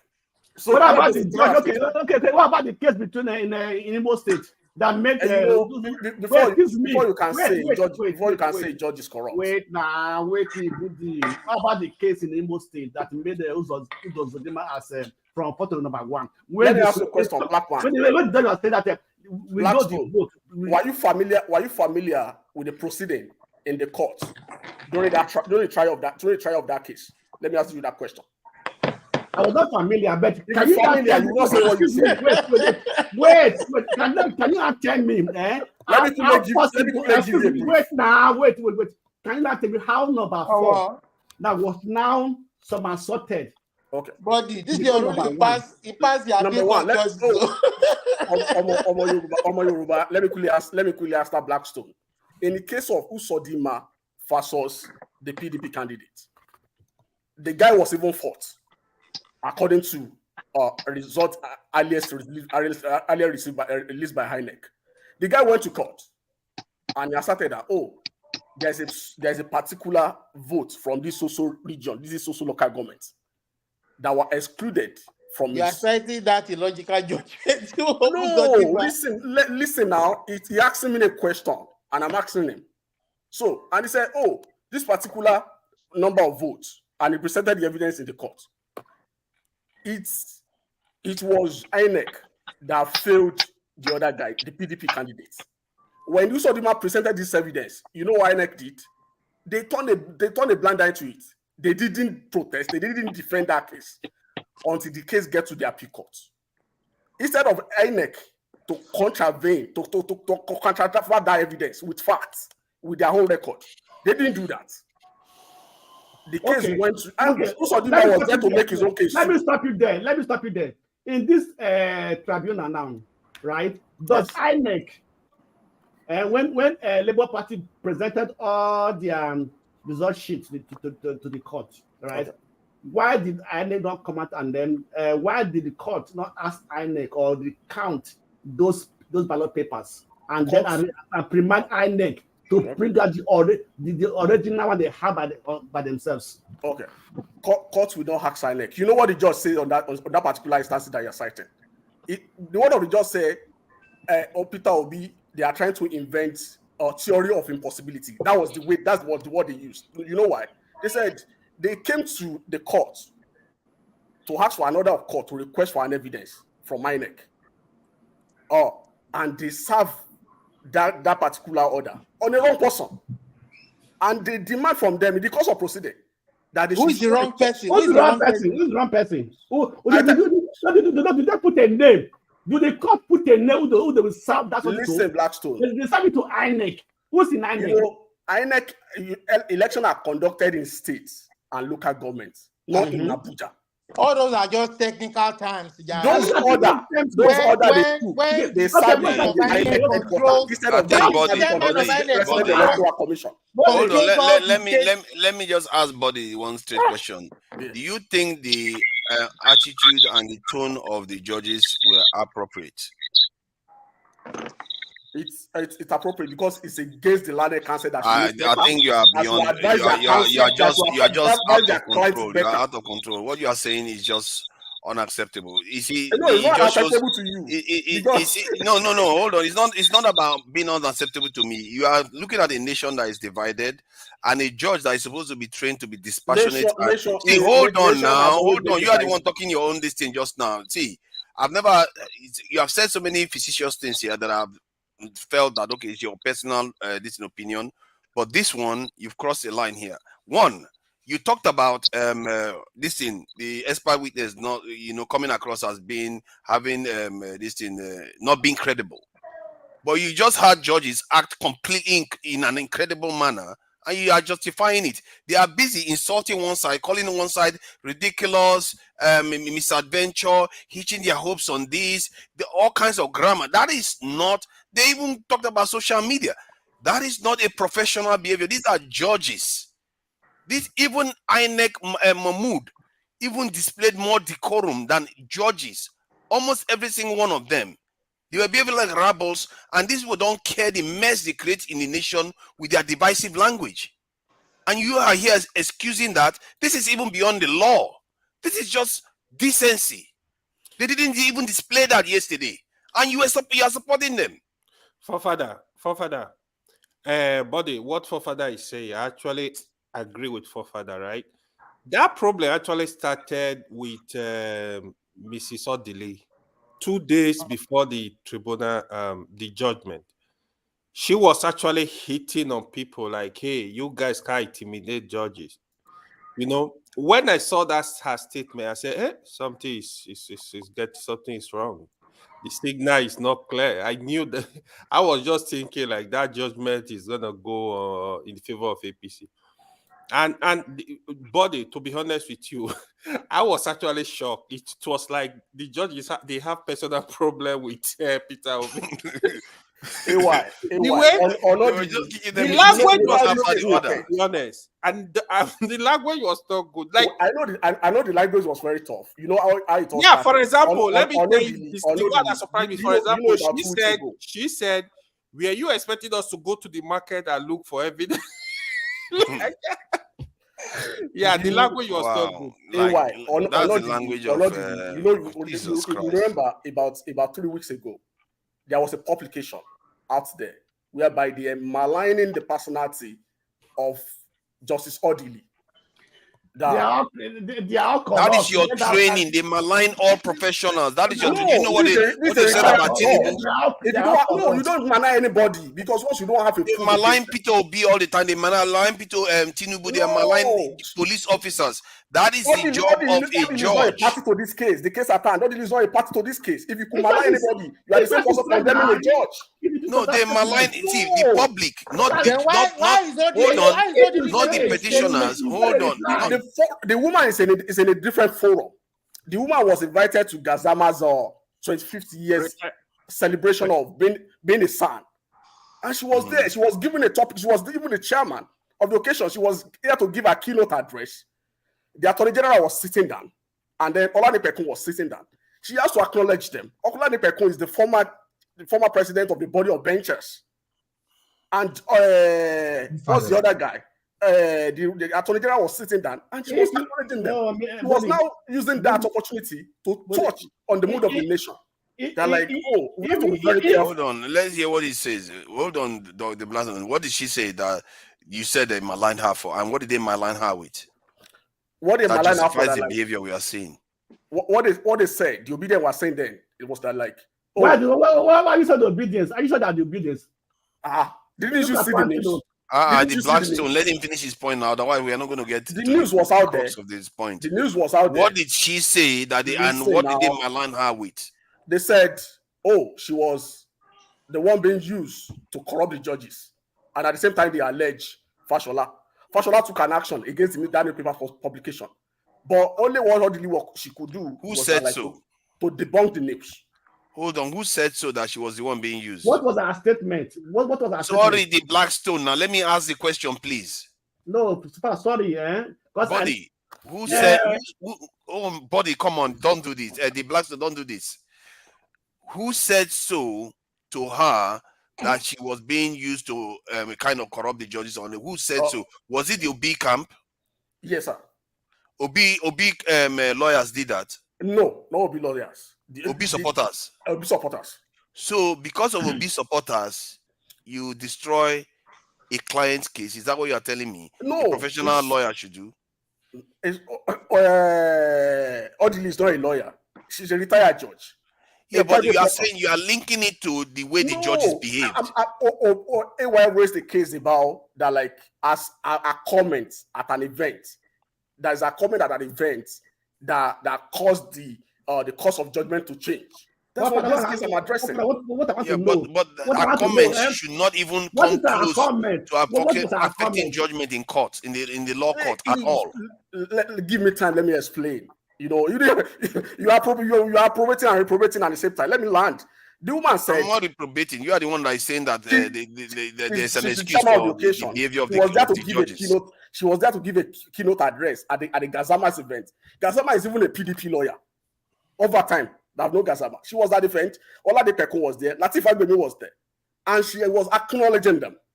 And the talking point was the mood of the nation on the election, that everybody should be careful. That the way things are going is like on a guided missile. We don't know where it will land. And you know, he was now talking about the judges take that into account when they with their judgment. They didn't care about the mood. So the woman was now talking about that like, oh, thank God we even have an expert in electoral litigations there. That like, oh, Olani Pekun is an expert in electoral litigation. And I've said it here on this forum. Tell me in that country of any attorney that won election petition case to the level of Lateef Fagbemi and Olade Pekun. When they started this particular election, this particular case, when they hired Levy, I said, Levy, what has that going to do with their attitude? So you just moving the goalpost. People was not touching about that. You know, after the event, you know what obedient did? They hit that woman. You are just playing like Maradona all over the place. The attitude, you are trying to excuse it. No, the attitude of the judge stems from the fact that, like, oh, you guys are professional. You should guide your clients better. Body, don't you get it? It's not you want to listen to yourself. Body. Like a Maradona, it's not an excuse. Do you know what Judge Odile did? Can never be done in a civilized society. What does she did?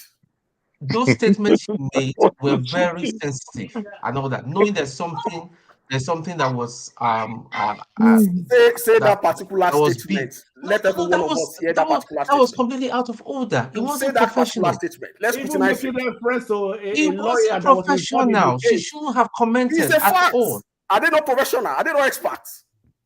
Well, privately, I'm not trying to insult you, but because you live in Nigeria, it's normal for you. No. Where you coming from, I can understand. Where you're coming from. If you live in an advanced society, you understand what I'm trying to say to you. Advanced what? That's why you guys come. You just make unnecessary conjecture. You see, he's just done that again. You guys, you know what? Let me just say this. Let me say this. Terrible conversation. I will address this point. Hold on, Hold on, buddy. I think there's this thing that I feel like, you know how white people do to African Americans, like they're acting uppity.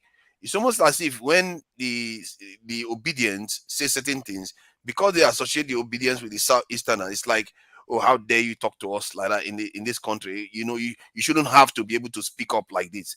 I think you guys that are doing it, you need to know that you're actually doing it. Obedience have been some of the most tolerant voters I've ever seen. I've never seen. They've not attacked anybody physically.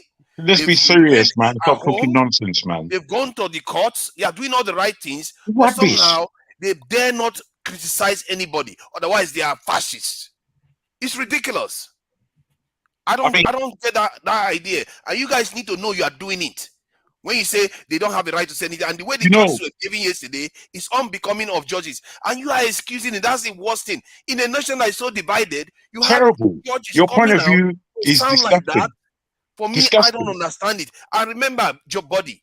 The people that they were sounding like that against had 60-something% of the vote. 60-something% of the vote of this nation, they were talking down to them with a white man's wig on their head. Come on.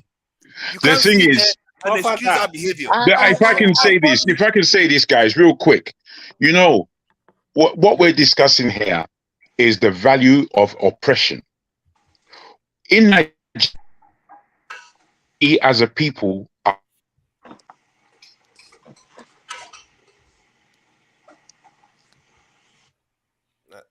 think he's off. I think it's frozen now. You know, after all this while, you know, he started talking and everything. He just froze. This internet. And then, just doesn't respect anybody. One important thing again is you need to be if you are APC sympathizer or supporter. It's all back now. Even within our families, be proud of there is an oppression inside there, and our parents would oppress their children in one way or the other. I would speak particularly for Yoruba culture. It's an enlightened culture, but it's quite oppressive. So we fall into this understanding that oppression is the way forward. Oppression is not the way forward. We cannot tolerate oppression and an oppressive regime. What we have witnessed this year is how oppressive regimes work, and we are trying to defend it. It's disgusting. It's disgusting to my ears. It's not about. Sorry, is there a prince here? They are asking me to let Prince in. Is there a prince here that I'm missing? I don't know. Sorry, guys. I don't know if any prince. So who is this? Why? Let me see what this person is saying. I don't know who you are talking. Who is Prince? Is there anybody? Let Prince in now. In the background. I don't see any prince. So I think I saw some people were trying to jump in. I should have used Dr. Damage's this because Dr. Damage can allow to be 15 people, but when 10 people get in on my channel, then it starts blocking them. So maybe that's what's Let me quickly read an extract from the judgment of Justice Nikitobi in Atiku Abubakar versus Musaya Radua. Let me read for you. This in 2008.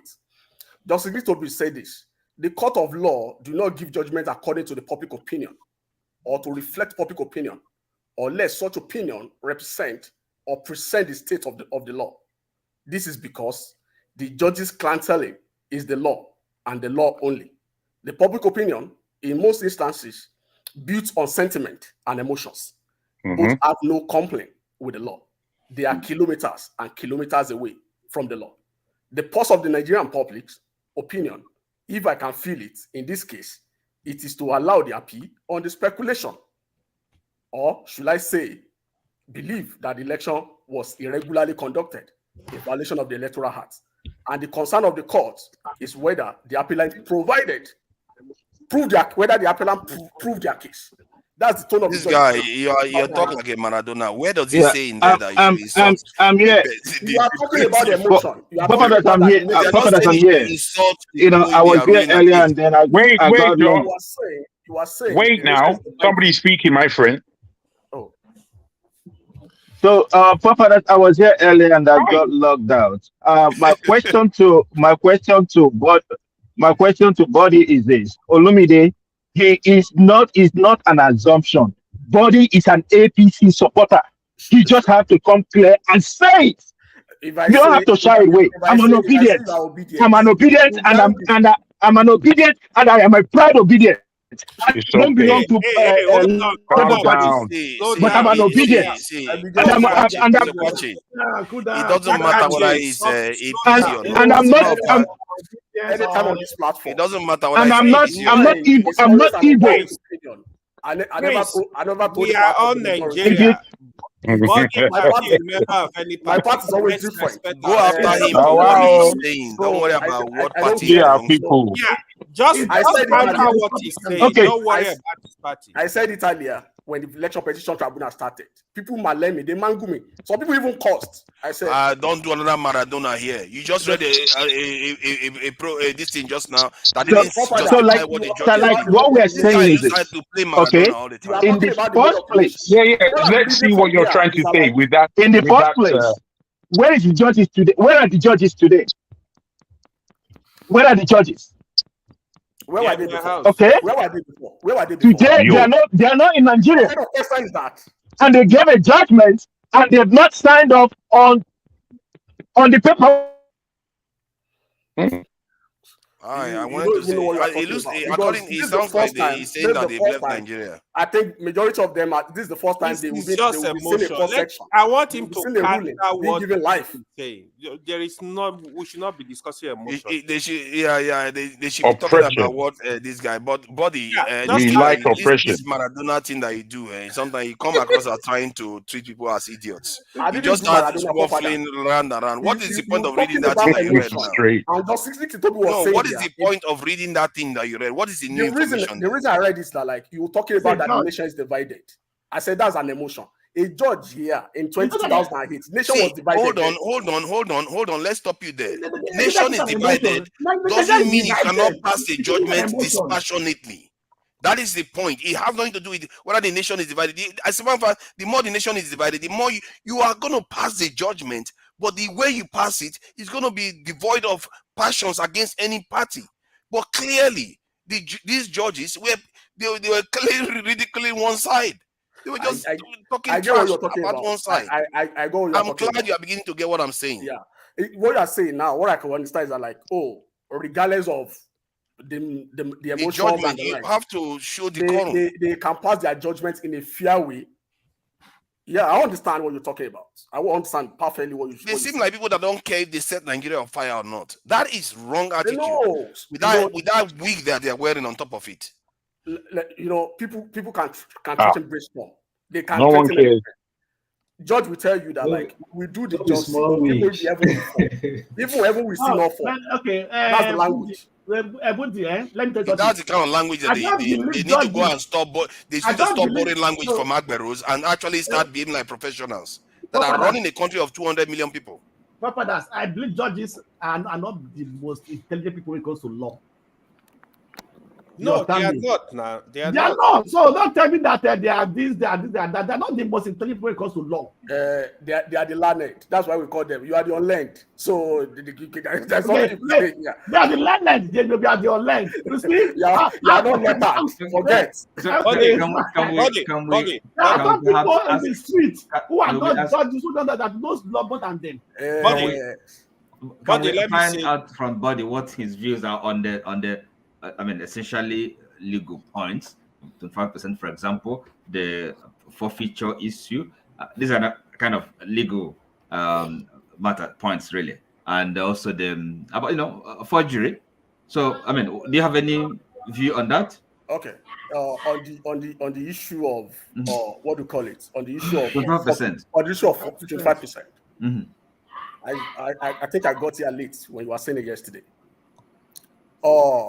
The constitution is very clear, except you want to be mischievous. There is no state. It's very clear. Okay, yes, I agree. It's very clear. What is clear about it? There is no state in Nigeria that has a special status. What actually is Abuja a state? No, let him speak. Let him. No, but first of all, Abuja is not a state, so you cannot categorize it as a state. That's a mistake for you. When it suits them, they want to turn it to a state. It's okay. Listen. Okay. There has been previously me. Can you tell me? No, I didn't mention them. Oti, in all honesty, maybe you can take your time from now and go and research. There has been an issue around the status of Abuja. how it's going to be treated. And the ruling over time has been like Abuja should to be treated as if. That's equality, not equal. That's as if. That's the I word. actually said it here. Sorry, excuse me. Go and check. The section of the Constitution we are interpreting. So, how do you read it? Literally, okay? For a start. And by the way, even the contention, the status of Abuja is even not in contention. The contention is the vote in Abuja, and the judge make it clear that the vote. He judged it another Maradona again. No, not Maradona. It's not a question. I don't know what kind of Maradona you like doing to people. The status is not the question; it's the vote. The status is what they've been arguing about. So, in your view, the tribunal also got it right on that point. On the second one, on the issue of forfeiture. Is that your view? On the issue of forfeiture, let me touch on that. I said it here on this platform. There's a difference, quite different between issue of civil and a criminal forfeiture. And I research about it. You can go and research about it. Even the Supreme Court, the woman that gave the ruling on it, I respected that because what I particularly read in the course of my research, go and check the Fourth Amendment and the Eighth Amendment and the ruling of the Supreme Court of America concerning the civil forfeiture. There's another way on Illinois. You know, what they call who is that suffering there? Somebody's suffering, or I don't know, man. I don't know whether that body has got something changed somewhere. It's an action in red, not action in person. And what the judge decided to differentiate, like there should be a delineation between criminal forfeiture and civil forfeiture. I will ask you a question. In your life, maybe will you say in all honesty that you not pay for a parking ticket? No, sorry, hold on. Listen, let me stop you there, okay? No, I think on that point, hold on. Can you say all Excuse me. Have you not paid for a parking ticket? Hold on, listen. Parking violation. Hold on, listen. To clarify, so forfeiture, whether this civil or criminal, the context we're talking about drugs, narcotics, right? That's how this deprivation, what we call forfeiture of funds, of assets, that's how it came about. So I don't see what is civil about it. Dealing in illicit drugs. What led to the forfeiture, isn't it? What the Constitution of Nigeria contemplates is this. For that section of the Constitution that you guys are pushing to catch Nobu, you have to show that the guy was actually taken to court, was charged, taking his charge, and sentenced. He didn't appear in court. When he was, but how about the court judgment? Was in America. He didn't appear in court. The actual judgment. This has to be for future law. This civil forfeiture. You know what Supreme Court of America? You can Google it. You know what Supreme Court of America said about civil forfeiture? It's legalizing illegal taking away of someone's property. Go and check. I will tell you, there's illegal taking away. Yeah, that's what Supreme Court ruled. So taking away process of narcotics is illegal. Because you know what they do. You know what they do here. Because the states, when the state cannot substantiate a particular case against you, they don't bother to take you to court. What they do is that they went for your asset. There's an highway in Illinois, they call it Highway 55. I tell you, if you violate the traffic on that highway, they will take away your car. And then you can't get it. I think, and Body, this is a simple point. Body. You can be going on the street. Body, what you are saying, what you don't have to over-explain it. I think you have a point. Civil forfeiture, especially in the context of America, is not a criminal offense, which is very odd because they are charging your bank account. Somehow, it doesn't have anything to do with you. So, but that said, I don't even subscribe to the idea that even if they jailed Tinubu in America, that he should not be allowed to be president of Nigeria, because even in America, Trump could be in prison and be president. So I don't understand why we even subscribe. Not a strong point. I wanted to ask. Yeah, I don't subscribe to the idea that they go after him for that. It depends on the case. Papa, it depends on the case. If Trump is convicted for narcotics, he cannot be American. He cannot contest an American president. Yes, he will. Actually. So it depends on the case. No, he will contest. He will win. If they vote for him, he will still be president. I said Nobody said. It depends on the crime. No matter what crime. No. There's no see. Do you know in America, criminal conviction is not a reason for a president not to be president.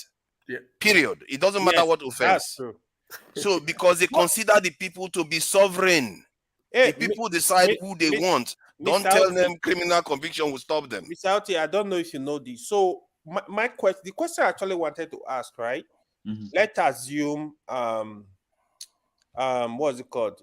Tinubu was taken to court in America, right? Like with the drugs or whatever, and he was convicted. Does that mean the law is going to apply in Nigeria? He can't contest Nigeria president? You know, I'm not a lawyer. I just want to answer you on that. Let me tell you how it's going to apply. Oh my God, this guy is just having fun with this stuff. You know, in the course of the ruling, the judge said one thing. Even if this guy is convicted, three things has to happen. They have to take his more picture. They have to enroll the judgment. They have to bring the judgment of court here in America. They have to enroll it in Nigeria for it to be applicable. If they don't do that, it won't work. Oh, okay, got it. So, do we see Osprey becoming president someday? Is it possible? Yeah, this guy, I think she has started the campaign already.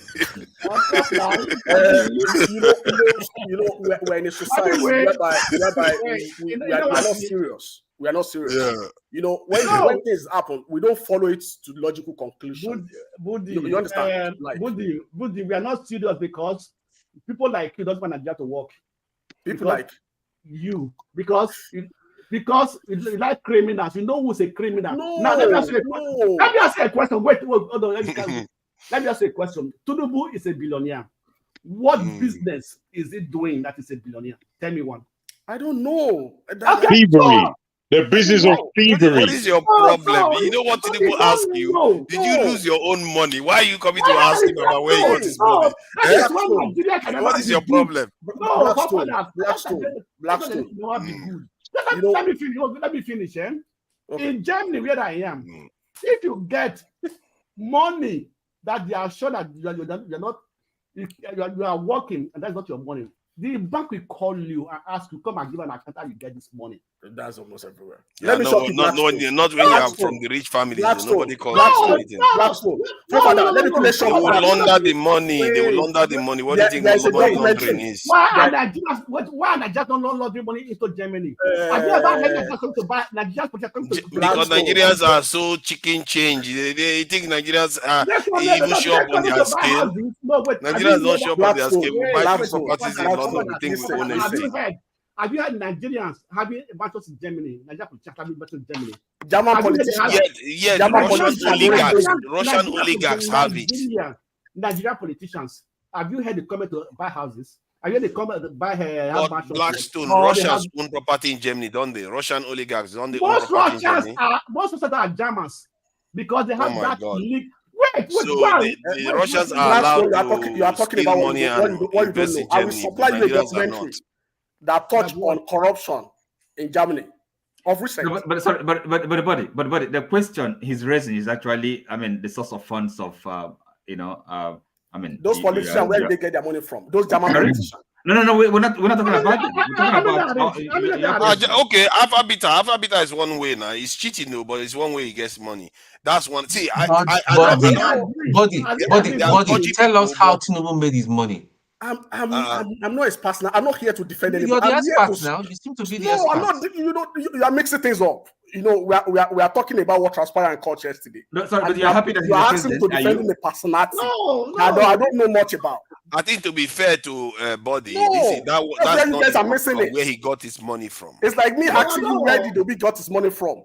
What I'm trying to say is this. What I'm trying to say. No, it makes sense. For me, the biggest issue in the tribunal because that's what we are discussing here. The Blackstone crimes. Like when I was listening in the background, someone said, "Oh, there's oppression of food in the southwest." The Blackstone. Blackstone is growing on me. You know what he just he was talking. Then he saw nobody was paid. He just decided to give up. Nobody was. See, I'm growing up. No, the truth is that for example, right? If you want our Nigeria to be good, let's be truthful for ourselves. Number one, truth is very important, right? When we allow criminalities to reign over us, we can never have a good government.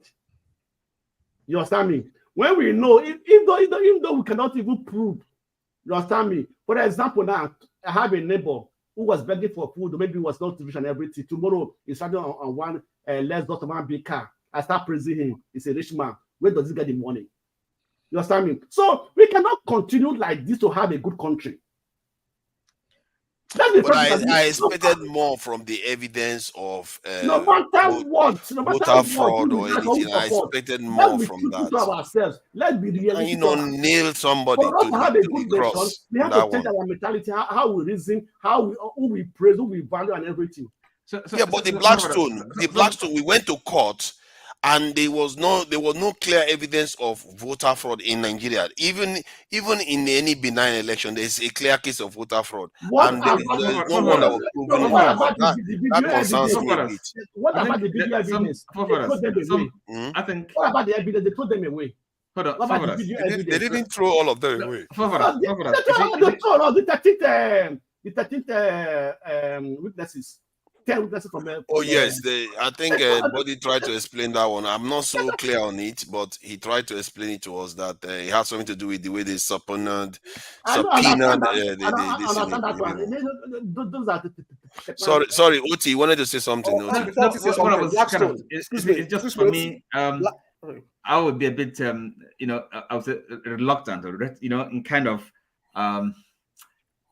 if like criticizing, the people that have done this job, because I mean they operated under a circumstance quite constraining, and you really have to give them the benefit of a doubt because this would know what they're doing. They're not inexperienced practitioners in this business, right? So, and how many of them? Not just one, not just two, not three, quite a multiple of them, quite a good number of them. So somehow they must have performed on given the circumstances, done the best under the situation, So that's the thing, and I can't be too hard on them. That's just my attitude, quite frankly. I think I get that. You see, but I would have expected that. Five LGAs. You're saying you would have expected until you understand nail one, so that the audience will have hope and say, you know what? Yeah, when they have a chance to express their case, you can show more. Until you are not in their shoes, until you actually know read the judgment and maybe understand how they went about it. Otherwise, they came with anger because all the bombardment from the because you keep on telling about this they could have done this. You expected. Oh no! I don't feel that competent or able or in the position to kind of begin to criticize them or say they should have done this or that. No, quite frankly. Oti. Yeah. When you have a system that is so corrupt, even if they came, because it just seems to me, I don't think because everybody keep bashing the obedient lawyers that they didn't do their job very well. Everything was stacked against them. The system is systemic. From the beginning, the system was stacked against them. That's the first thing I said it was yesterday. dead on arrival. There was no way. It was a state capture. It was well planned. It was well planned from the beginning. The question is who makes the laws? Okay, Obi thought because he has gotten I agree with you because all this they talk about front loading evidence. So, come on, it's kind of what's the point? Are the rules made really to advance the court of justice or just to play? The comment section is hardcore, bro. Is that all Hannibal saying no? I'm bringing the country together. Where are you in Germany? Blackstone. Berlin. There are two videos. There are shit. I put in the private. You are saying there's no corruption. Blackstone, you are talking about Germany, that there's no corruption in Germany. No, that's not what he's saying. That's not what he's saying. That's not what I'm saying. You can't begin to compare our country with another country. But frankly, if you're sincere, you can't begin to compare what is going on in Nigeria to any other place. This is a zoo.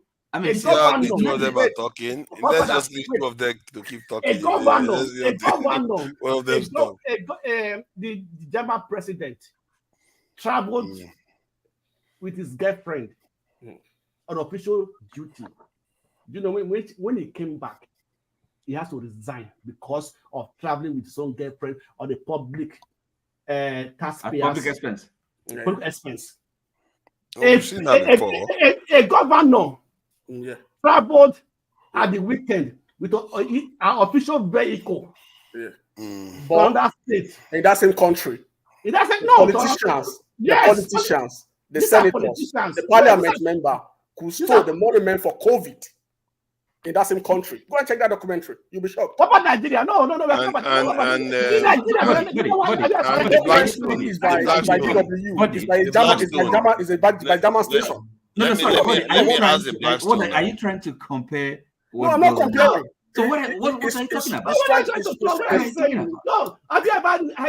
trying to make a state of Germany, like, oh, Germany is a social society. No. There are some everywhere.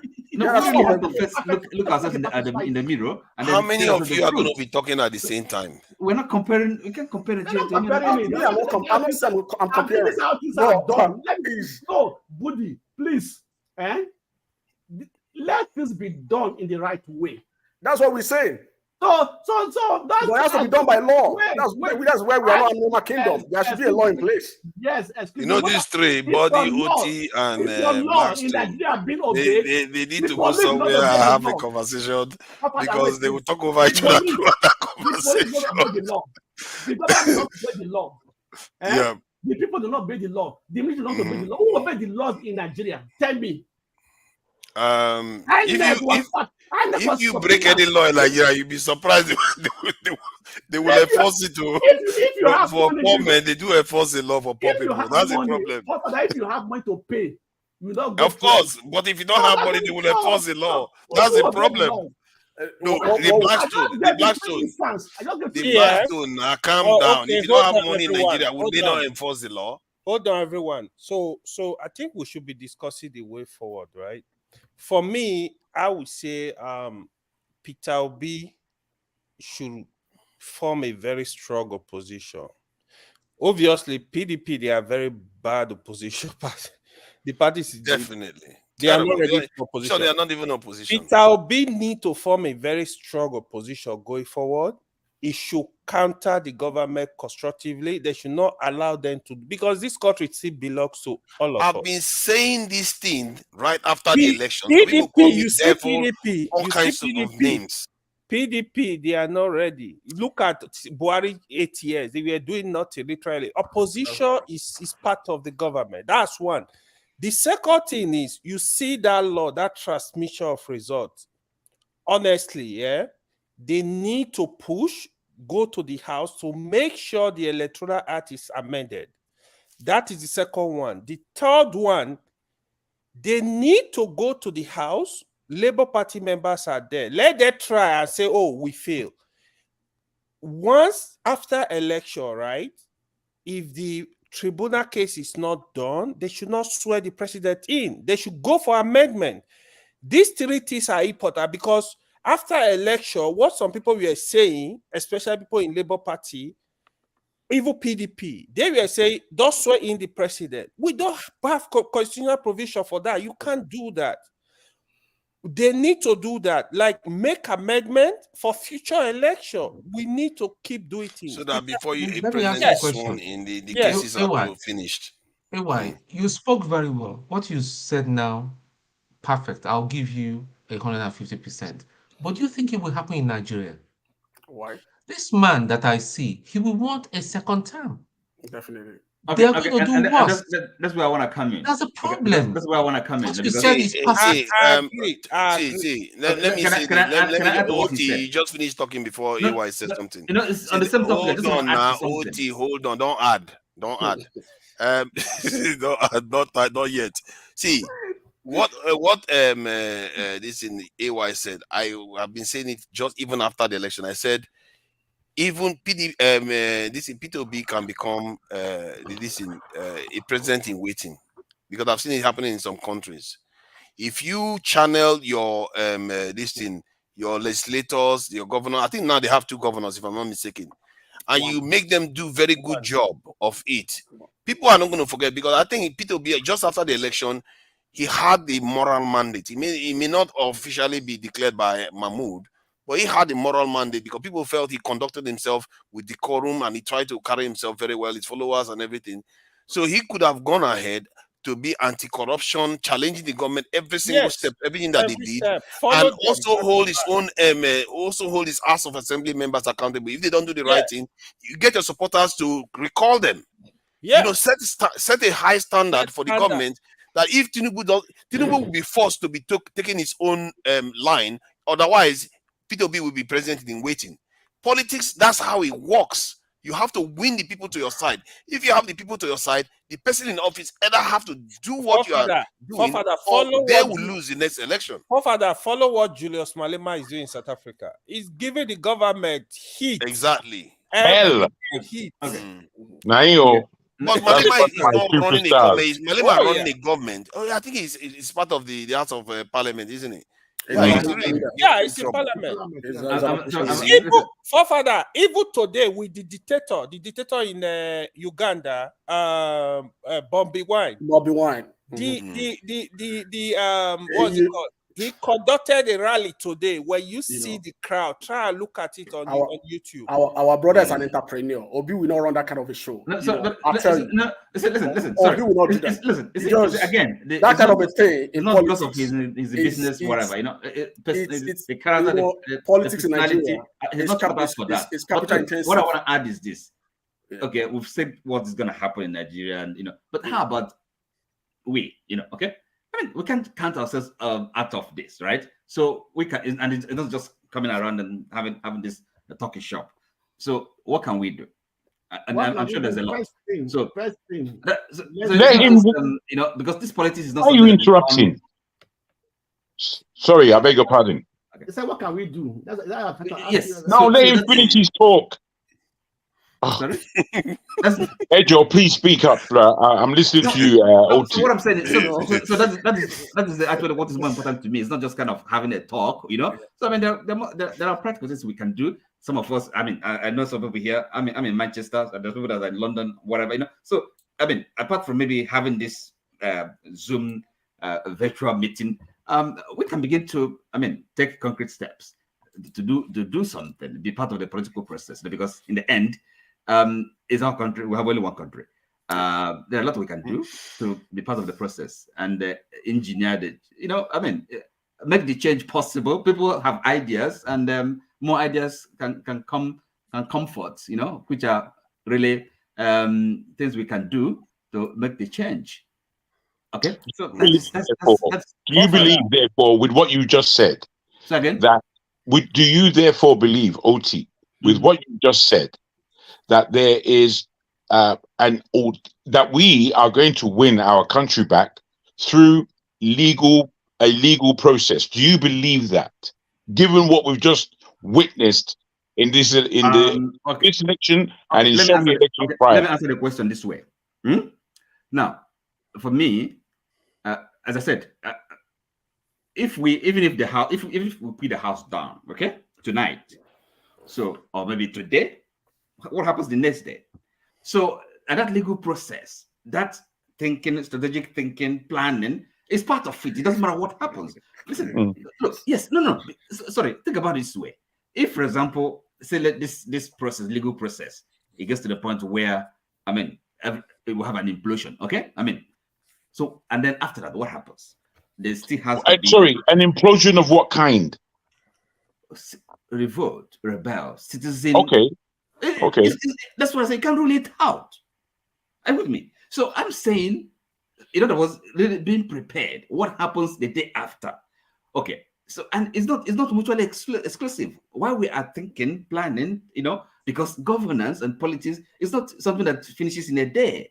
Are you with me? So it's an ongoing process. Political development, active citizenry. We have to just get used to it. So we have started the journey. That's what I'm looking at it. So it's not just really being reactive, and then what have just happened. Okay. Then after that, what happens? Somebody has to do the business of governance, and we have to be part of it. That's what I'm saying. And okay, we started having conversations, but also there are things we can do. Electricity comes here and then has this proposal about citizen recall. For example, let me give you one or two. Do you know that people that have somebody like Buhari, the last past government, some of these people could actually be sued, even if not through the Nigerian courts. Okay, I mean there are ways people can be made accountable. All right, not only through Nigerian judicial process.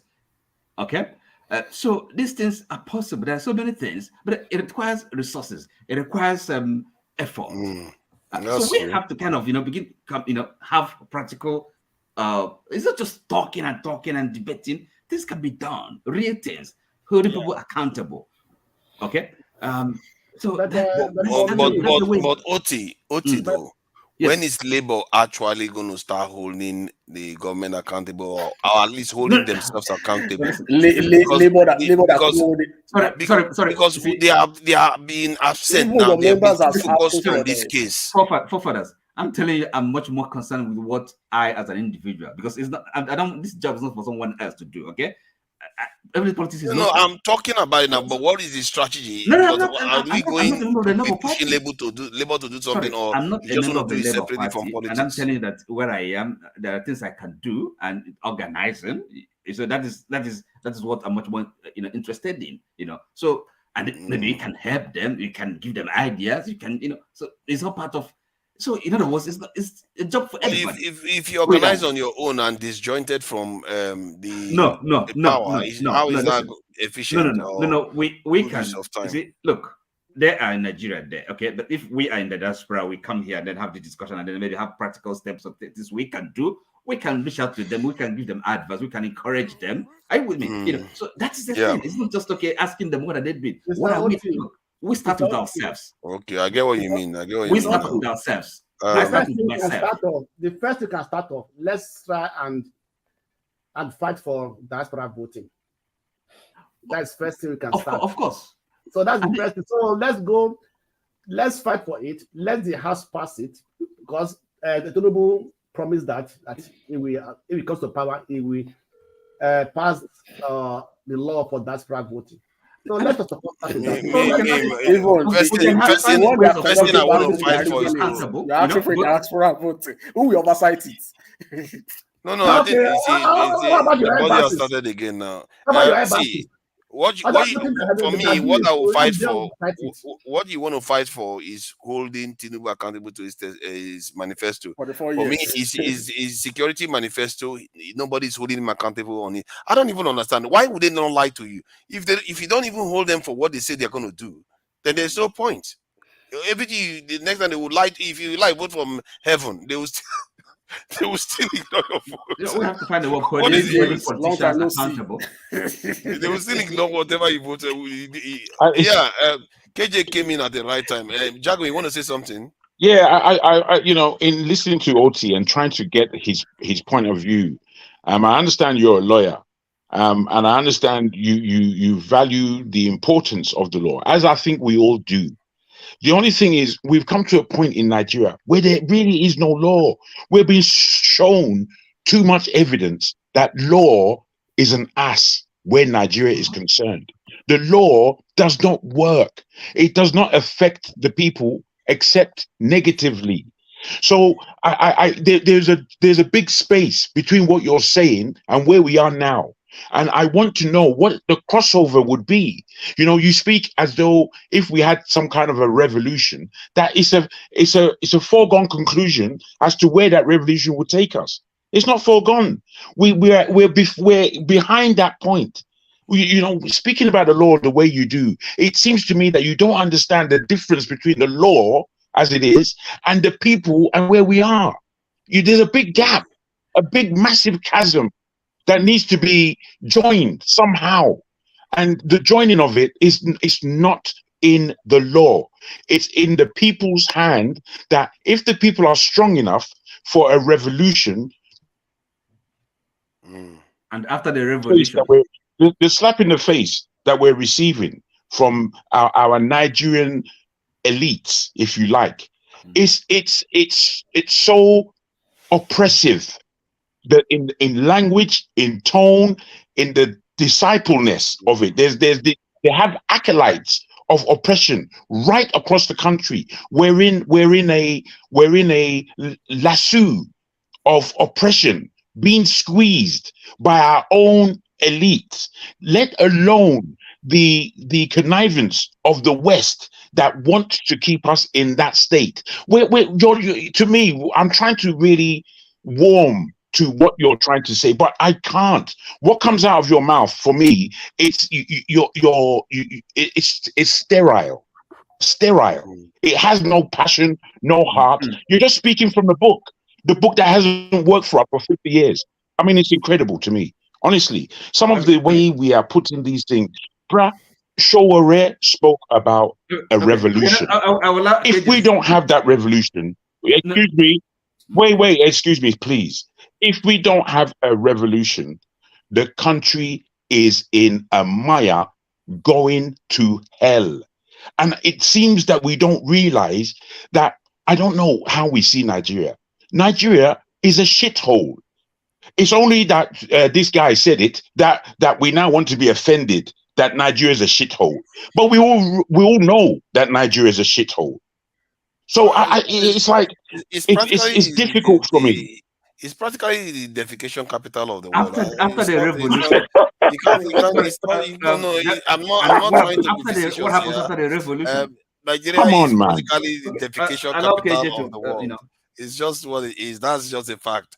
But the problem is that our leaders need to make more latrines for Nigerians. But it's all right. That is another policy that maybe Tinubu should champion.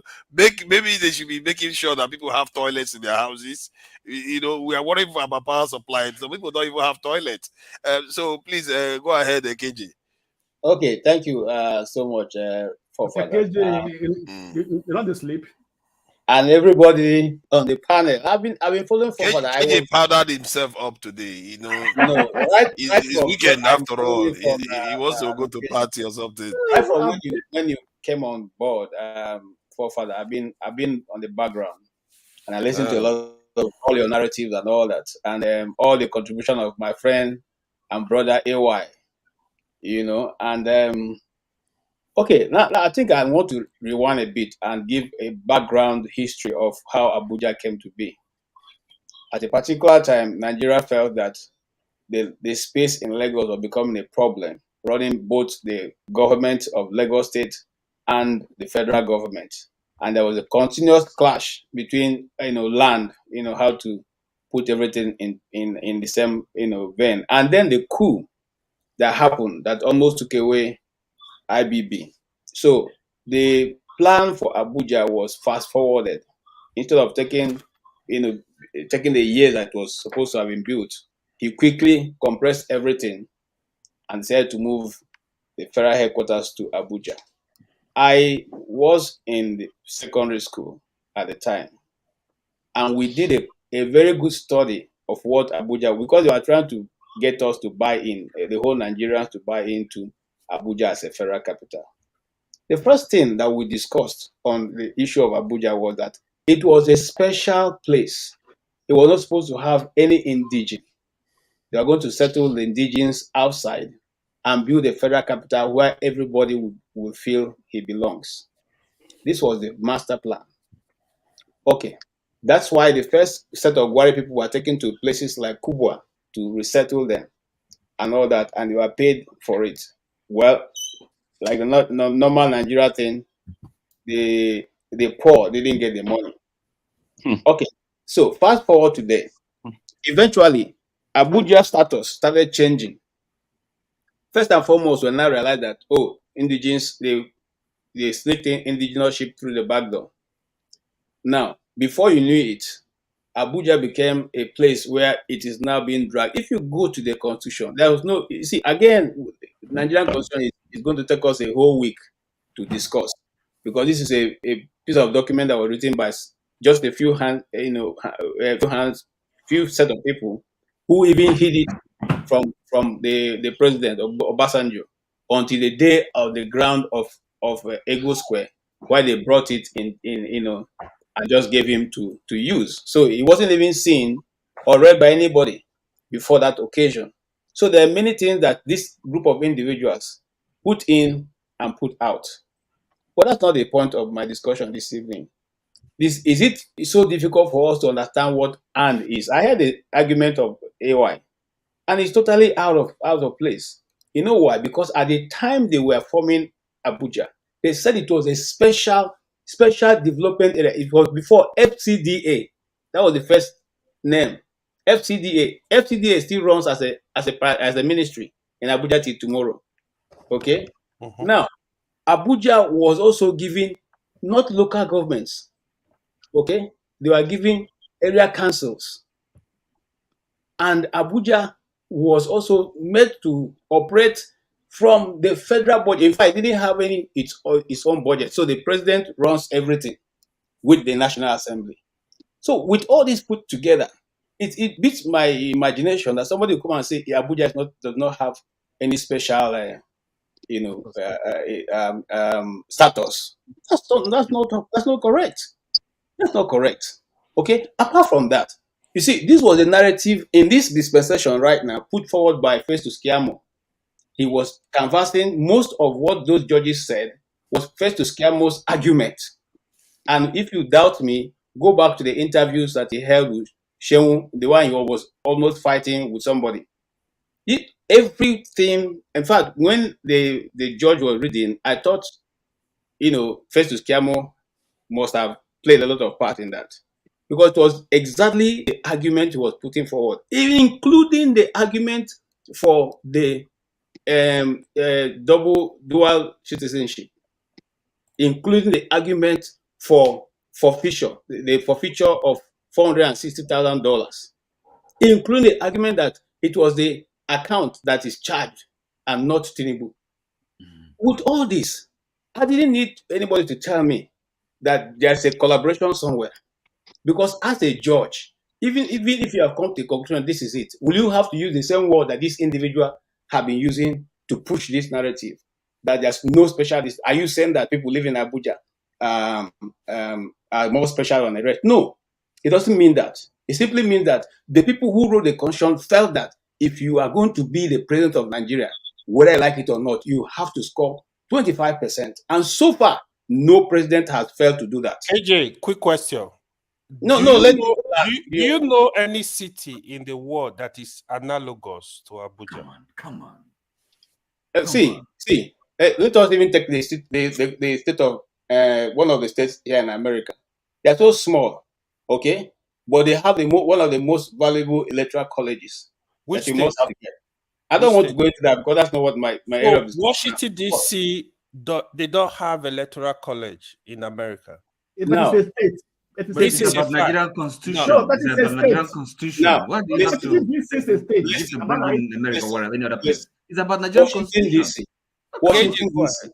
Washington DC is just a new district. Let's not even go there because we know when America transferred from their old headquarters to Washington DC. So it's a different ball game. But what we are coming back to is what we ourselves wrote. Are you saying that the whole of us don't know the meaning of and? So the same argument is giving you the same argument that Festus Keyamo was professing was the same argument that the judges are professing. The same conjunctive or disjunctive. You see, let's grow up. My challenge is that we are thinking that this thing is not happening in our lifetime. It's happening in our lifetime. It's our life that is running. It's the life of our children that is running. Those of our brothers and sisters that are in Nigeria, this thing is going to happen with them all. It is their own life that is running. If they're not able to achieve anything in the next, just like they've not been able to achieve anything in the past 8 years, then join another 8 years. That's 16 years of their life wasted. So, gentlemen, well, the question is, up to whose interest are we protecting? Are we discussing? Let us agree for once without this thing that Tinubu has won. Are you saying now that so forgery is not a crime in Nigeria? Are you now saying that you can just mago wuru anyhow you get to the answer, the answer, that is it? You see, we are opening a kind of worms as a nation that we're not going to be able to close. Because I can go to court tomorrow and say, you cannot hold me for forgery because I can cite any of these examples. This is, you see, why am I being very careful to say this? This was how settlement was introduced in Nigerian lexicon in 1983 by IBB. Settle him. Settle him. It become a culture in Nigeria. 10%. Don't you all know when it came in? Was it there before? So that anything that happened now, if body give me a job now, I say, oh boy, give my 10% too. You know, so this is a standard practice now. So now we have moved the lead further up. That okay, you know, can you look? So, I mean, and I like the way people capture, even though we talked about it so many times. For a judge to reduce yourself. In fact, the woman even came to the point of using social media. Come on, how petty can you be? Okay. Now let me say this, and I know that people have said that you know, maybe the lawyer didn't present a good case. My brother, none of those lawyers in that place. The Articles lawyer is a professor of law and has won more cases than even the Tinubu's law. Go and ask. Who is that? The Articles lawyer. Articles lawyer is a professor. Who are his lawyers? Professor Levy. You know, you had articles. KJ, hold on, sir. Hold on. Not Levy. Levy is Chris Uche. Ozekome is there too. Michael Ozekome. Lizzie is there. Hold on now. Hold on. So each and every one of those. You're not familiar with none of them pushover. Excuse me, sir. There's none of them as the pushover. They all know their onions. And you cannot tell me a senior lawyer of that magnitude will go to court without evidence. It is impossible. And let me tell you, when you first came in and threw away 10 of those witnesses as not valid because you think they are in favor, when you come to court to testify for, if I invite you to come and testify on my behalf, won't you testify to my favor? Is it going to be to my opponent? So you see, two, now the front loading and back loading, in fact, you see, I'm not a lawyer, but I have plenty of people who are lawyers. I have asked them, and one of them made a presentation here in the US for certain people. That was taken from the United States law, you know, this thing, and including the Nigerian law. And what does it say? If I subpoena AY wasn't intending to come and give evidence on my behalf. I forced him to come and give evidence on my behalf. Therefore, there's no way I can have his testimony before the case starts. So it is allowed that when he finishes his case, I can submit the subpoena or whatever it is. It's not allowed. That's what court is saying. I am telling you, my brother, what it is. That is the same Nigerian court. No, that's not what court says. If you listen to that judgment, excuse me. That's what the lawyer. That's what the judge says. The lawyer. We are majority of lawyers. That's what you have listen to now. Make I talk my own. Now, where majority of the lawyers start disagreeing with the judgment is that was a fundamental flaw, because the OB camp and those they subpoena was not originally there. They got a subpoena from the court. And if they're going to get the subpoena from the court, the judges were not there to sign it. So who would have given the subpoena power to them? Invite those people first of all, listen to their testimony before they now get it and front load it. What's front load? Meaning that what you're submitting before 21 days. Yes. Okay. So they didn't have those documents. KJ, how could they have loaded it? Before you go far, wait now. I be layman. I know, say you be journalist. You sabi. You familiar with stuff. Let me quickly touch on Abuja that you started with. You know, there's a gazette on Abuja. There's a gazette that established on the establishment of Abuja. Why As not? a journalist, yeah, you can get that from FCDA. You can buy it. It will tell you everything about Abuja, how it come by. No, you see, brother. I at least, like I said to you, I was in secondary school at the time, so I no be say I be small people. I don't know exactly what happened that time. I don't enter secondary school. Yeah, I know the secondary school they not be like this one now. They read newspaper, they read everything. We read everything. I read them. Okay, so the story is simply that The problem now is that whenever we get to the middle of the stream, we change the laws to suit whoever is there. We quickly adjust it to suit whoever is there. How do you build a nation that way? You cannot. So, okay, now you see this same judgment of 25% has been judged many times. Look, the Minister of Justice during Attorney General, yes, for Jonathan, okay, the thief guy, Andaka. He was laughing when they first brought this thing. He had done a lot of interviews, and he said, look, people are just playing sentiment here. This judgment have been given long time ago. We all know what it's talking about is not about 25%. It's talking about the status of Abuja. And no, go and listen to that interview. Go and listen to that interview again. You are talking about brother. There is no principle. There's no principle in law. There's principle of first mention. Let me quickly guide you. There's one principle of first mention. The first place they use and. The first place they use and in the constitution. What about the judgment between Obasanjo and Buhari? Where do you say? On Abuja. You see, 25%. The issue of 25% in Abuja has never been in contention. Go and research very well. Go and check. Buhari took has never been in contention before. What has always been in contention is the status of Abuja.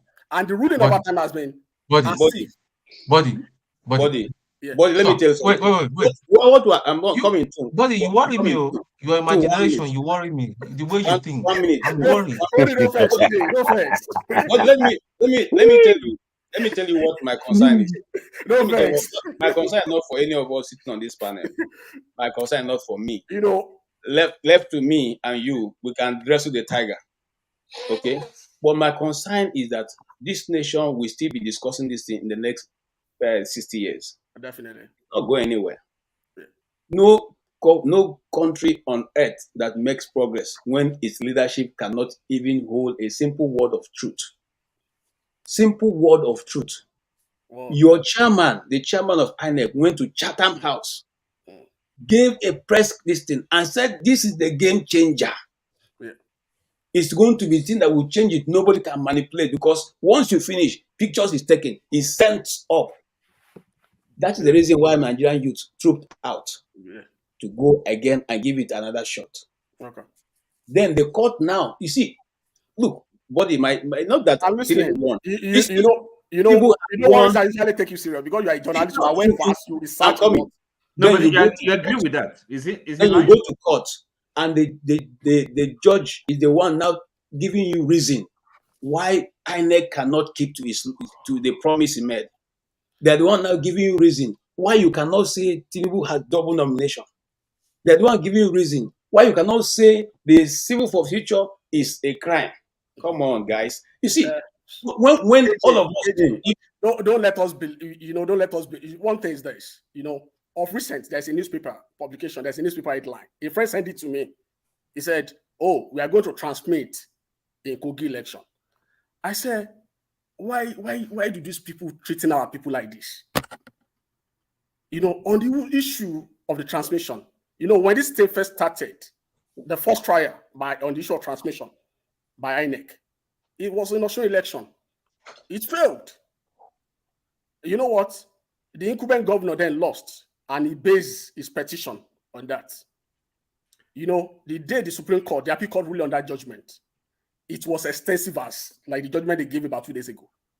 Maybe you've not been following. When the Supreme Court was about to rule, the Supreme Court told the same line. People are celebrating. And I know that's a precursor to the general election. That whatever happened in that election, whatever the ruling that the Supreme Court or appeal court gave in that judgment is what will be obtainable in the general election. But because you don't like the face of that man, we jubilate, we are excited about the result of the Australian election. The same result, the same judgment they gave us today is what they rehearsed for us about 2 days ago. I think when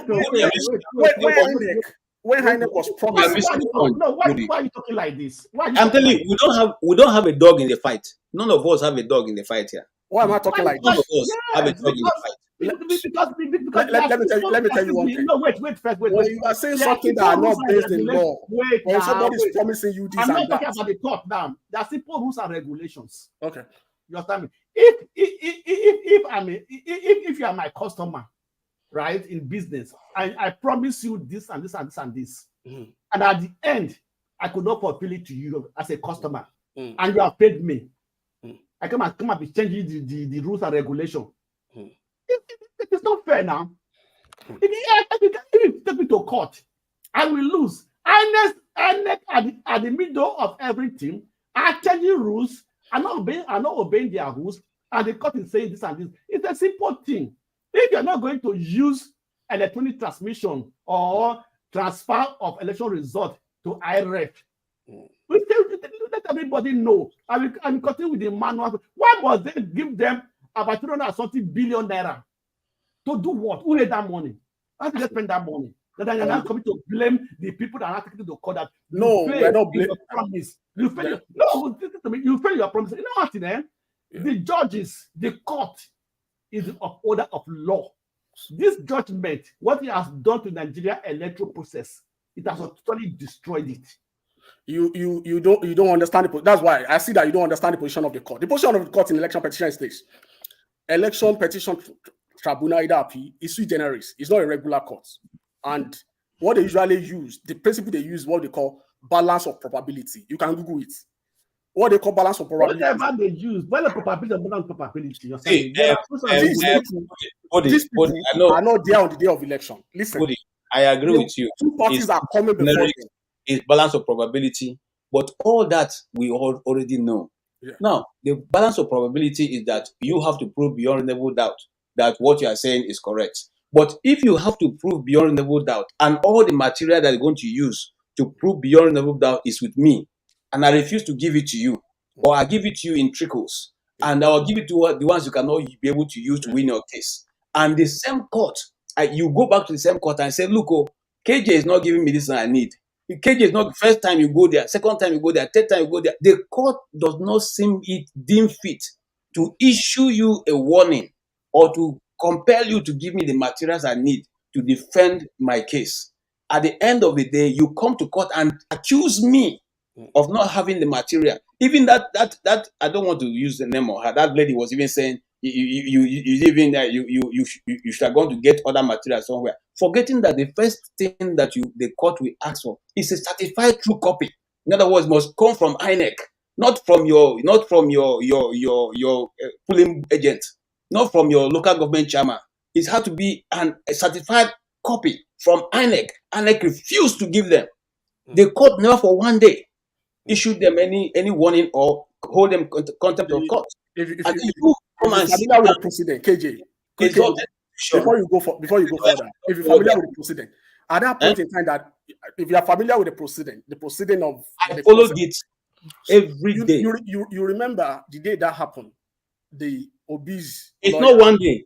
It's not one day. Obese. Listen, the day they went to the judges, whereby they informed the judges that they were finding it difficult to get the material in the custody of INEC.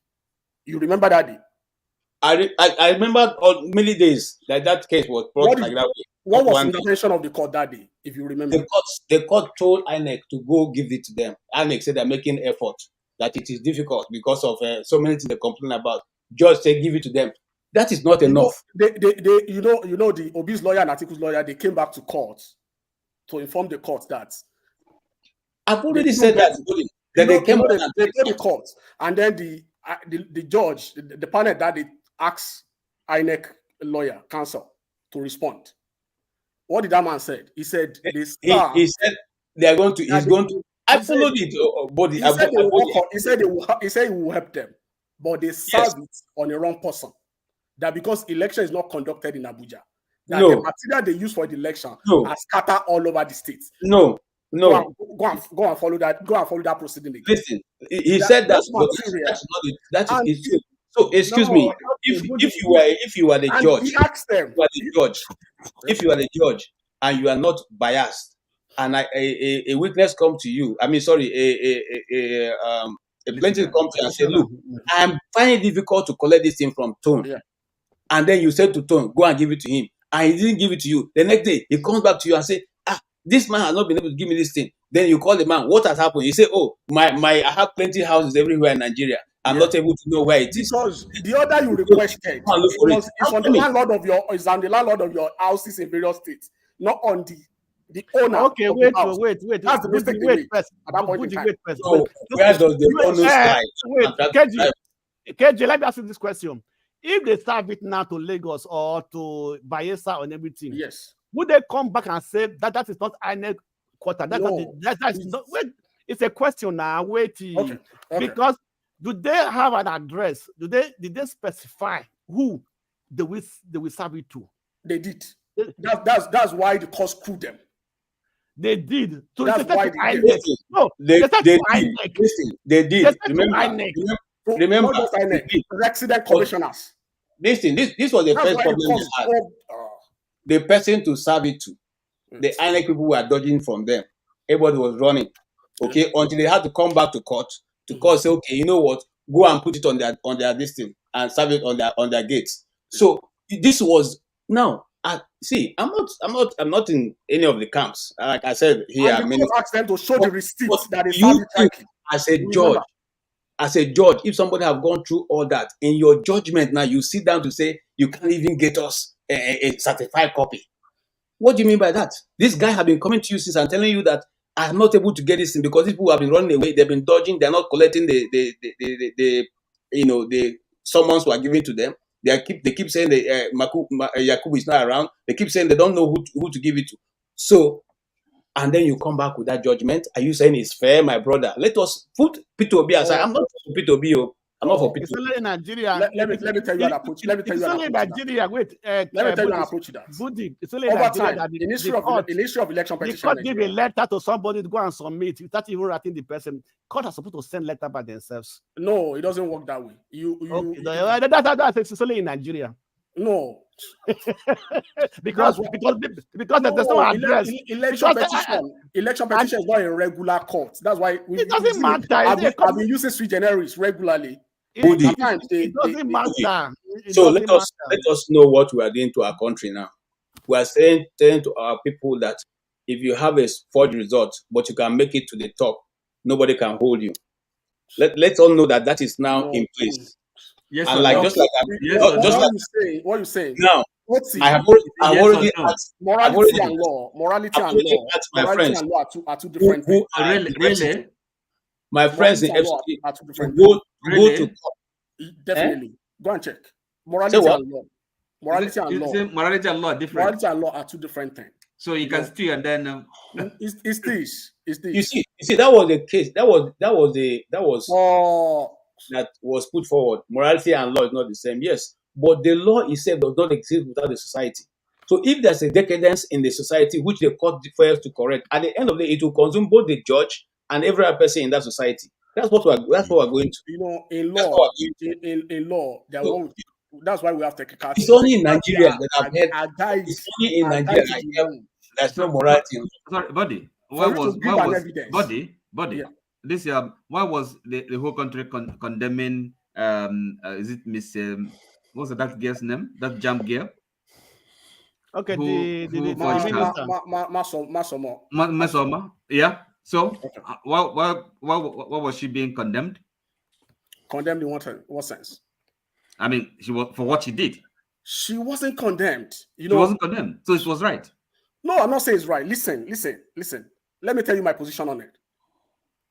This is a girl. We have an examiner, an institution. Was it right or wrong? It doesn't require much elaboration. What she did, was it right or wrong? And don't waste our time. Right or wrong? For her to forge her own results? Yes. To cheat. Hurry up, man. Listen, what kind of question are you asking? I gotta go to bed. Gentlemen, I gotta go to bed. An examiner releases a result, and then you are convincing the examiner that you have a different result. What are you talking about? No, is she right that is she right or wrong? How does it sound? An examiner, an institution that has the authority to conduct an exam, release your results, and then you are challenging that authority that you have a different result. What are you talking about? There's a presumption. That is what we're dealing with now. Listen, even in law, we're talking about whatever the INEC does, there's what we call presumption of regularity on whatever it does. Go and check. Okay. But okay. What about the minister that is in the ninth in the NYC camp? The minister. That's a what? The minister that's not serving NYC. That's another issue, because some people. Is it right? Is it right? Is it? There is no law. I will cite two people. There is no law in Nigeria. There's no law that if you are listen, the stopper after being appointed as a minister, NYC is not required for a position. Go and check the constitution of the what it says. The requirement for the position of a minister is what is required for you to be an House of Rep member. And it's not I'm not talking about that one. No, you are totally wrong. Totally wrong. Did you serve? Did you read the manual behind the service? Your call letter. Did you serve? I can bet you. Go and, you are a journalist. I respect you. Go and research on it. It's not required. NYC is not required for you to be a minister. I'm not saying it's required. I'm not saying it's required.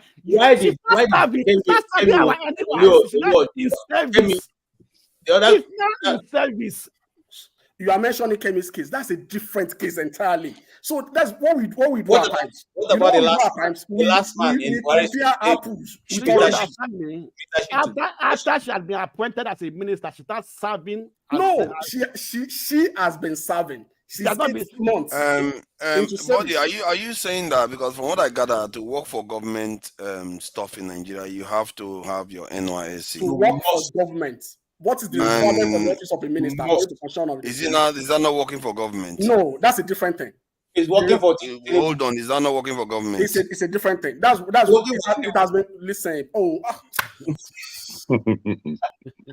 KJ, KJ, you are a journalist, and then you remember the point in time. Why is it a different thing if you're working for actual government? It was contested in a court, in the law court, whereby there is a difference between a public service and a civil service. They define it. No. Under Nigerian law, my brother, under Nigerian law, it's not the taxpayers money going to pay. Is he going to pay her from his pocket? No, from the Nigerian service is not in the same class as the political appointee. It has been litigated, and there's been a judgment on that. Go and check. So politicians are not required to have NYSC. For certain offices, for the office of a minister, the minimum requirement for the office of a minister, it is what is required for you to contest for the House of Rep.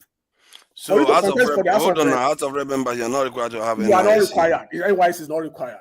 Go and check. NYSC is not required. Those are people that are going to court. They are only wasting their time. In the case of Kemi Adeosun, it's a different case. What's the different case about it? The case of because she said she forged a session letter, right? Then why was it brought up if it's not required? This one, the case at hand, she didn't forge. The case that no, it's a question now. Wait, I'm asking a question now. If it's not required, to be a minister, right? Then why do they have to bring it up? Then what happened in the case of Kemi Adeosun is this. Is the issue they brought up is the issue of forgery, because the signature on Kemi Adeosun. No, I understand that. Why, if it doesn't require, to be appointed as a minister, why must they not bring it up? Our people, in the case, why did they bring this up? In Nigeria, people just bring anything up. Why don't they forget it? Why don't they just skip it? Since it's not a requirement. If it's not a requirement, just forget it. Because we are kind of people that usually we grab any straw. We grab any straw. Buddy, I'm sorry to say, but see that's the mistake we keep making in Nigeria. We keep thinking that people are so stupid they can't understand this thing. But people are not stupid. Okay, what you are saying is totally not true. In Nigeria, for you to serve in the government of Nigeria, you must You are missing it. That's Now, the I'm point. coming. Hold on, sir. Not only Kemi Odo, No, you don't even. what Let about me Mr. land on what I'm explaining to you. You won't get it. Shitu of yesterday, Shitu who just left. The Shitu, the Mr. Shitu who just left. What was the problem he had? It's not them NYSC. Was he fired? Eh? Was he fired? He wasn't fired because Buhari refused to fire him now. Why can't you go to court and challenge it? Yes, now. Why can't you go to court and challenge it? If you know there's a case there. Who will take him to court? People that took Kemi Adeosun to court. People that challenged Kemi Adeosun's case. No, that one was a personal interest, and people. In fact, let me tell you what happened on because you think you know what happened. Let me tell you what happened to Kemi Adeosun the case. The certain elements in the government of wanted her out. It should not apply at all because it's not required for her. In the sense that she was not a Nigerian citizen then when she graduated. See what happened to Kemi Odo, I've forgotten the second name. She stepped on many toes in that government, and they decided to go for her. So not that they were going for her because they didn't know. They've always known all the while. Mr. Shitu, what happened was that he was favorably disposed toward the government and those people who are the powers that be. And so nobody took it up. Even though the Nigerian media, I'll give it to them, they pressed and pressed, but nobody did anything about it until the man left. It's because of personal. Let me tell you what happened in the case of Kemi Adeosun. To the point where you said it, to the point you said it. Kemi Adeosun's case is this: it's a case of local politics of Ogun State. It was Osinbajo personally that went to Kemi Adeosun that she has to go. The probing of Kemi Adeosun was never shown to her. The outcome of the probe that they did. It was Osinbajo and the SSG of them that went to Kemi Adeosun's office and tell her that she has to leave. The probe that they said they carried out was never shown to that lady. Until that lady took us upon herself and she went to court. And she contested it in court. She won. She was cleared. That she even not ought to serve at all. Because at the point in time where she graduated from East London University, she wasn't a Nigerian citizen. And there's even not that regulation then. So that's why we have to get our facts right.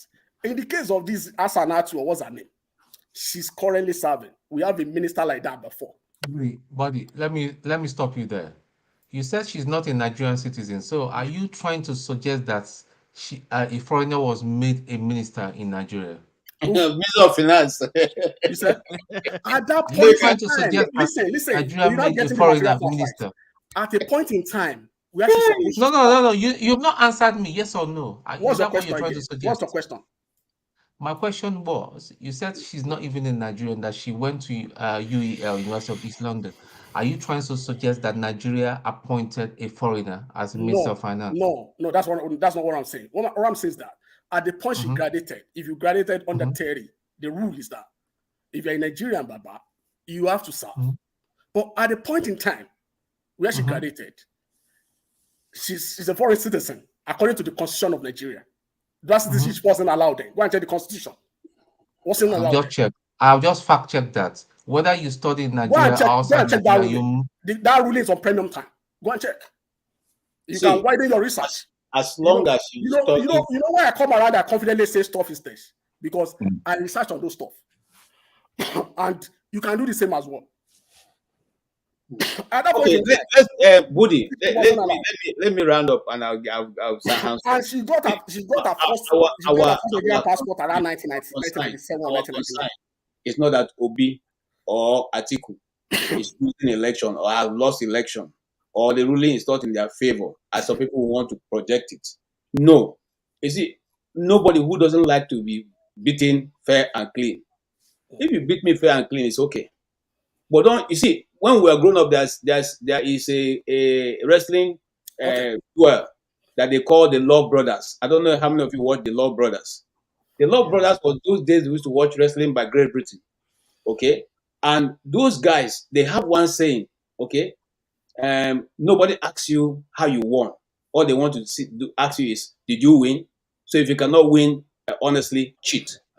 And that time we used to say it as our, as our slogan. And one day I said it, and my parents said, "What did you say?" I said, those guys just say, if you can't win, honestly, cheat. I said, no, that's totally wrong. Okay, if you give your best, but don't cheat to win, and that's what we grew up, and that's what we're telling our children. Now, if it comes to a point where we have to now go back to what the law brother used to say, nobody bothers to ask you, how did you lose? They just say, did you win? And if you don't win, everybody goes away. So if you cannot win, honestly, you cheat. That is what we're introducing to our people, our children, our nation. And it's not going to be fair. Look, if anybody sits down and tell me that you were comfortable with the way the judges were barraging the article and Obi, and then I'll be shocked, because they're not acting as judges, or that is umpires, unfair, umpires, referees called to referee in this case. They took side and they stayed with that side until the end of their judgment. It can only happen in one place, Nigeria, no other place.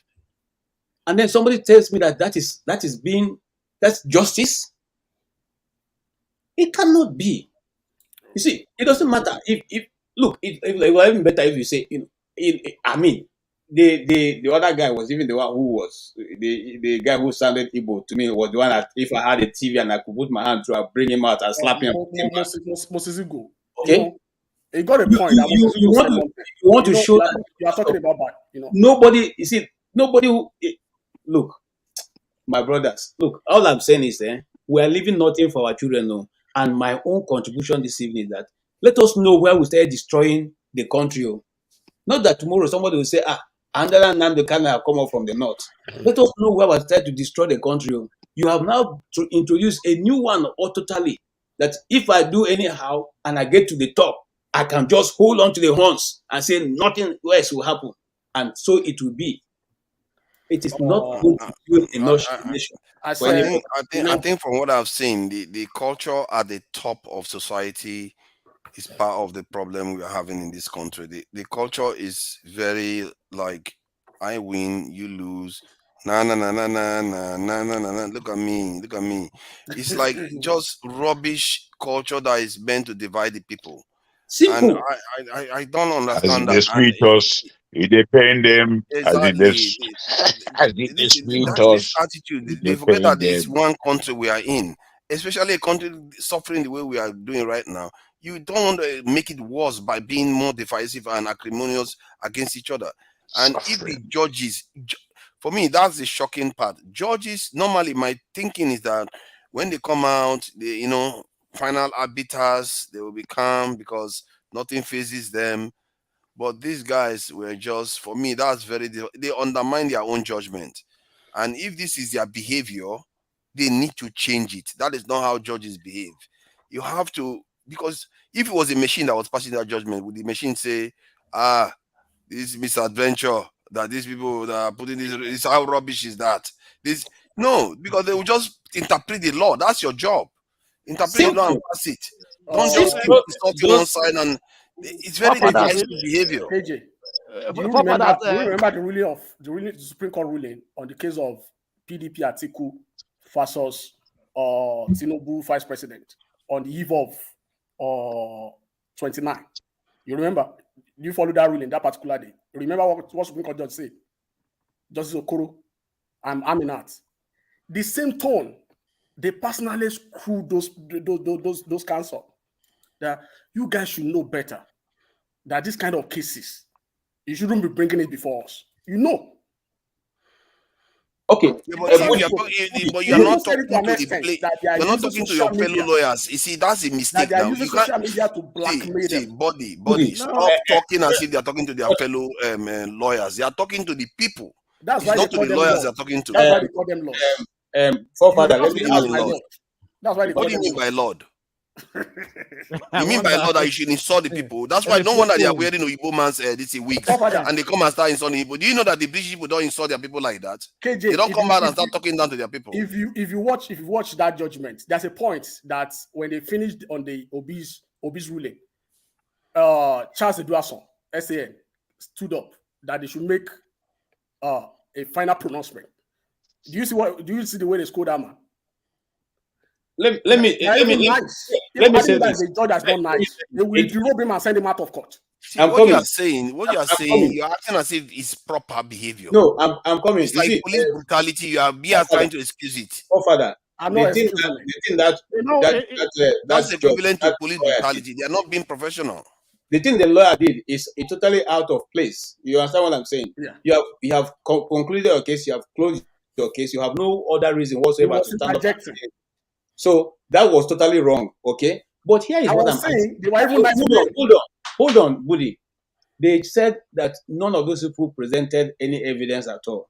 Did we, in the process of going through this process, did you see them carrying television, okay, TVs, that they played some of those things that went on in the polling booths in around the country?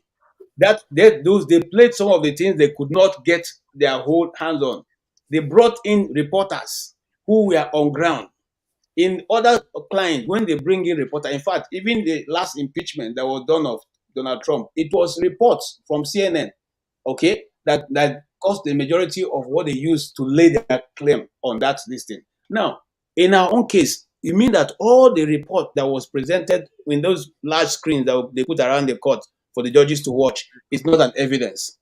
In their own this thing, the reporters who came to say we were part of this and we saw this and we saw this is not an evidence. You know what they did? They swing all those things out with one hand. That you are testifying, you are here, you are biased because you are here to not that they only did that. That's what they said. No, that's what they said, and they threw it out. That's the first premise. If you listen very well, that's the first premises they made. Wow, when they did that, they started going to their disposition one by one. You know, they said you allege irregularity in polling units, and you promise allege that you yes, will give us the video. A judge giving this and saying you allege, and you say and they brought up video evidence. No, hold on. Look at the quote. Look at the quote of another Nigerian, Yahaya Bello to Peter Obi and Atiku. Your posturing to appeal court to Supreme Court is clownish and stupid. You see, the language the elite class uses in Nigeria is part of the problem. And these people they either need to be dislodged or they have to change their behavior because they are killing the nation with this attitude. They just keep remind them all over the place. What do you want Obi to do? No, to go and start asking people to go on the street? What kind of useless people are these? Yes. Remind them of the central bank governor. Look, 2 days ago, he was on TV saying, if you want to fight me, come on, let's fight. I'm here for you. Remind him where he is now. Oh my God. Remind him where he is now. The same people who he was doing a buga for, they have now captured him and kept him where they want him to belong. No, KJ. Remind Bawo. Remind them of the EFCC chairman. They were taking him as a cowboy. Wild West, going up and down. They even met the road as a Korocha to climb ceiling in his house and was praying, oh my God, God, save me. Today, that same Bawa or whatever his name is in the dungeon. So this is the system we're dealing with. When they finish using you, they rubbish you. You at the time they're using you, you'll be dancing. According to my late father, he says a grasshopper jumped into a frying pan. And you see, because it has oil, the oil was coming out. He was dancing. Hey, see how they make guys, see how they produce oil, and they do magic until all the legs stretch out. That's KJ, make you not worry. When to the book come back, we don't win the case. Don't sit down where they go see fire. Oh, Father, you are the one who gave us the guy that to meet. And I want you to do a exposition for us on those people that you went to meet, because you already have said that. The people we went to meet, where the money is going to come from. So we Anduja people. Are you yes. talking about in this in yes. India? Yeah. Yes. So that people will know what it is, who they are. See, for our good. KJ, my prediction is that if this elite don't implode Nigeria with their stupidity, Nigeria is going to improve in the next couple of years, but it's not going to be significant enough to change our fate. Our suffering will still remain and may get worse in time. So that is what we are seeing here. Because one, Dangote refinery may come online, and likely within its time, and a Nigerian refinery may also come online. And the reason why it's going to come online is because of the same reason why we all those things came online in the 60s and the 70s and the 80s, it all went down.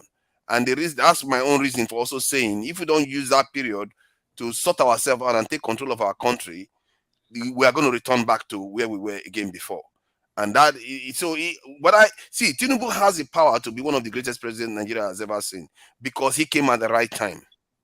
You saw that video that I played of the British officials literally begging him, tell us what you want, tell us what we are doing wrong, tell us what we. As if Nigerians call him to quarrel with him. When he came here, did he come in with Nigerians saying, "Oh, we are going to talk to you toughly. We don't like you anymore"? No, because he knows that if Nigerians turn away from them, there will be consequences for them. That's why he's coming like saying, "Tell us what you want," and all the rest of it. And what did our man say? "Hotel, give us training, give us trucks." That's what I mean by we are going to go past the next 5-10 years. We'll progress a little bit, but not significantly enough. What if I may if I may very quickly, Forefather, I would like to understand what you mean. Apart from the timing, are you saying that Tinubu has the potential of greatness inside him, or he can lead Nigeria to a place, a correct destination, given his tenure? No, strictly because of the timing. Strictly because of the timing. Because sometimes the timing is all you need for the right things to happen when you are around. Because and what do you expect? What do you expect to happen in this time? What I expect is how they are rushing now to invite Nigeria and African Union into the G20 because they saw what's happening in BRICS. How they are trying to make nice. The British people are trying to make nice with the Nigerian Chief of Army Staff. Hold on now, they are trying to make nice with the Nigerian Chief of Army Staff, telling him look at the keywords. What do you want? Be honest, tell me. Tell me what we are doing wrong that you don't like. Tell me your ambitions, what you want for your own military. Tell me we are itching to help you. These are key points. Nobody okay. Do you now let me just have a little understanding, please? Do you now, given what you've just said, do you feel that the West, whoever they are, would follow through on their requests? On the request, if they did, if they made their request, they will follow it through now because they need us now. I said it even when this Niger crisis occurred, that Tinubu has an opportunity to negotiate a lot of things in favor of Africa right now because they need us now. Russia can completely disempower them completely, and the BRICS is also doing the same thing. And I fear China. I wouldn't say I fear. China is also looking to use North Korea the way Russia used the Wagner Group. Because I hear that Russia, North Korea is beginning to try to arm and sell ammunition to Russia too. And if North Korea start participating in what is going on in Africa, it's over. And they know it. And this is why they came. And nobody. No, sorry. Do you know as of today? This is an important point because it is important. I was really surprised to see that video because I expected it, but to actually see it, I was really shocked because nobody was quarreling with this British official. Nobody, when he came to Nigeria, Nigeria was not hating him because we know Tinubu loved them. So he came to Nigeria, yet he was saying these things. Why do you think he was saying it? Sharing it himself. I really think that is a sign that they are vulnerable. I saw leaders, I saw them being scared. That's what I saw. I saw the British officials being a little bit shaky. Yeah, go ahead. Cool down. What I think, let me tell you something down. Nigeria is to them a very important country. You know, Obasanjo refused America to bring their base into Nigeria. You understand me? No, you are wrong. You are wrong. No, Obasanjo. It was during Yar'Adua's regime. Okay, fine. Okay, fine. But listen, wait now. Every Nigerian. You are good. Wait now. Okay, fine. Okay, fine. Thank you. I think he's correct. You are correct. So, but at this time, let me tell you something. All these people that are now playing friendship with Tinubu are going to use him. Now they have lost their business in the jail. They are finding other countries are going to bring their base to, and Nigeria might be a place of interest to them. And that has been a place of interest, and might be a place of interest to them, right? Number two, all these promises they are promising the Nigeria. Promises are just promises. I've never seen a country anywhere people sign MOU without signing contracts. And I mean, MOUs that have been signed with foreign countries, foreign partners that have come to limelight in Nigeria. So you can come to me. I will promise you everything. Doesn't mean that I will fulfill it. Just to make you happy. Arise you said today, Dr. Abati said yesterday. He said these are just promises. Let's wait and see what will come out of it. Right? What did Dr. Abati say regarding what? About the money that the businessmen in India pledge or promise to Tinubu that they are going to invest in Nigeria. Okay. About $23 billion and so on and so forth. Let's wait and see if that will happen. Right? There are many MOUs because I believe in contract. If you sign a contract, you are bound by it. MOU is just an understanding. It's not binding on anybody. That's the foundation. That's where you should understand from. I think you have to observe. You have to observe the environment. What is going on in the environment? That's what I'm using. You're right. You're right, forefather, in terms of the environment and timing. But there needs to be a particular individual that really understands global politics in order to navigate and negotiate the way forward for his or her nation. Now, somebody like Tinubu, you know, he's made he's just gone to India, callously understanding that he's going to win the court proceeding or whatever you want to call it, the judiciary vote or whatever. And he's gone not to meet the president, the government of India. He's gone to meet some round the corner billionaires. There are many billionaires in India. He's going to meet people maybe he knows. I mean, on an official basis, as though it's an official. That's not an official thing. That's somebody that anybody can do. You know, all these things should let us know that this individual is not the right man to negotiate anything for Nigeria, because he's not doing things correctly. He's not doing anything by the book. He's doing wuru wuru.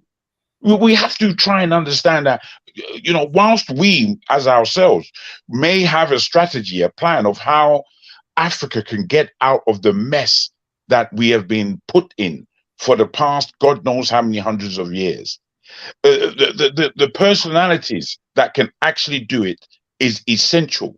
Now, somebody like, in my estimation, somebody like Obi, I don't rate Obi as the greatest statesman in the world, but there is something about him that if he was the person that won the election and he was allowed to rule, he would be one of the best conduits to a new Nigeria.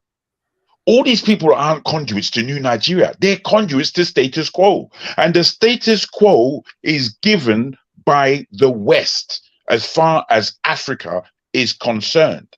Those francophone countries that have recently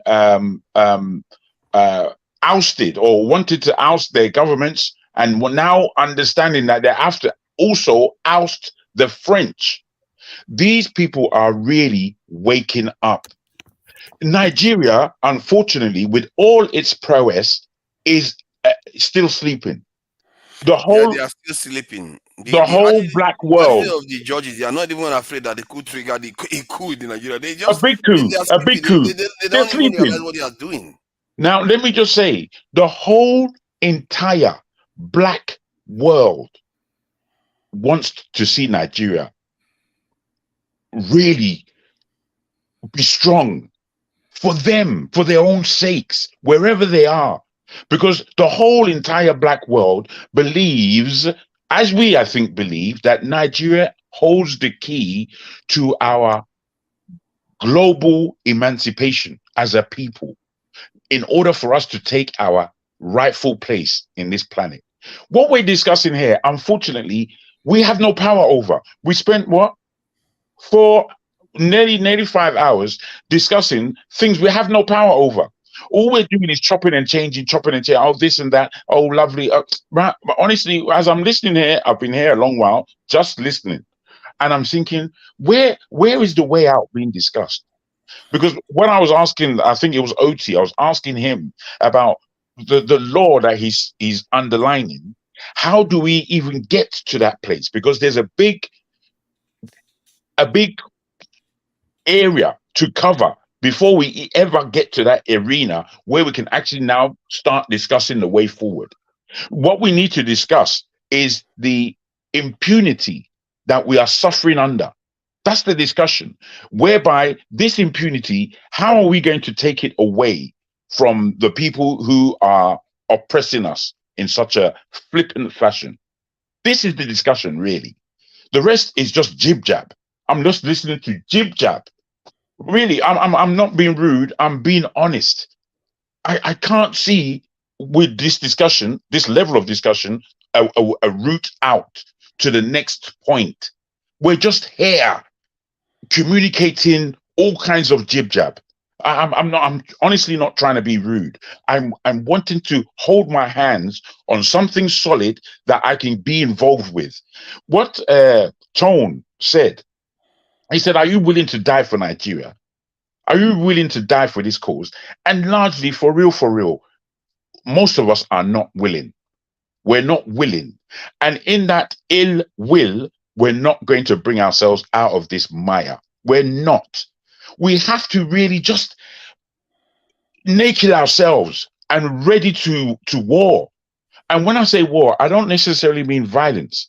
I mean war, because we are indeed at an advantage, but we don't really appreciate the advantage that we're at because we can't see a way forward. Now, I'm not saying I have all the answers. You know, what I'm saying is that I'm wanting to form under this platform some kind of collective strategy that we can say, as mainly we're here, mainly as diasporans. We're not in the majority of us that come to this platform, I've now learned, are not in Nigeria, but we are Nigerians and we love that country for some reason. So I'm wondering, how do we get from where we are now, where we have received a slap in the face in the initial rigged election? Now we have turned the other cheek and received another slap in the face from the judiciary. This is where we are. Jib jab is not bringing us anywhere. Oh, this happened in 2007. Oh, that happened in 19. It's rubbish. It's rubbish. It's rubbish. I don't know how to put it. All the things that we're discussing, we discussed 25% of Abuja. I didn't learn anything. I was really wanting to learn what we believe about 25%. I learned nothing. I'm sorry to say.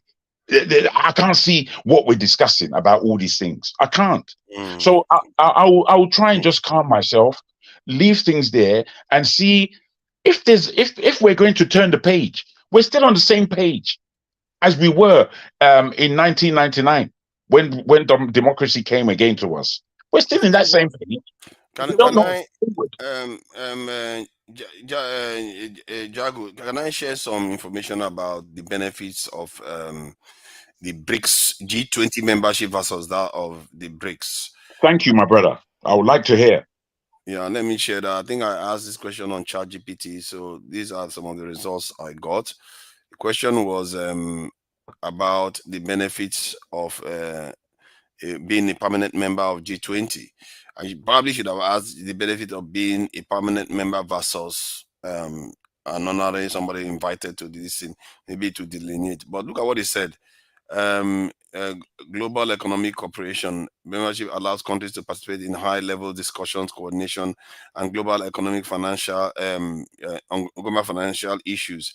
This includes discussions. It seems to include monetary policy, trade, development, and financial. Hey, that first one, monetary policy. Yeah, that monetary policy. The trade one is very, very important, and financial regulation that doesn't matter too much. What within the G20, one of the things that they tend to do a lot is give themselves a lot of loans. They give themselves a whole heap of money, and the question is just we being part of G20, would they give it to us? I'm not holding my breath on that one. So if you look at this one at the top here, this trade one, development seems to be something, but it says discussions on discussions. That's all they are mostly doing. And then if you look at this one, policy influence, so you can maybe influence some of the policies that they are doing because you are participating in discussion. Oh, we are members of the UN. What has that helped us in terms of policy influence? I'm not so sure about that. Networking. Network. And most of all these things just seems like a social media kind of interaction. It's like, what are you talking about? They can easily, if you look at there's nothing concrete there that says once you're a member, you're entitled to so and so access to finance, Nothing or access to concrete. nothing concrete. Nothing. And it means that they can just band amongst themselves and leave you Absolutely. on side. Now, my brother, forefather. Yeah. Okay, sorry, continue. I beg your pardon. This one is the BRICS one. And look at the difference in the BRICS one. Economic cooperation and trade. Look at that, very big at the top already. Economic cooperation and the BRICS membership countries are amongst the largest economies in the world. The membership provides opportunities for enhanced economic cooperation. That's direct trade, not discussion. No. Enhance, not discussion, enhance opportunities for that. Trade, investment amongst these nations. It can lead to increased access to each other's market and economic diversification. So you see direct impact on what you are going to do. Political influence. BRICS members countries often coordinate their positions on global political issues. By working together, they can exert greater influence on international affairs, advocate. So this looks like a proper club where you actually pull punches. And development initiatives. BRICS. So I thought there's no even point reading. There are quite a lot of them, and you can see clearly that the BRICS one seems more muscular in terms of when you join it, while this one, typical of Western people, had airy fairy stuff that you can't put any finger on. So when you get there, they'll just band among themselves and just leave you standing in the cold. Yeah, absolutely. And there is no policy influence. What is that? Okay, let me just read the policy influence. They say you can G20 meetings provide members countries with platform to influence again. How about voting? How about voting for something? What is influence? Yeah, influence global economic policies and change international responses to economic challenges and crises. This can be particularly important for countries with significant economic and financial influence. There is no power. He's just talking. Every time he's talking. You don't have any real power to change anything. That's right. They don't give you any vote in anything. He's just there. He's just there. He's just there. Look at him. He's just there, just disturbing us. Let's say UK and Germany, they're having a discussion, and Nigeria shows up like, you know what? Let's just go to the other corner and talk. While the Nigerian guy let's just leave it there. What are you going to do? You can't do anything. You don't have any power to do anything else. That is disturbing. This is disturbing. Now, if I can again expand, Nigeria had an opportunity to join the BRICS nations a while ago, before this time. Somehow they refused. And for me, I was thinking, what's going on here? Why don't they understand?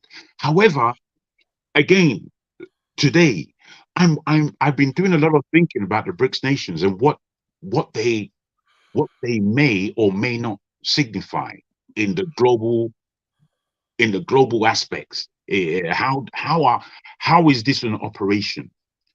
Because the Chinese, the Russians, they all have their own agenda. Don't get anything twisted. So in this, I'm thinking, is it our stupidity in not joining, or is God somehow? And I have to bring God into it. I know a lot of people here, we have a problem with faith. And okay, I won't go too much into that. But I'm somebody who I study the Bible.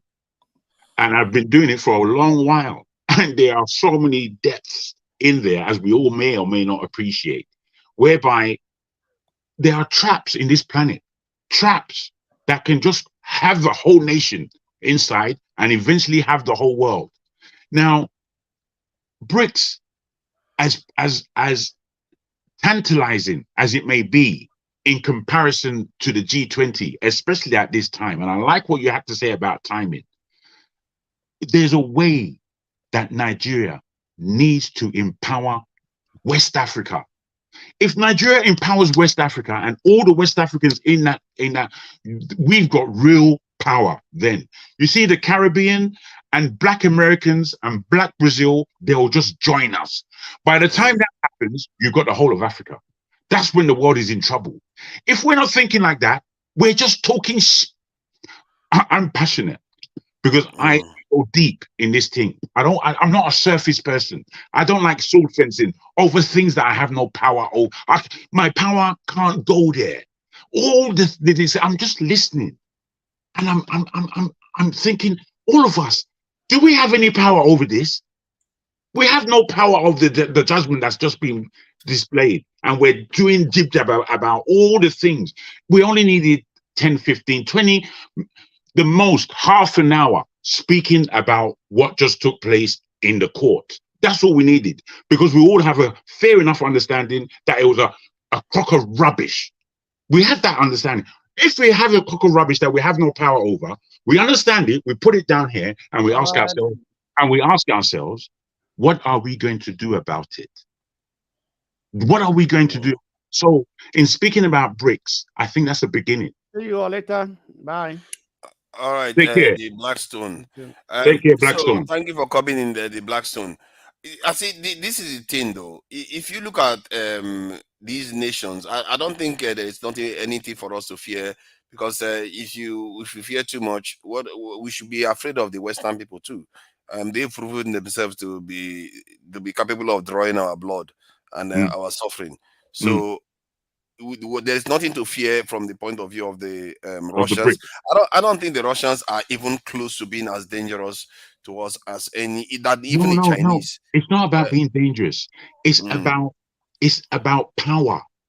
We are not, as Nigerians, as we may be more powerful than possibly any other African nation. Possibly.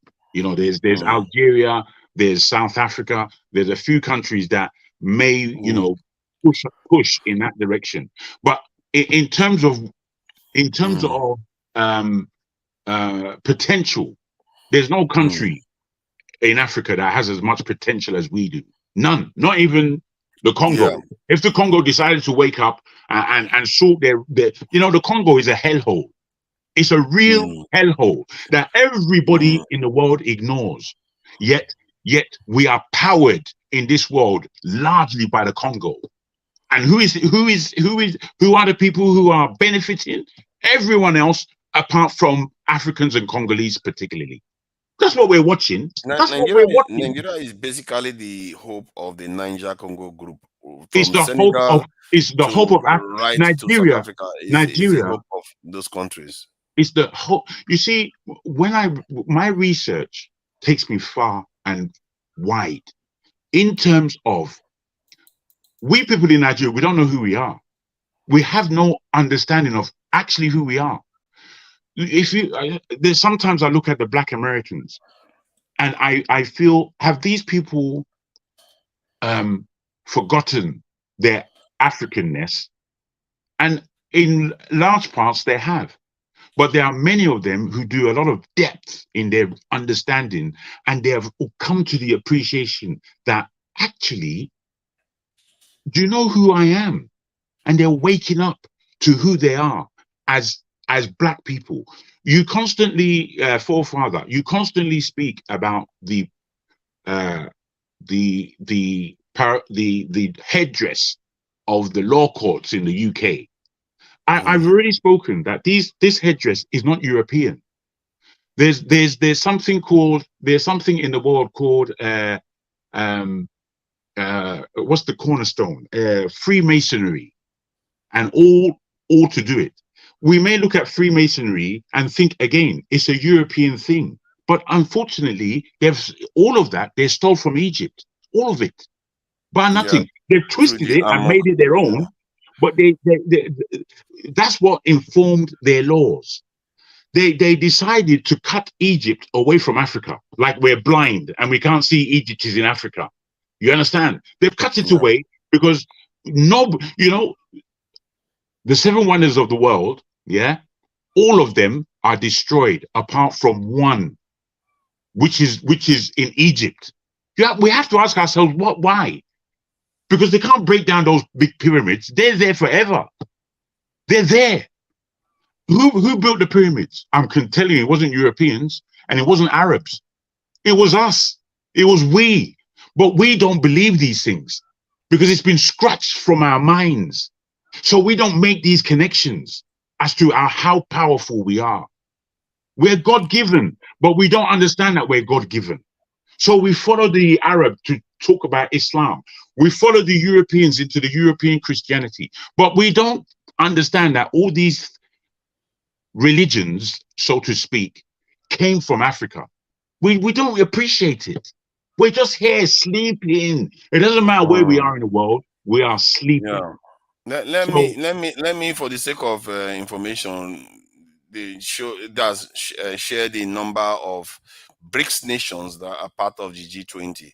Brazil is there, China is there, India is there, and South Africa is there. So you begin to wonder, why is Nigeria not present in BRICS again?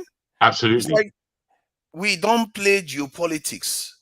As a matter of fact, I'm not even sure Nigeria even bother to apply for G20. It's like they practically just beg them, please come. You can't even be bothered. Please just come so that we just show that you people our G20 is getting big and cool like the BRICS nation. That's why you just invited Nigeria. It's not because our leaders are desperate to go there. Absolutely. Have you ever heard of Nigerian leaders say they want to apply for G20? Nigeria wouldn't even believe. They never talked about Nigeria would not really believe that the G20, G7, that they can ever go to that level, because I would think reasonably Nigerians at that level would appreciate that this is a European club in order to facilitate power for themselves. They don't want to give up power. They know that China is bigger than them. They know that China is still moving at a fast rate, but they're still trying all their tricks. The Europeans have got a bag of tricks. We don't even appreciate the level that they're playing this game at, man. Since if you look at the politicians from the 1980s and the politicians of today, there's a vast difference. The politicians of today are dim-wits. They have no character, no soul. Whether you agree with their position or not, they don't. If you cannot compare Margaret Thatcher, who I never liked, but you cannot compare her to the flock of conservative premiers that we've had over the last 2 or 3 years. They're all stupid compared to her. But you see, these things have already been written. They've been written. So all they're trying to do is follow the book. Now, in them following the book, in the European context, they find that they're coming into certain problems that they don't have the nous to solve. They don't have it. We who have flexible minds, I'm always amazed at Nigerians, always, at the power of mentality that we have. But somehow we're not, in this team that we call Nigeria, we're not putting the striker in his best position. We have the striker in the goalkeeper's position. We don't have anyone in the correct position. We cannot rely on Tinubu to do all for us. This is why I'm saying, look, what's going on right now is war. It may not be physical war, but it's war. And in this war, if I may, I'm just going to finish real quick. In this war, victims are going to be made. And we should appreciate that in terms of victimhood, we've been suffering under victimhood for 400 years until there's such a malaise in our spirit that we think it's our position to be just victims. Me, I'm not accepting none of that. Okay, thank you so much. You made very valid points. And you see, one of the things that we have failed to understand is that the world, everybody have to fight for a position. And the best countries are the ones that put the best foot forward. Now you take a man like Tinubu, and I don't have any problem with him because he has done as much as he could. At this point right now, at his age, if I was him, with all the wealth that he has amassed, I would actually be in one of the French islands and be sipping my tea and looking at the ocean. But be it as it may, has decided to come into governance again at a higher level that demands more strength to be able to carry out. It becomes a bit difficult for him to make a very important negotiation. I'll go example to the video that forefather played. You see, when he was talking to the man who he had gone to meet, did you hear the man's response? You see, they have already been able to study us, and then what they call God, we are all gone. What the man say? God will help you. God will help you. Don't worry, God will help you. You see, tell me which Yeah, that's true actually. will go to a discussion. I remember noting that as well myself. Yes. Which European leader or head of That's state really or weird. will go to a discussion, and then the person is telling you about God. Did you come for a worship? Did you tell him you didn't know where the mosque is? Okay. So now, because they've already slated that, you will now, they use that to calm you down. Oh, the man even said God will help you, God is going to help me, and then you will carry your brain and leave it at the gate and come in and they will play you all over, as they have always done to our leaders. Look, the truth of the matter is that when we went to school, we used Adam Smith for economics. Now, the people who are reading economics they don't even know who Adam Smith is. They don't know who Adam Smith is. Okay? So things have moved. Myself, my son, who is 8 years old, oppresses better than I do. Okay? Yeah. He because they are born into this age. So God has already given them the knowledge to be able to go through the system. Now, if you want to help yourself, you go to Nigeria and get smart men. And go to get smart men because we have them. Okay? And people, you see, the mistake, so people come here and they want to come and defend as if somebody, what is my business if people succeed or not? Nobody is concerned about who is president. We are concerned of the legacy, the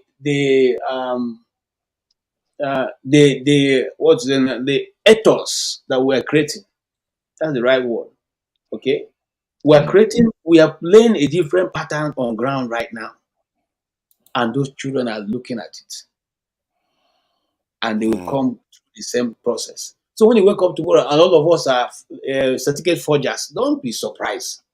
Because that is what you have told us. You have told us that we can all do it and you can get away with it. As long as I can get away with it, it's okay.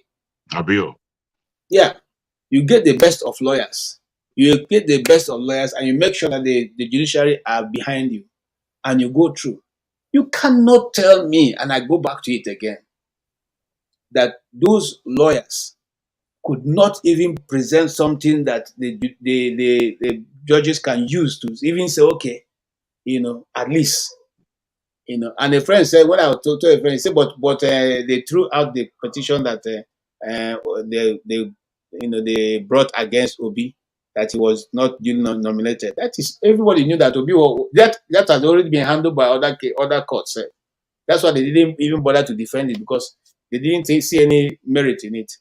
Okay, but we are gradually again reinstitutionalizing something that's going to destroy the next 20, 40. Yeah. It's happening already. Shetima is younger and is by the corner. So we are looking at 16 years coming. We're looking at 16 years coming. And you remember, they made a law after Jonathan that you cannot, once you serve and you finish that term, you cannot serve another one because it's a continuation of that. But you see, be watching. If, God forbid, something happens to Tinubu tomorrow, that law, they will redo it overnight to suit Shetima. That is what was weakness. And sometimes I talk, that there was a time that forefather was accused of his sounding to this thing. But you see, I've seen it over. They keep playing it all the time. When it suits them, they say what you are wearing is black. When it suits them, they say no, it's not black, it's white. And nothing you do that will change it. You see, listen, if you look at, because today I just said, okay, let me take my time and look through all the Nigerian media to see. Apart from Chamberlain and the people in Arise News, who else was telling anything that you could listen to? Nobody. All of them simply said, oh, Obi did we don't understand why Obi and Atiku did a very bad work. You forget that Atiku has been a dogged politician who knows the best and the worst of lawyers in Nigeria. Are you saying that he decided not to pick the best? And the guy could have won the election if he just stopped his party from acting crazy. No, but you see, I don't know about that guy's competence, man. He no, could have won that election. Listen, He let his party fall apart. You said something on this platform. It's all about greed. It's not about national. It's not about the nation. Not the Tinubu is not. Tinubu is not about the nation. Atiku is not about the nation. Let's not deceive ourselves. Very few of them. Look, I wanted to share this video. I don't want to go into Nigeria and they say, I think we were going geopolitics. You brought us back to Nigeria. Yeah, but we don't want to go back to there. Honestly, it's a waste of our life. We need to be educating ourselves on it. Yes, bro. We need to know the way forward, man. I think the status quo is obvious. We're going to do that later on today. I think today is Saturday here in the UK already. We're going to do that later on today when, we don't want to trash it too much so that we lose ground. I wanted to share some information about when this official, I'm sure some of you have seen the video about when he was telling the G20 countries some of the stuff they've done and they kept Africa out. It's funny, this video was made about 2 years ago, if I'm not mistaken. Let me see, maybe even 3 years ago. Let me confirm. Yeah, just about going to 2 years now. And they didn't let Africa in during that time until this year when BRICS is just making a move. Suddenly, oh, come on, let's talk now. Let's talk of business. So let me just share what the guy was saying. Heard. It's interesting. We heard from the minister of DRC. What's wrong with your country? Well, we don't even start by saying the King of Belgium created a slave colony for 30 years. The government of Belgium ran the slave colony for another 40 years. The CIA assassinated your first popular leader, Mr. Lumumba, and then installed another dictatorship for the next 30 years. And then Glencore and others now suck out your cobalt without giving you tax income. We don't reflect on that. We say, what's wrong with you? Why don't you govern properly? And so we have a system, but we need a different system. We cannot turn this over to the private sector. We already did about 100 years ago. Not only to the private sector with the U.S. military behind it. They won't, but they should. First, the G20 should become the G21 by inviting systemically the chairperson of the African Union and the African Union to be the 21st country. The European Union is a member of the G20 as the EU. If you add the AU as the 21st for the G21, you add 1.4 billion people to representation at that crucial event. That will change decisively the discussion because 1.4 billion people are not at the table for finance right now, and they need to be. So my first recommendation is the G21. I love the G20. Add one seat, 1.4 billion people with the AU represented. Second, we need an order of magnitude change of development finance. The rich countries just borrowed $17 trillion for COVID. The poor countries, nothing. Because the rich countries can borrow at zero, and the poor countries pay 5 or 10% coupon rates or have no access at all.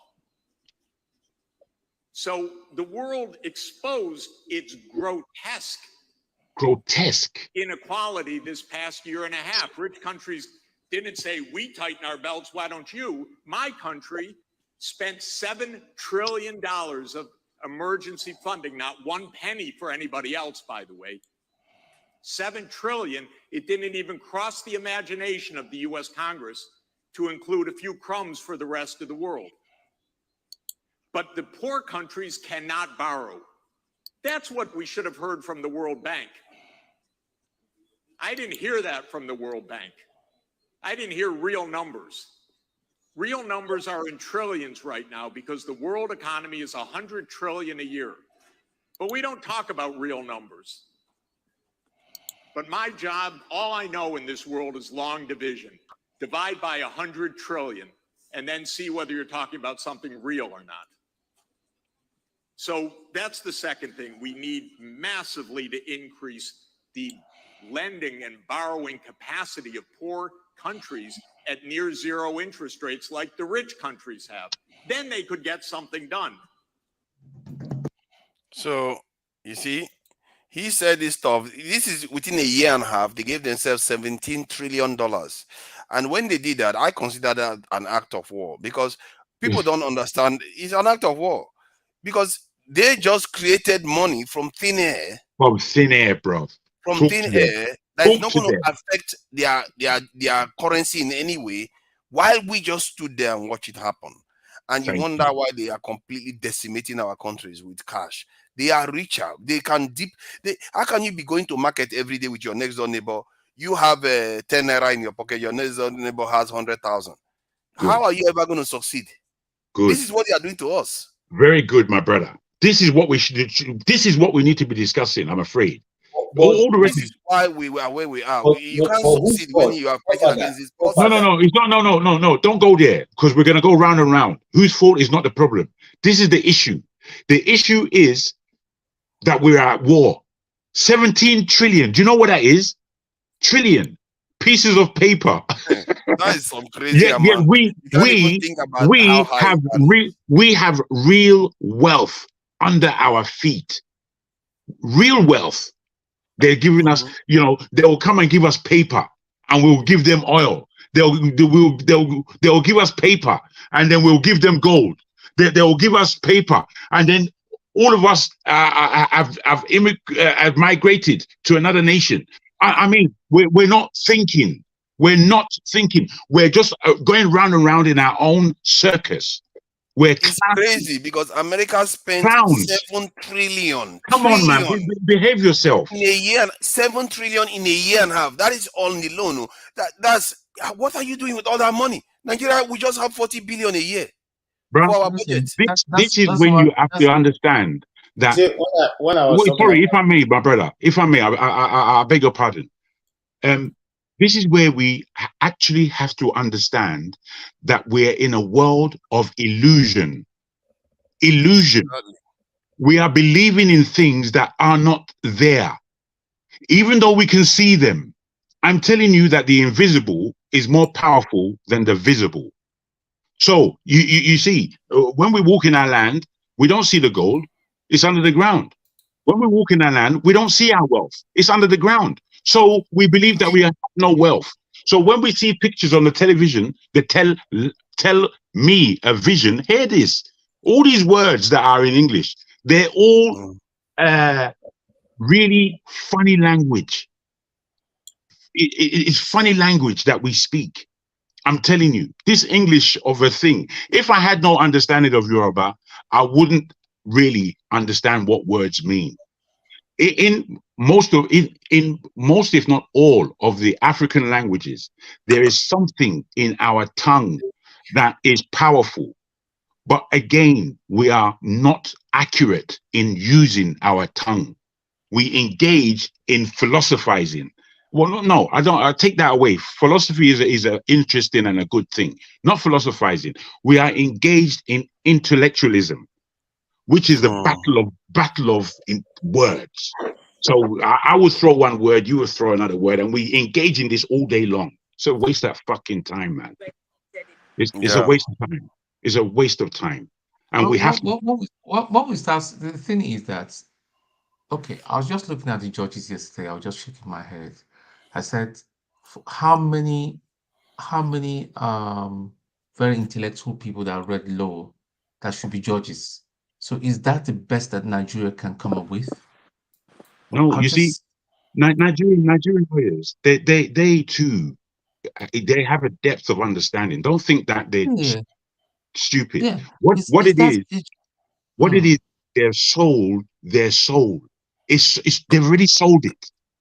They have no option. The thing is, Jago, I just found one thing. I think it's all about money. People just sell. Okay, look at what's his name? This actor that was there sitting for uh what was that his name and all that. He was just there shamelessly.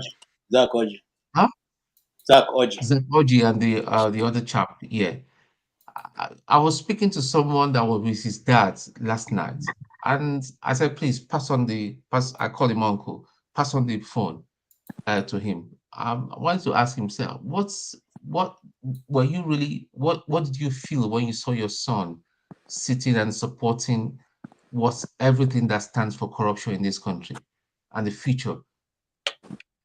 People don't just think; they only think about what they will eat now, their personal is it aggrandizement or whatever that word is and all that. They think about their bellies. They think they want to they want to buy their houses and all that, and they just don't think. They don't think about the other person. But how are we going to improve Nigeria in the next 20 years? What is the next plan for the next 20 years, next 30 years? No plan, nothing. It's only so far I'm fine and my little group is fine. They don't care. That's a problem. My concern with Tinubu is that, like, I saw a video with him in India where he was meeting Nigerian and diaspora in India. He seems to be saying some of the right things. It's just that they are disjointed, and everything he's going to do is going to fail eventually if he doesn't do its security policy that he advocated. And I think that we have, as a duty, we have to hold him. At least we're not inventing it for him now. He's the one that said he was going to do it. And my concern is that, I was one of those who were against Rufai from coming into office because of his Islamic agenda kind of statement that he was making. Yes, yeah. But that said, this same Rufai was the individual that was at Chatham House advocating the security policy that got Tinubu elected. And could it be that is the real reason why they don't want him in government? That they prevented him because there are quite a lot of bigots that are already in government. Nobody is stopping them from being part of the government. But this guy somehow is stopped. And I worry that maybe because Tinubu doesn't want to go ahead with the security policy, and someone like Rufai will not like that, so they just nudge him out. That is my concern, but that is a far-fetched conspiracy. So I'm just a little bit concerned about the idea that he was excluded amongst all the other bigots that are in this. Again, my brother, I'm actually, I do understand and appreciate your point. The first time I came across El Rufai, I thought, what an intelligent man, what an intelligent northerner to boot. What an intelligent individual. But then I began looking at him, and I understand that he's just a devil, man. He's just another devil. So, it's just to put that arsehole aside. As far as it's crazy too now. But no, of course they're crazy. This is why there's such a significance with Obi. Obi, I don't know what the guy has done in his past, but as I keep saying, I don't believe he's the greatest statesman in the world. However, there is a humility about him. There is an honesty about him that we all can see. We can see it. And in seeing that kind of integrity in an individual, it is that individual that we need to get behind, because he would be a real justified and he completely suits Nigeria. His attitude suits Nigeria. And that's the kind of attitude that I'm advocating, where you are bringing people together, not just tearing people apart all the time. Yeah, man. Absolutely. He doesn't go about, you see how P2B talks. He doesn't go about knocking people down all the time. Even the court that just rubbished him and his lawyers and everything. I couldn't believe it. I don't agree with them. I'm just going to Supreme Court. If it was dirty, man. If it was dirty, boy. You see that combination. Because when I listen to Dati, to me, he's I won't say he's like me, of course, but he's somebody who is not really ready to eat shit. He doesn't want to eat doo-doo. He wants to eat something nutritious. And in that, when you offer him shit, he's going to slap you in your face. This is the difference. And we have to see these differences. We can't join in with Tinubu. Join in and do what? Where's he taking us? He's not taking us anywhere. He's a selfish individual.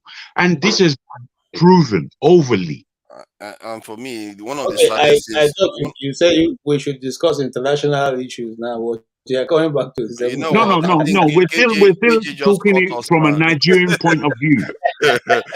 KJ caught us on that one. You know No. I think we're still speaking it from a Nigerian point of view. What we're saying is that But here's what I'm what saying. I believe what we're saying is that this was the team. Obi Yeah, to Dati. be fair, I was talking about international policies and how whether he's going to implement his security policy. So yeah, it was coming from international to an extent. Which was I think which was a fair point. And I think also I spoke from what you said and discounted El Rufai as a candidate in any government, as far as I'm concerned. I didn't think I didn't think it was qualified anymore. International scene is that Nigeria have not really known what we want to do on the international level. First and foremost, there was a time we said Africa was the center of our foreign policy. And so we continuously to put all our effort in African countries. We did so much for South Africa, for this whole of Southern Africa. We did so much for the Western Africa. But eventually, as soon as they get independence, we now become the most hated in that nation.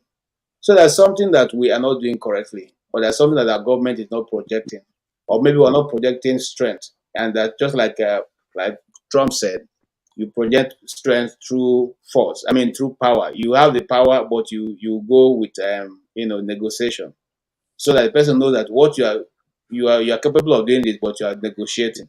So what is my point here? Nigeria should now sit down and decide what do we want to achieve with our foreign policy, and which are the best or the most important nations to us that we can liaise with to take us to where we're going. We must have that foreign partnership with some nation and tap into that to be able to develop. We cannot keep saying. Can we vote for nations that we will let's vote which nation we think Nigeria should partner with if we are to get ourselves out of this mess. Well, let's not do that. Let's not do that. Sorry, Why? no, sorry, because I want to support what you're saying. Because I've always, this is a point I've always had in my mind. Who in this world are we actually supposed to be relating with in terms of empowering ourselves? Who do we partner? These are deep questions. The thing is, when we look at the world right now, we see everybody is getting involved in Africa. Israel, Iran, China, Taiwan. Everybody wants a piece. I was in Japan for a couple of years, and I was trying to get the Japanese to put down hard money, and they were about to. The Japanese president who just recently passed away, when I went to Japan, I was met by everybody. Japan was the most serious experience of my life, in that I had eaten out of my hands the likes of Sony, Hitachi, Mitsubishi. All of the biggest companies in Japan were right in front of me, listening to me speak. When I finished speaking, they came and were just offering me their business cards. How do we get into Africa in a serious way? How do we compete with China in Africa? They need a resurgence within their economy. And they were willing at that time to put down 200 billion into Nigeria. When by the time I left, that same Kibo, I forget his name actually, he was the first prime minister to visit Africa. He was supposed to go to 3 countries. He went to 7. When he returned, he put that money up to 4 trillion. Because he saw that there was a way. Next minute, he's dead. And how he died, God alone knows. I'm not quite sure how he died, but I don't believe in what they write in the newspapers as to how this man died. You understand? There are so many things going on in this world that we have to be really quite intelligent with how we govern our state, how we run our people, and how we empower ourselves within ourselves. If West Africa is empowered through Nigeria's accurate negotiation of economic power. If that can ever take place, I can almost guarantee you we as a people would really have something to fight for, really have something to believe in. But I think we should vote because I just want to get an idea of Fair where enough, people's my brother. minds Sorry, fair enough. Okay, so what's all the criteria if we're going to have based on, I would say you want to go to based on history that these people are partnered with, have they gone on to succeed as a nation? That is one of them. And could they potentially pose a serious threat to us, like colonization threat? And I think that is only fair we make it as generic as that, because if I go any further, then it looks like I'm trying to rule out specific people and stuff like that. Can I go first? Yeah, please go ahead. Thank you. As far as I'm concerned, it's not any one country. As far as I'm concerned, it really should be countries that have nuclear operations, nuclear understanding, because we need it, not to create nuclear weapons, but to have nuclear power within our nuclear power under our own auspices, which is that if between, Nigeria has a lot of uranium, Niger has a lot of just discovered oil and they're using it. I'm saying to you that between Nigeria, which country do you pick? I pick Iran. I really do pick Iran, because I don't believe that this is a country, as much as they're falling into all kinds of quagmires dealing with their religion and such. I pick Iran. I pick Japan. I pick Japan basically because they are a nation that are more similar to us nearly than anyone else in the world. I tell you for why. Because the history that they have in Japan, if you go to Japan, you can see it's still there. The history is inside the people. However, they have been able to forge a way into the future. The level of technology that is in Japan and visible and useful is beyond understanding. So these are the initial types of countries I will pick. Okay, to Japan and Iran, they are solid. Who wants to go next? Yeah, okay. And now this will be my criteria for picking. I'll first of all look at what do I need to develop. So first pointer will be technology. So I'll go for Japan. I'll go for Japan because I want our people to understand how to build and power, since the world is moving away or moving into electric cars and stuff like that. I will go also to those places, China, Japan, South Korea, because what's my reason for going to those places? I'll go visit Toyota, I'll visit Hyundai, I'll visit Kia, and I will say to them, we are buying your vehicles in numbers. Come and put your plants in Nigeria. And I will go even further to say, if you decide not to, I'll make plans for another vehicle and I will ban your vehicles from running in Nigerian roads. That haven't been settled, I will move to Russia. I said to Russia, you tell Geopolitical. You see, we say we should choose one country, but somehow everybody is choosing a menu of countries. Yeah, because you can't. One country is not enough now. Yeah, you can't. No, but what strategic one? No, you can't. You can't. You see, when you choose one, that is when they now push you to a corner and they begin to monopolize. Or absolutely, when they know that the market is open to everybody, everybody will be doing what we give them. Okay, I agree with that. Yeah, so I'll go to Russia and say, look, Ajakuta is still there. You have but to if finish. you had to choose one, What No, would it's you not. choose? It's not possible. Even in your lifetime, do you have only one friend? This is Yeah. a thought experiment. No. We, See, listen. We Mhm. all these things can go hand in hand. We cannot say, okay, we are taking Japan may not be as good in building roads or building bridges or doing all that certain things we want to do. Okay, No, so bring in I think maybe you misunderstood. I mean strategic partners that will allow us to get out of the mess we are in as a people. So if they no. ask you to pick only I don't. one, I don't. because So far, I most nations have actually only one that What do you they mean? are Like who? emerged. Give me an example of that, please. which one? Give me Like an the case of Iran. Iran had only one strategic partner. being, No. being who? Russia. Russia. No. Yeah, which other No. strategic partner does Iran have at that level? It's No. only Russia.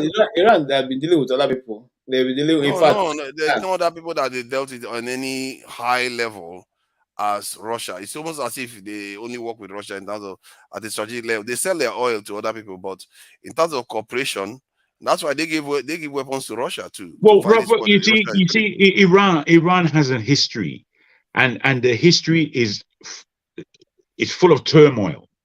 You know, when Iran starting with Mossadegh, he was the one who initially kicked out the British to say, "You lot, you're just stealing, and in your stealing, we can't handle it, so we're going without you." You understand? Then at that time, Mossadegh, being the intelligent individual that he was, he began making strategic partnerships. This is when the CIA got involved, and we have Iran as we have it today.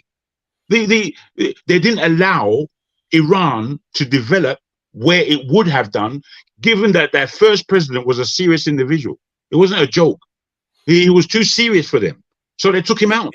It was serious, and they put the king in office. That's Then right. this regime removed that king from office. Hence, they are quite developed right now. So the point was that it was the strategic alliance that they had was with this thing Russia. They had strategic alliance with America when their president was removed from office, Mossadegh. Shah of Iran, when he was there. Before the Shah of Iran, that Mossadegh guy that was removed from office, he was allied with America. America helped Iran start their nuclear program. But America, because he did what he didn't want them to be stealing their oil and all that. They removed him from office with CIA. This was public knowledge. And then when the king was put in office, then it led to a revolution because people were like, "This is not right." The guy wanted to do the right thing for us, and he was practicing democracy, and they got rid of him. And they're like, "What is the point? We must get Imam in, and Imam." Okay, let me ask you. Let me now ask you, who is Britain's strategic partner, and who is America's strategic partner? Just give me an understanding of what you understand from them. Britain's strategic partner is the US. It's obvious. Even their Trident nuclear submarine is from the US. So that is their strategic partner, and it comes by default. And then, okay, fair enough. Who is America's strategic partner? Britain too. My friend, listen. Where America is key ones. I hear you. Where America is concerned, yes, they don't necessarily have partners. What they have is positionings for themselves in order to launch their own agenda. The position that they've created is NATO. NATO is America's, and is captivated the most of Western Europe in order to operate in the world. In terms of, yes, there's English speaking, but secondly, their culture is European. So they have captured the European ethos in order to put their agenda forward. Where Britain is concerned, they may pontificate that America is their partner, but America is not their them getting out of Europe. They thought it was a great thing, and America would take them under their wing and blah de blah. But that hasn't happened. Hold on, you know about the Five Eyes? Go on. So the Five Eyes was a proposal by Churchill of the United Kingdom after the Second World War. They proposed a cooperation amongst themselves Basically, they are talking about European tribalism here. Yes. So the English-speaking countries, which are the Anglo-Saxon ones, banged together, created the Five Eyes. They cooperate in intelligence sharing and various other things that they don't do with the other European countries. This is outside NATO. This is amongst them. So, and if you look at the way they behave, they are always in lockstep. It's very, very few times you see that they are not in lockstep. Even if you look at what happened recently in Niger, you notice how the British, when they came to Nigeria, they were talking about, we want, after the guy was begging the Nigerian chief of army staff, what do you want and everything, then the next thing he went on straight up to say that we also are looking for a swift transition to civilian regime in Niger, and we are willing to support you in any way we can. While he was saying that, you know what he said, what he stated there? The French at that particular moment were saying they don't recognize the government in Niger. But because America has already shifted to supporting a transition government, the British want to, it's already in lockstep. They are already in lockstep with it. So it tells you the way they operate, they are always in lockstep. Even this Ukraine war, it's UK and the US, Canada, Australia and New Zealand. They call them the Five Eyes. They are the ones orchestrating most of all this stuff. In short, they are the ones controlling the world. Churchill literally said it. I can bring the quote. No, I agree. I agree with, and I understand this history. And this is another thing that I have understood, that there is a great power in the UK, as I think we all understand, that in terms of what, if you look at the history of the UK and the history of the rest of Europe, you can see that there is a different level of intelligence with the British and a different level of manipulation with the British. Yes. Now, Germany is by far more industrial than the UK, as industrial as the UK is. But the thing is, the UK has more than industrialism. They have so much more within their own personalities than the Germans. If you meet a German, you would find that he's quite stoic, very thoughtful, but almost linear in his thinking. A British, bro, he's coming at you from all angles. It's not one angle that you're going to be bitten. You're going to be bitten in all different ways until you know that you are now diseased with Britishness. The Germans haven't been able to do that as much as they want to.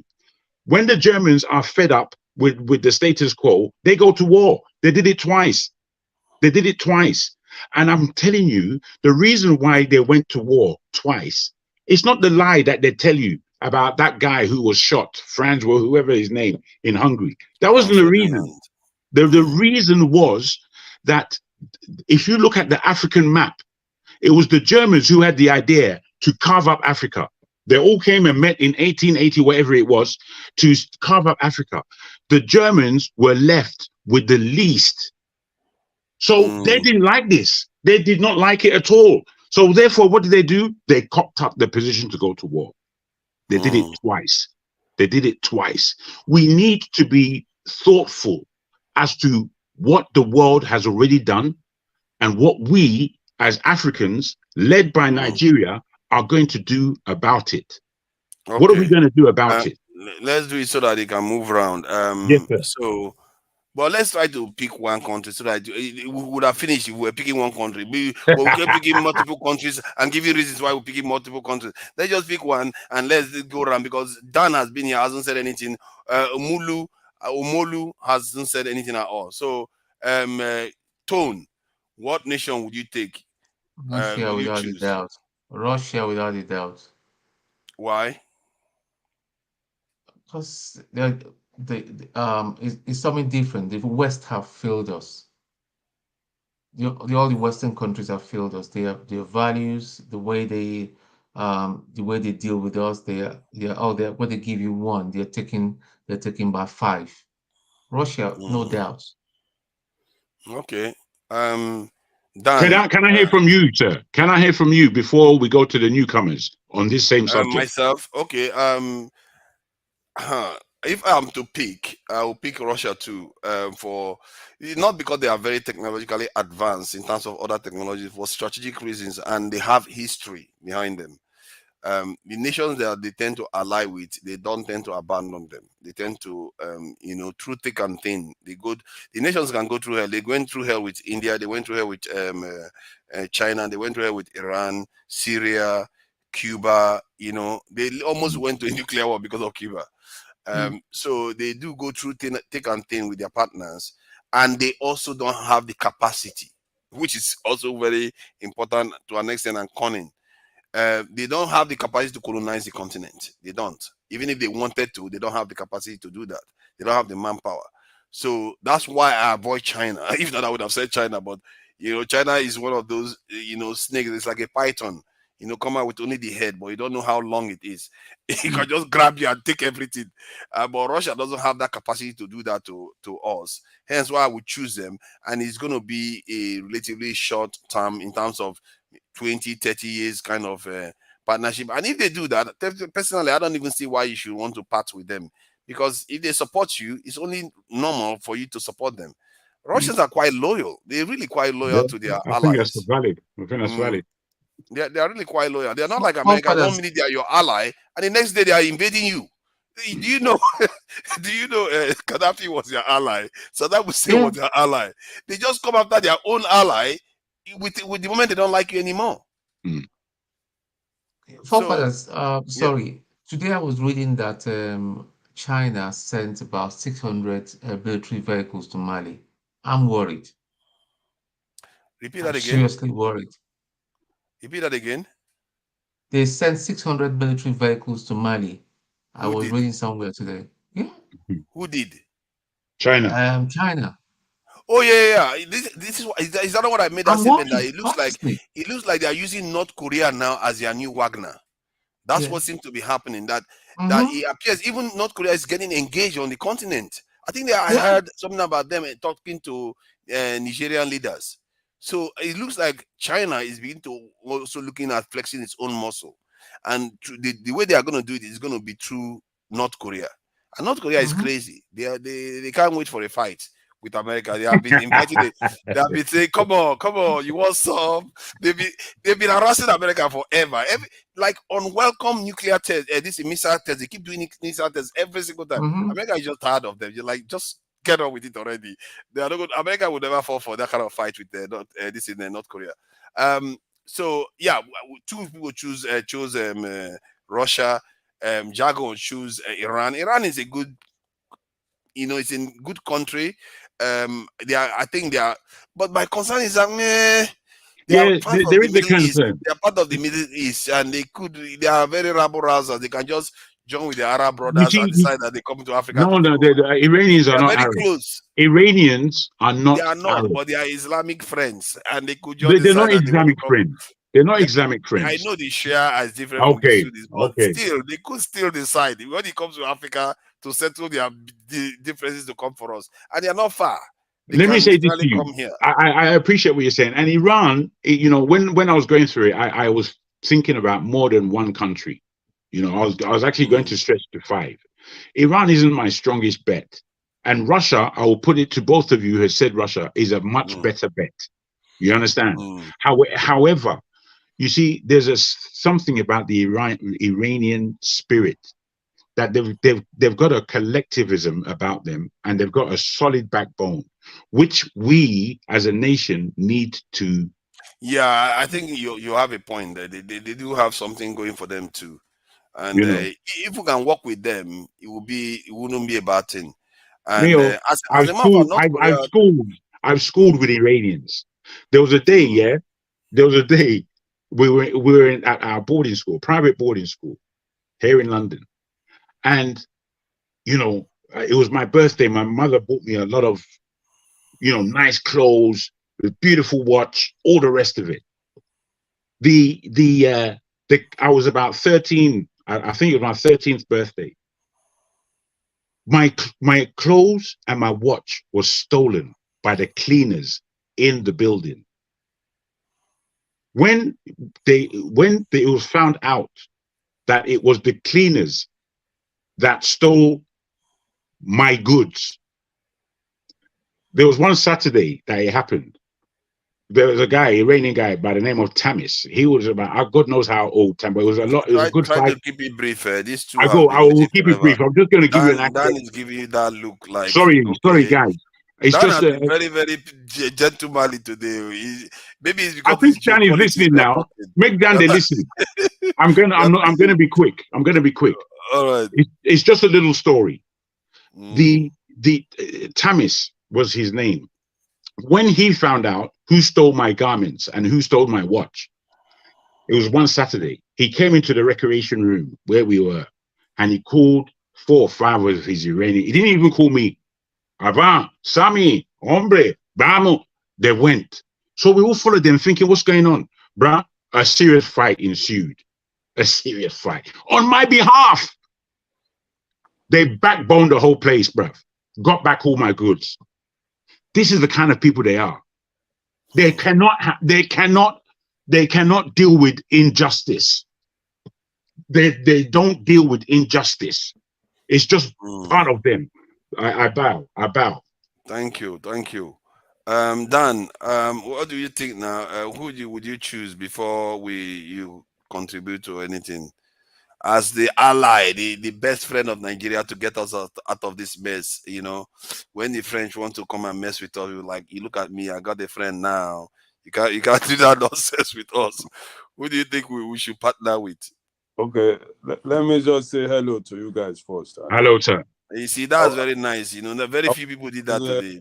Very sadly, to be honest, I was enjoying the conversation. I just woke up, But let me tell you guys, I don't think you people made a lot of points about people we should partner with. But I don't really understand on what terms. Is it to secure Nigeria or to make business with Nigeria or to help Nigeria develop? Please just give me that guidance.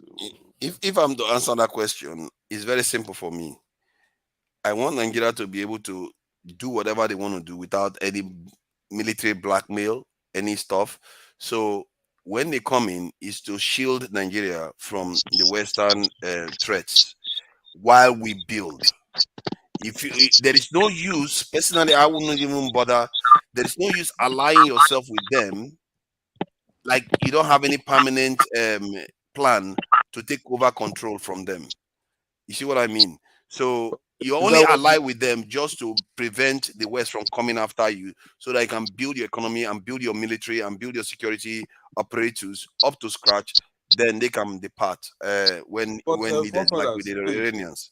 You know that I've always been against anybody who thinks that the West is the problem of Africa, and Nigeria in particular.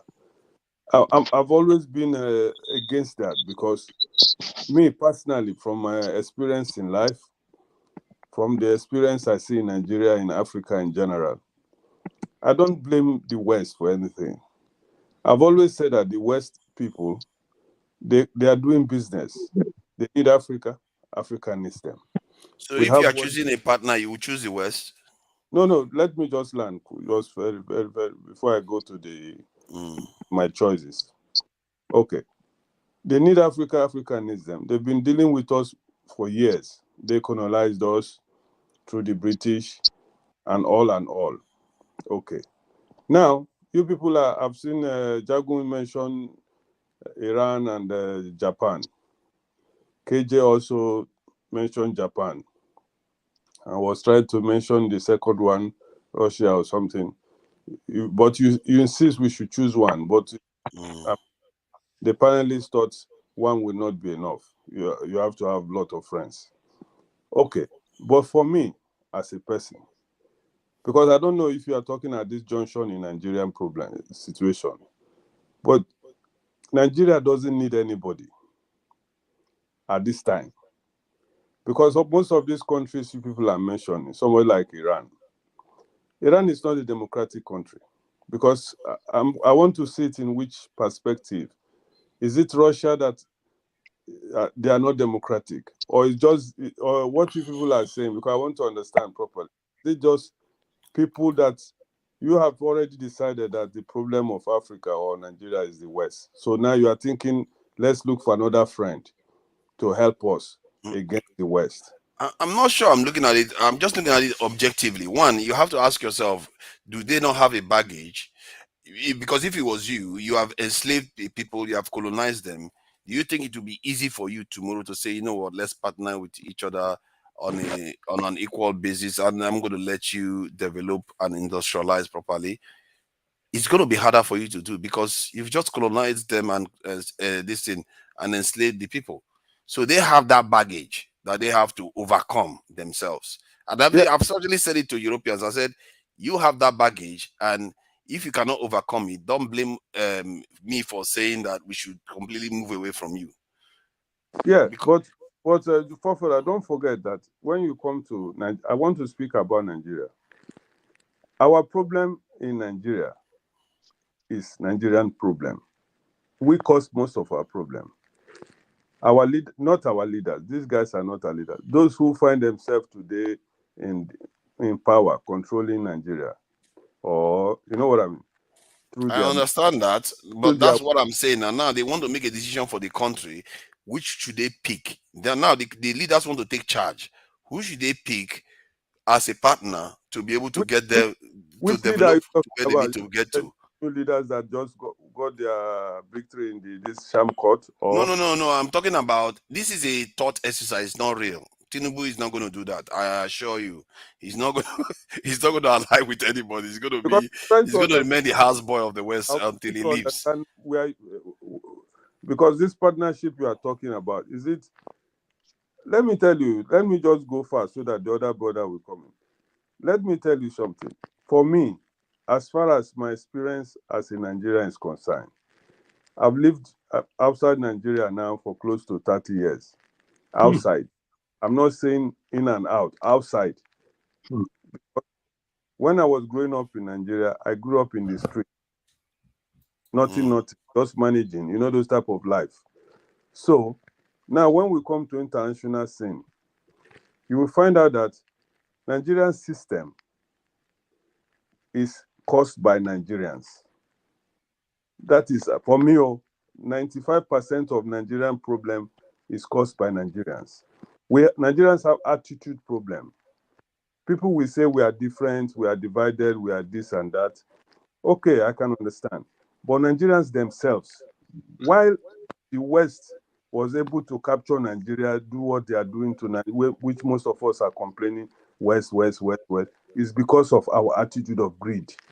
Our attitude of, like Tinubu came in and gave us that background history, how they've been running Nigeria, how he have served. But if we are to choose, well, I know that we are a major problem in it, and I'm saying now that we want to take charge. You want to fix the country. That problem that you say we have, we want to get rid of it. So you are saying that we shouldn't partner with anybody? Is it your own view that Nigerians are? Because I don't see Nigerians, those in power today, choosing anybody for us. I'm saying, what if we do? Let's say, for instance, they decide that okay, their eye is clear now. We want to fix our country. We can't keep doing this forever. So what should they do? Should they go to the Europeans and say, you know what, we've been working with you forever. Now my eye is open. Can you do a better deal with us? Or should they say, okay, these people, they've got the smell of our blood in their teeth. It's not going to be good for us. Let's go somewhere else. What would you recommend they do? Now I got you. I was trying to explain so that you can tell me exactly where I should go to. If you ask me to choose anybody, I will continue dealing with the West, but on a proper deal now. That is when the real leaders come in, people who will not think of their own personal pockets. Because if you say, like you guys mentioned, going to Russia is a snake under the green grass. They put their whole people in the pocket. You understand? The legacy. The Russians are not free. They use iron hand. Is that what you are telling us, to bring those type of people to Nigeria? To come and you choose them as partner, for example, to come in and pocket us in their pocket and tell us what they are doing, communist type of system and all those. The West. But most of the countries they partner with, they didn't pocket any one of them, not one. They pocketed. I don't know any country Russia partner with. Iran, China, North Korea, India. People must cover their faces 24/7. How about India? India is a democracy. Which India is that? This Indian here. Can I just say this, India man? Can I just say is a this, man? strategic partner to Russia. That's why India has nuclear technology. Excuse me, nuclear. All these nuclear technologies you guys are talking about. What use is it for Africa, for Nigeria? To avoid nuclear blackmail. Do you understand what that means? Going to war or trying to guide yourself all the time, it has not helped Africa. What has brought African down is the type of, Africa fights against themselves. When somebody steps into this powerful position. Dan, I think in terms of geopolitics, you are too focused on the fact that we have done things wrong in the past. And I'm talking about whether we can do something. Can I just give Dan a quick understanding, if I may? You see, when we're speaking about strategic partnership, we're speaking about from where we are now. If there was an individual who came up understanding that we need strategic partnerships that are ongoing for a good length of time in order to grow our economy, have a strong security based on the intelligences, based on the technologies of these areas in the world. The West has technology. The West has a culture that is similar to ours, largely because of the last 400 years. But we must understand that the last 400 years has not really paid us.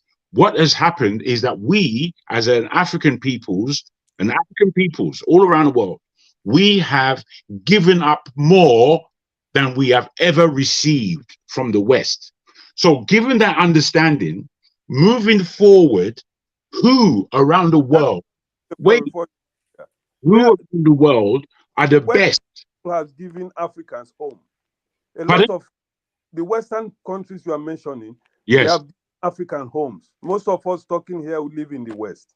So when you people are saying what you are saying about the Western people, we live in their country because they've taken a lot from us to help us, to feed us in their own. So you believe that they are actually helping us? Of course, because our leaders. So when they brought slaves over to America, they were doing it to help us. It's my turn. Let me tell you something. Emilio now, yes. I guess, to be fair, you have a right to your opinion, I guess. Yes, you do. No, I'm making a very broad opinion, which I think is clear. Maybe for you guys, you've made up your mind. But when you are trying to choose strategic partners, the Western world, many people complain the Western people came to Africa 400 years ago, took everything, or they taken more. But that more they have taken has been housing many Africans in their own country. How many Africans live in Iran or in Russia? How many? Who would know? Wait, how many Africans today or Nigerian today who wants to jackpot from Nigeria that will give him his first option to Russia? Not only because of the language, but which Nigerian person would tell you now, I want to jackpot, and he's heading to Russia? So no, hold on. Are you judging a country's how good they are by the fact that you can travel to them? The purpose is for you to remain in your country. No, so that you don't have to be, your people just don't have to be traveling all over the place. I started from there. Why we leave our country is the people representing Africa, especially Nigeria, who just go there for themselves. So now, and then they will tell us, we from the street, you guys are educated, I'm not the educated guy. Now we who come from the street, thank God the internet now has opened most of our eyes. We can read, we can learn. Those days it's only those who went to university who knows a lot of things. But now, in my room with my tab, I can see I can teach myself now. Nobody have to lie to me again. These people, they come, they tell you that our problem is the Western world. But we know that our problem is our representatives. Vis-a-vis. So you actually believe that if your eye open today, you say the West, give me what I want. After they've enslaved and colonized your own fathers, they will respect you as an equal partner. You believe that? We have been dealing on equal partners with them. But What? Oh yes, my God, I can't help you. brother, I really let me can't help land. you. Now let me I really land. can't help you with that one. Brother, I really can't help you with cannot that help one. me Equal because you think I'm partners. talking off the point. We have been dealing Oh on my. equal partners. But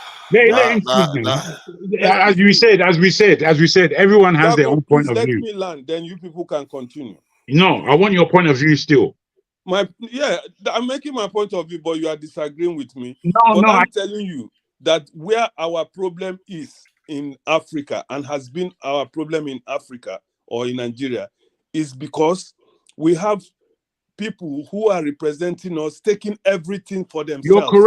You're correct. There's no argument there. Yeah, so when you are saying we are not doing equal partners, the West need us, we need them, we trade with them. When they take their own, they repair their country, which most of us are enjoying today. Oh, Europe is beautiful, wherever. Our people will take their own and put in the pockets and make themselves gods over us. Tell me this then. Do you believe that we, given the whole scenario and everything that you discussed and all our kind of taken aback as to your suggestion of the West being our strategic partner, we are never saying that we won't deal with any country in terms of business. We're talking about a strategic partner who we can respect and who would respect us. And you're quite right about our representatives, so to speak, that the fault is mainly our own. I would agree with you 100% on that basis. However, there is something called you can how do they put it? You can continue to do the same thing that has shown you negative results and then expecting a different result equals foolishness. I need to show him something so that he Equals tells foolishness. me. I mean, I don't know what you think about that adage. How that is equal relationship. Mr. Jago. Yes, sir. If you see my point, Ejo, wait, before you do that, we're having a conversation, please. Yeah, before if you can't just have a conversation amongst yourself. You know there are people also. No, exactly. There are people, but you can't jump in whilst we're in the middle of a conversation. Okay, and just take it away. You jumped in. You jumped in. You forgot. Nah, bro. As a compare, bro, you're handling us rough. Okay, no, I'm not handling it rough because I have to move because he's just going to defend himself against you. You have to provide evidence. Father, good. Please, can you just let me make one or 2 minute contribution, then leave the platform? I've been listening. Go ahead. Yeah, please. Okay. So yes, thank you.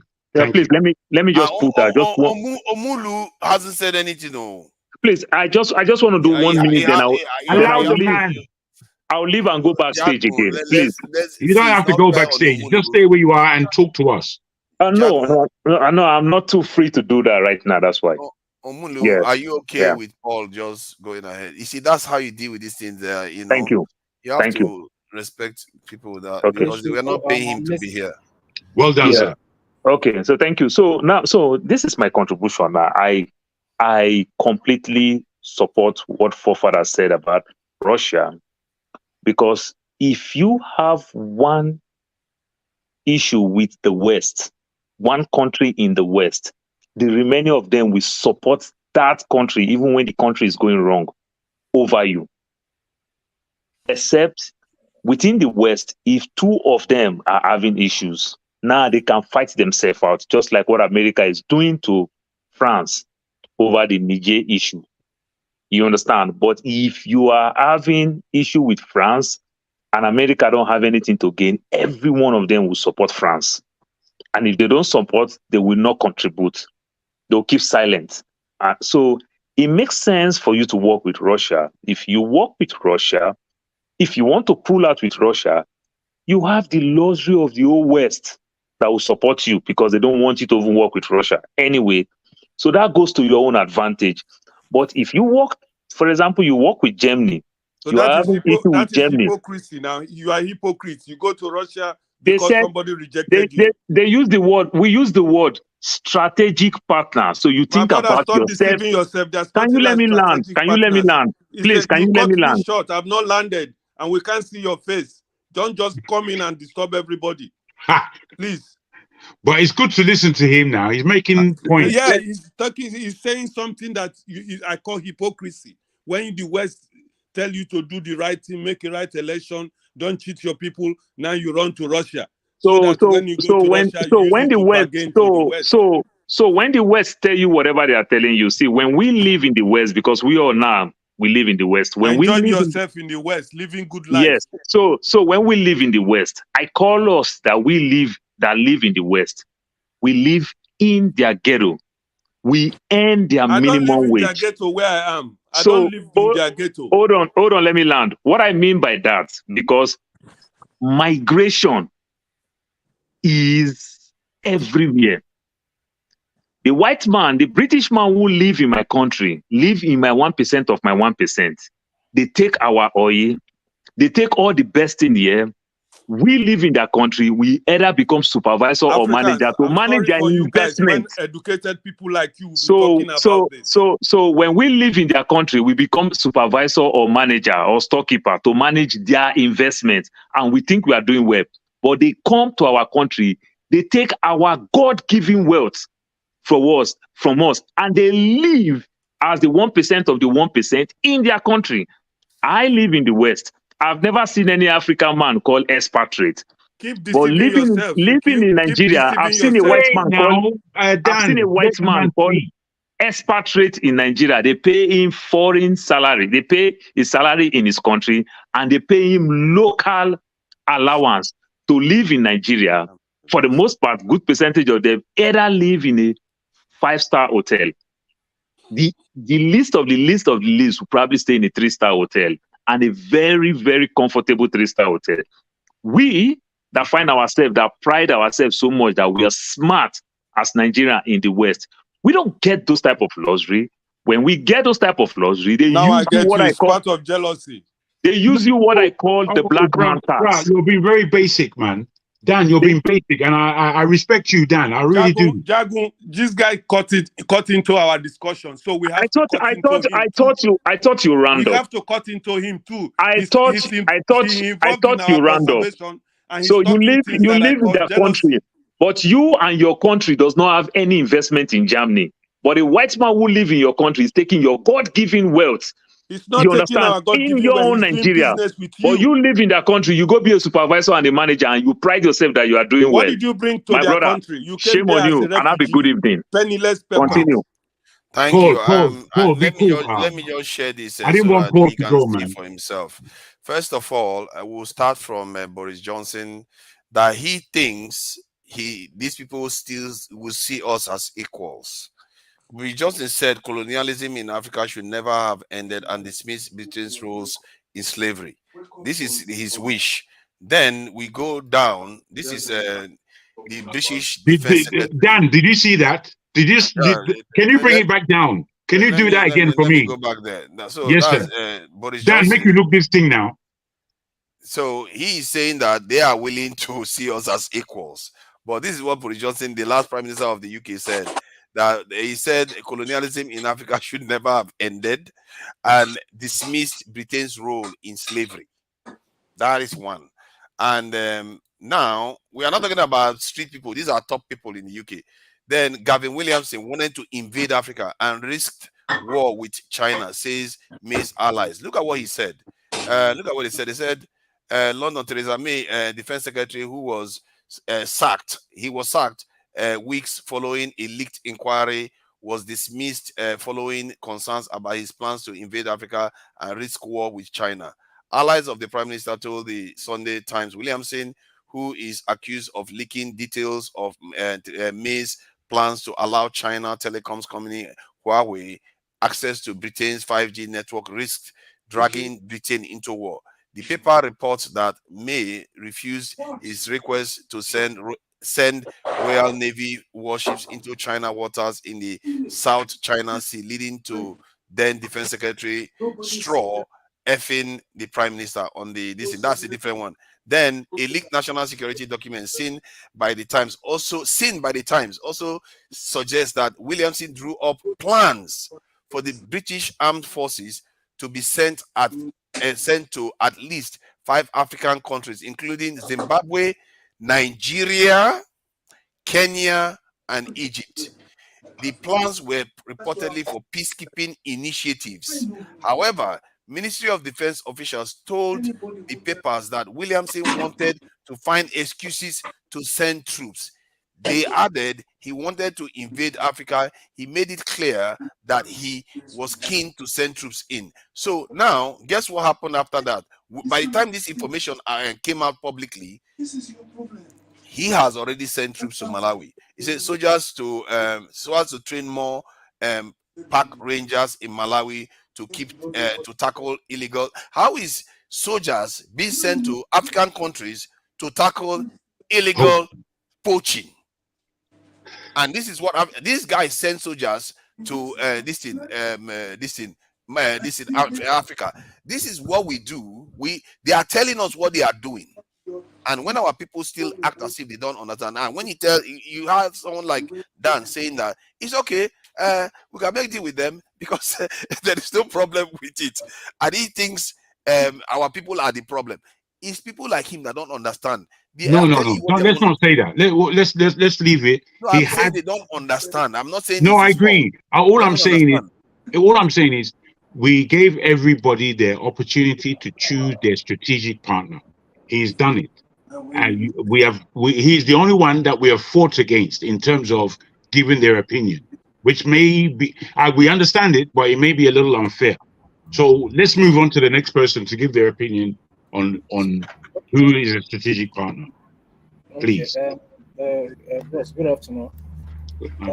Please, as for me, I would go for Russia. Reason being that we have been dealing with the West and US for years, and those people, not just that they have failed us, but they subjected Africa and Nigeria what we are in today. They have made up their mind that they will never see Nigeria or Africa prosper. So it's just like there is another one of the speakers that pointed out saying that it's better to partner with Russia. If things go sour, you can still go back to the West. You understand? No one will run after you. So I think for me, I will go for Russia. That is just it. And going for Russia, the mistake that we made with the West, in fact, is going to be an eye opener in the sense that if I'm going with the Russia, those things that there are some certain things that I wouldn't want it to repeat itself again. This as in that the mistake that Nigerians made with the West is going to be a lesson in the sense that if we are going with Russia, we have to spell things out so that tomorrow we won't be crying again that no, we are going back to the West or going back to the America. So like Russia for me is the best. We should give Russia a try. That's it. But it's not like maybe we'll partner with Russia alone. Obviously, there are some other developed countries, maybe like those in Asia, like Japan, Korea, Singapore. Those ones at least we also work with them. But the main strategic partner should be Russia. Because the thing with Japan America and is not good. America. Yeah. Because you see, like I find America is preaching democracy. Like what happened in Nigerian election, that is not a democratic election. It's just like they portray it as if it's democracy, but it's not democracy. If America really wants interests of Nigerians or whatever, at least is opportunity. They should come and speak as in be partner with, make sure that election was free and fair. But they don't want our interest. That's the thing. So, like for me, they just brainwash us that no, Russians are communist or authoritarian or whatever. That we want to install democracy. But find the type of democracy that Africa is practicing. Is it what they are practicing in US? It's not same. It's not same. It's different. So that is the thing. As for me, I will go for Russia. I don't mind what people are saying, but fine, let me not go for Russia and see how far. Just take the good side of it. Forget about the communist system of Russia or whatever, but take the good side of Russia. That's right. Yeah, That's right. Dan, did you see all the stuff that I shared? Yes, I was looking at it. Yeah. Okay, good. I'm glad you saw it. But it Sydney, didn't say anything to me. Oh, this is how this wayos Nigeria used to deceive ourselves. You know. it doesn't mean anything to you. No. You bring. It's like when you are a preacher, you go to the Bible, you bring a quotation that favors you, pay tithes, and What do you want me to do? Am I the one No. that You can't argue like told that. How did they Mr. tell the defense secretary to Mr. want to Jagu, invade you are Africa? a very intellectual man. When I listen to you, I enjoy you a lot because I know you are somebody who has read a lot. I don't know your qualification, but I see you like a professor kind of level. You've gone around and you explain things properly, not just halfway. I enjoy you a lot. But what I'm telling you guys is, my brother said he doesn't care what they talk about Russia. He's not talking about communism. I don't know. Have you visited Russia? Let me ask you one question.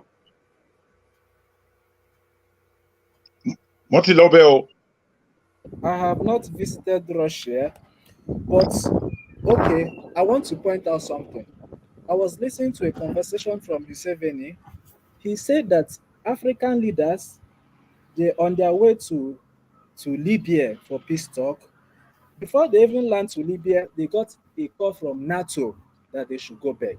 And those leaders comprises Jacob Zuma, the foreign affairs minister from Uganda, and some other African leaders. We are talking of what is happening in Africa. And now they got a call from NATO. Those people that are preaching democracy to us, they got a call to go. As in, they ordered them even before they land to Libya, they should turn their flights. Which is to say, to buttress my man's point. That's what I call military blackmail. Okay, that's it's past that. Can they be able to tell Russia? Can they be able to tell Putin to do that? But Never. they can do that to us because That is one. Another Okay. one is this. That same people that you say we are going to partner with, like I was in South Africa. I've been in South Africa. South African Reserve Bank is not owned by South African government. And America and those people, they know they are the partners of South Africa. They are the partner. They got partnership. Like Germany is a strategic partner to South Africa, but their Reserve Bank is owned by not by the federal government. We are talking of CBN if it is in Nigeria. You understand? The thing is like these people, they only go for what interests them, but what doesn't interest them, they show a blind eye to it. That's why you see like some of these African countries, they are running to Russia. Can Is I it not the make same my West and contributions, America please? that collapsed Zimbabwean economy? Collapse them to the core. Even if they bring new currency, same. Another currency, same. You understand? There is another guy said that if you have problem with one of the American allies, other countries will come after you, and of which is true. So, like for me, like I don't care. The thing is like these people, they use media to brainwash us, to implant things in us that, in fact, at a point, like you'll be like arguing within you what you have to do. Is it right or is it wrong? Like you'll be fighting yourself because of what they implanted in us. For me, I don't have problem. I will keep saying it. If Nigeria want to go with Russia, fine, but you pick the good part of it. Russia, you are into communist, or you have subjected your people to this and to that. Fine, only thing I need for them is security. Really, I don't need anything. Nigerians are exactly. industrial enough to build anything. Strategic Just partnership. That's all. Strategic partnership is what we're talking about.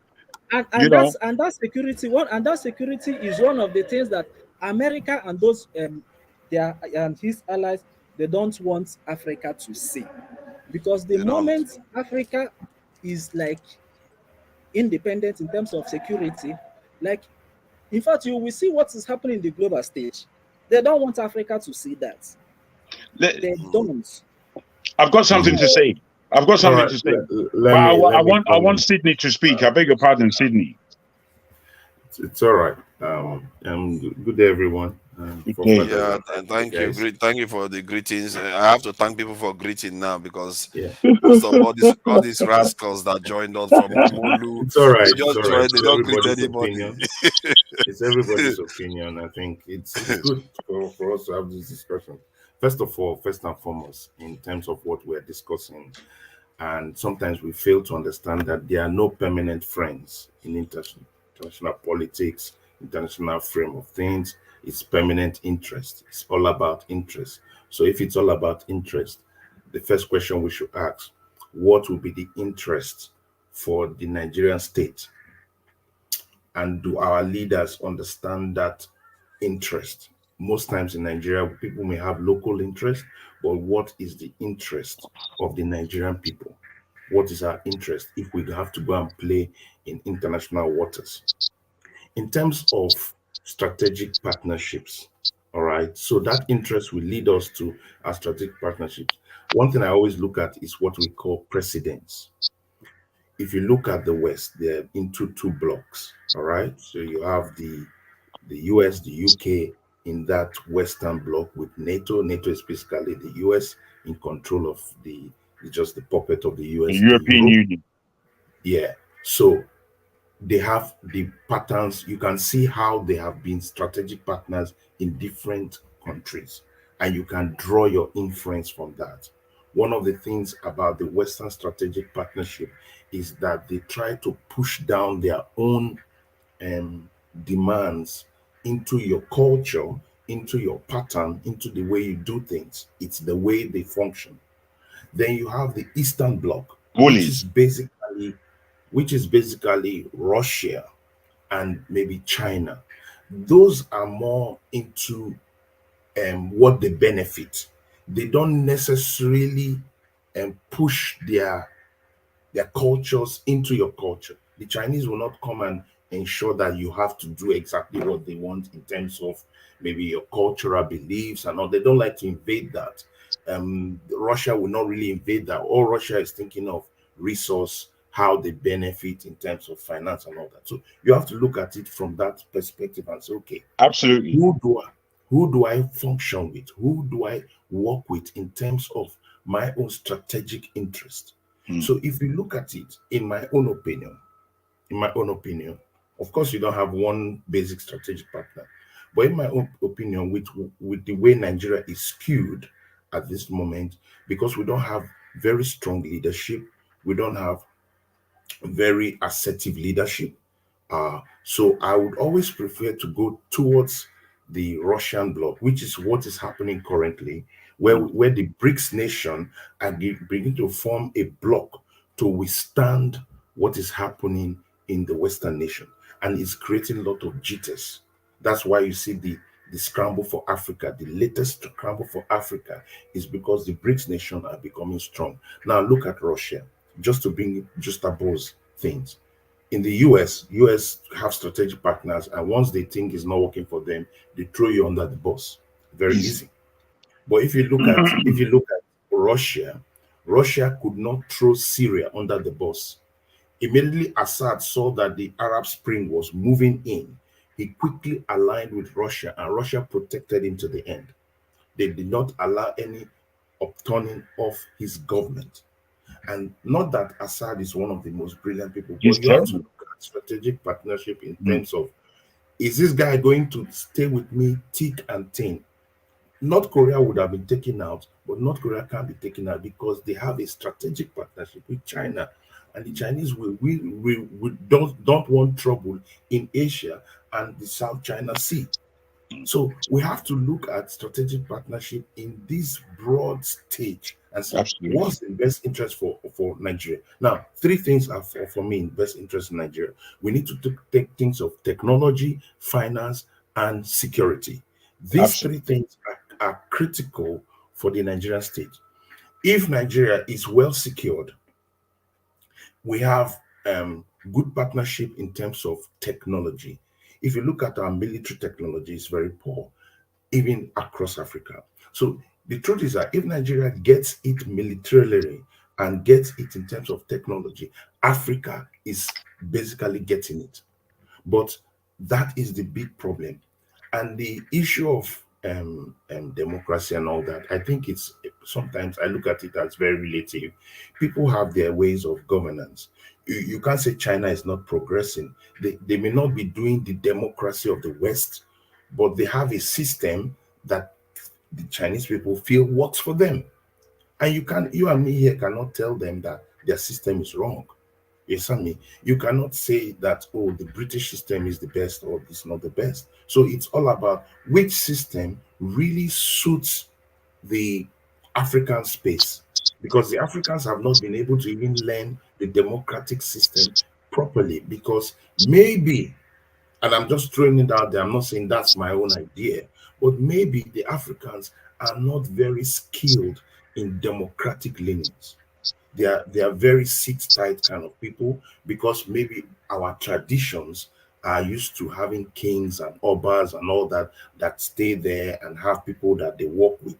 Maybe that's what our makeup is. So we need to really understand and learn the democratic leanings and ensure that those democratic leanings work for us. The thing I also want to talk about is negotiation.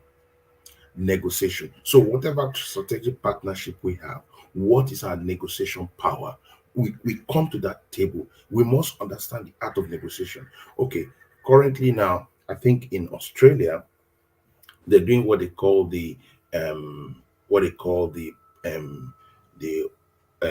pet down under. It's called Australia down under. So that's where they invite all the countries that are mining giants in the world and emerging mining countries. They call it Africa down under.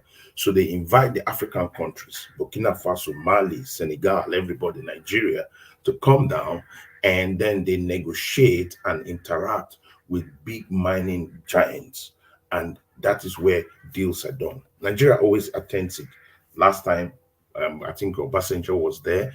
Last time, Fayemi, who was the Minister of Mines, was there.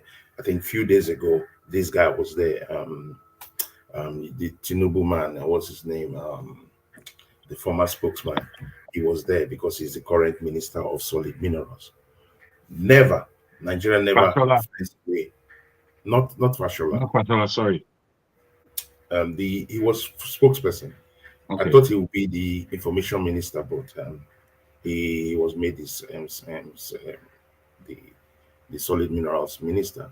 So he was there, and you wonder, what do they draw out of that? Do they draw out anything that would benefit Nigeria in any way? No, they usually do not. So my problem is we don't have the right guys negotiating at the table. That is the problem. We do not always have the right guys negotiating at the table. And the West knows that. So the West will always want Nigeria or African elections to go to a person that they will have leverage on, so that their negotiations win. It's a strategy. It's like a chess game. If you want to win a negotiation, you have to leverage. You have to find loopholes. Sydney, before you conclude, let me just put one thing so you continue with that. You said that we don't have negotiating power because the wrong people are in the power. This is what I told you from beginning. Our problem is not the West. You said something about our culture, that maybe democracy cannot work with our culture because we have impunity system. The Oba stays there, he can do what he likes. So when you people are talking about Russia, that Russia should be, if they kick you out from the West, you run to Russia. Tell me now, in your own heart of hearts, because I enjoy your topic. You spoke very well and soundly. Tell me what you think should be Nigerian governing system that you think will work for Nigeria. Before that, before you go there, you see, I know, Dan, that you asked a series of questions before giving us your answer, and I liked your questioning so that you had an understanding, even though I disagree with your point when you said the West should be our strategic partner. What Sydney is dealing with right now is the reasons. Sydney said very similarly to myself in terms of he led with the reasonings as to what strategic partnership means, and inasmuch he's guided his line to a point where he's supporting his argument. So the fact that, I disagree with him when he says that we as a people, it's not our makeup to be democratic. I can give you arguments against that. However, what he's saying is still in line away from the West, and reasonably why he's having these strategic partnerships with Russia in particular. So I think let me answer Dan's question. So Dan, just repeat the question for more clarity. Yeah, I told you, I was asking you because you gave instances that our culture is what is influencing the type of governance we have. So I'm asking you now, I say from your own person, your own mind, your real thought, what type of governance do you think Africa should hold to fit our culture? It's interesting. It's an interesting question. I just brought that thesis in terms of the way Africa operates organically, that maybe, and that's why I said maybe it's not in our makeup, but my desire is that we are democratic, because it will help us, especially with Nigeria. Nigeria has many cultural groups, many people groups in one space. So we cannot have that sit-tight operation. It will not work. It's better for us to learn democracy and do it properly so that Nigeria will actually thrive. So my leanings will be towards having a proper democratic thing. But why I talked about the Russian partnership is this. If America wants to give you something, all right, or the British, they want you to live as they are living. They want you to take some of their cultural innuendos, some of their patterns. They want it that way. And so if you need them to give you military strength, military this, then you have to take this in. I understand that's how partnership do, but the Chinese or the Russians will not tell you that you should start living like the Russians. No, what they want is really the resource. They are angling for the resource and seeing how much they can gain, which is okay. That's their interest. All right. The Chinese is thinking of, I can collect the gold and move, and then I give you technology. The Chinese is not saying, I want you to wear Chinese dress or I want you to do the Chinese culture. No, they're not interested in that. So that's why I'm bringing these two styles, is that they have two styles. And so you will notice that with the countries that align with Russia and China, they don't have that pressure. The only pressure they have is the pressure on their resource. So that's why when you come into that kind of negotiation, you have to really stand and do the right negotiations for your people, for your nation, get the technology. And also, if you have the right leadership, you can now build on technology. Nigeria doesn't have that that culture of building on the technology. You get technology, you build on it. That means you improve your own human resource to ensure that one of these days, in 10 years thereabout, you can actually start having your own technology. You can start building your own cars, building your own weapons, improving your own technology in different ways. All right. And you now become a force that can be at par with what happens in the West. But the West will never want you to get there, because if you get there, they're out of business. All right. So if you get there, they're out of business. So for me, I say our negotiations are not good. Now, the West will always support a negotiation that is lopsided. All right. Even the East, even the Eastern Bloc will support that. All right. We want to be at par in the negotiation. Now, the problem with the Nigerian state is that who negotiates for us? Our president. He is the person carrying that negotiation. Whoever the president becomes is the person in the front of the Nigerian negotiation. Now, if we carry a president that has baggages that they leverage on, they say, okay, we know you are this, we know you are this, the CIA, all those guys, they have dossiers. They know who this guy is. And he wants to be preserved. And that's what is happening in the Niger crisis. That France, have you noticed he's very friendly with France? You know, Jacobin is friendly with France because Tinubu wanted some legitimacy, some Western legitimacy around his election. He was looking for it. And so his partnership with Macron, he opened himself for us because he's vulnerable. He's in a vulnerable place and he needs that international leveraging.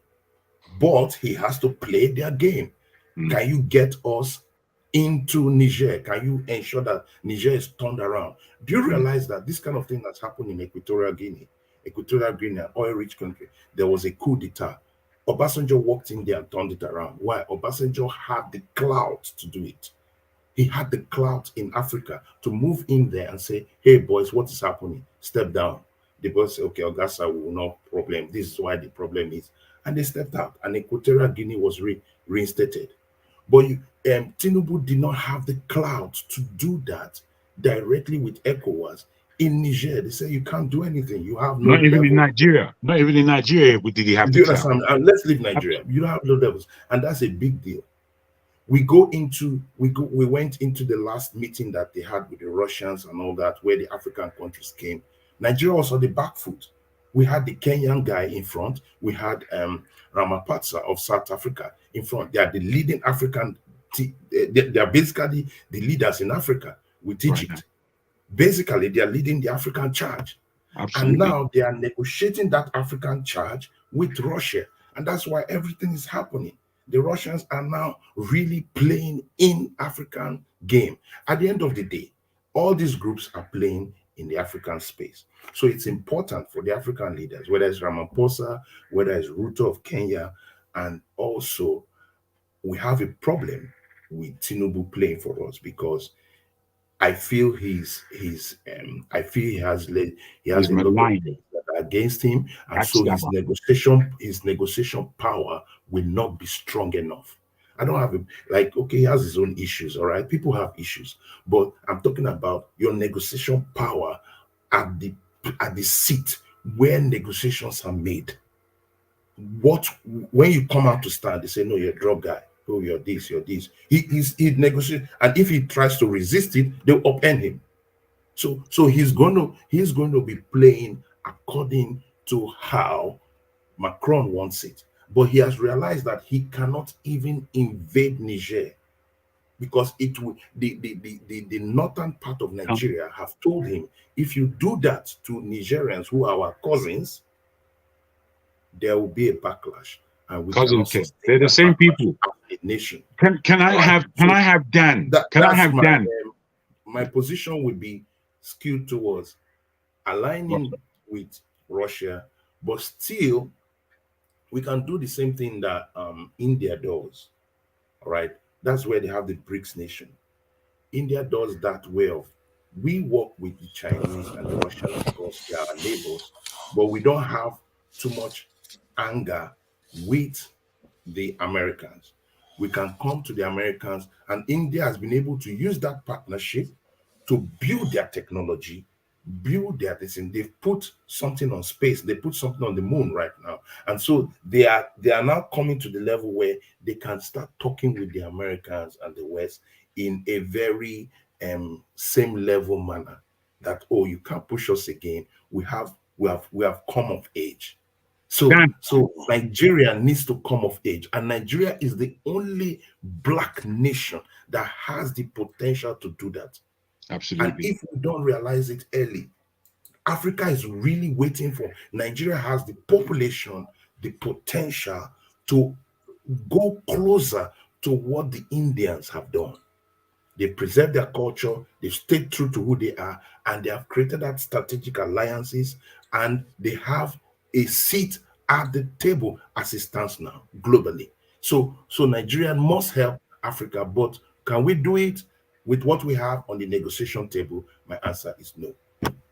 Dan. Yeah. Thank you. Wait, bro. I just want you weren't here for a long while. I just want Dan to answer his own question. The question that you put to Sydney just now. I think we need in Nigeria. I mean, yes, please. Let me tell you, this is what I'm telling you, and I still keep saying it. The problem, when you talk of governance, I've told you what I want for Nigerians. Nigerian governance system should be a governance that will be transparent. Like we did an election in just recently. What happened? They did what they did. And what did Nigerians do? Like always, cowardice, nothing. Now, suddenly, Opitobi himself told us, don't do nothing. Nigerians were ready to react. So if you're asking me what type of governance do we have should we do in Nigeria?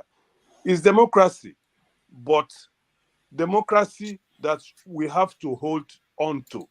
Not when they make a sham election, after 2-3 weeks, they tell us, oh boy, make una cool down. Let's move on. Don't fight. Don't protest. I mean, that is why we are stuck in a place. So my own thing, and I know it can work. Nigeria need a democratic government. And to get democracy in Nigeria, my brother, you have to fight for it. Because Tinubu told us he will fight for it, he will grab it by all force. And we just a moment there, please, Dan. Let me just say something based on what you just said now. And it's that thing that a lot of people in Nigeria do not really understand. Nigeria never fought a war for independence, because when you fight shoulder to shoulder with another man, if you look at men that are fighting men, soldiers, they form a brotherhood. Now, Nigeria never fought shoulder to shoulder with ourselves against colonialism. It was negotiated at a table. And when it's negotiated at a table, it's different from fighting shoulder to shoulder. So if the Hausa man, excuse me, let me land. So I'll give you, I'll then allow you to continue. No, I just want to say that you land with that. You gave a point there. Those who fought shoulder to shoulder, Zimbabwe and the other ones, most South African countries, they fought shoulder to shoulder for their independence. What is their result today? So that's what I'm telling you. I was trying to draw a point to say that when you have that shoulder to shoulder fight, it creates what is called a brotherhood, which will bring forth a nation. All right. So it creates that nationalist tendency, so that in cases like this that happens in Nigeria, people can rally because they fought for that. Like the Sri Lankan experience, like different nations, they can rally and say, we don't want this anymore, and we can push it out. The reason why Nigeria cannot rally as a nation to say, we are tired of impunity, we stand on the streets, we close the airports, we do this, is because we really did not fight for this independence. So we are very independent as a nation. We have independent groups within the country, Nigeria. So those independent groups find it difficult to come together, because immediately they want to come together, their individuality trumps over the collective purpose. And so we will always have that problem. Why you think that the Nigerian is very docile? The Nigerian is very docile because as it stands now, once elections goes, which everybody knows was a sham election, everybody will just take it in. We help each other wherever we can, and we move on, because we have never, as a people, come together to fight to gain that collective. And maybe that is a big problem in our negotiation tables. But we fought for Toby now. They took it away from us. Everybody. No. You're not understanding my fight. We've never been in a war. That point you are giving me, it's like, let us remain in the dungeon forever. No. I'm just trying to say that perhaps that is the issue.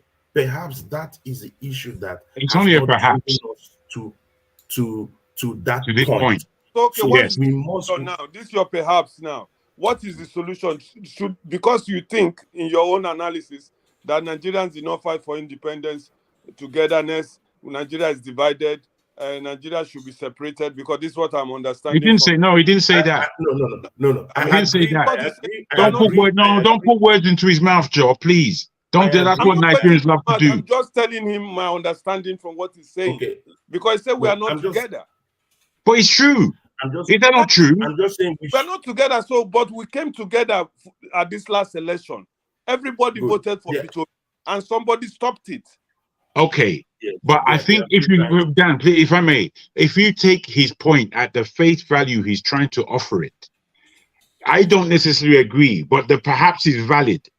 You know, that we did not fight physically for our independence. Those countries that did, they have a better nationhood that they're building upon in their areas. It doesn't mean that they're not docile.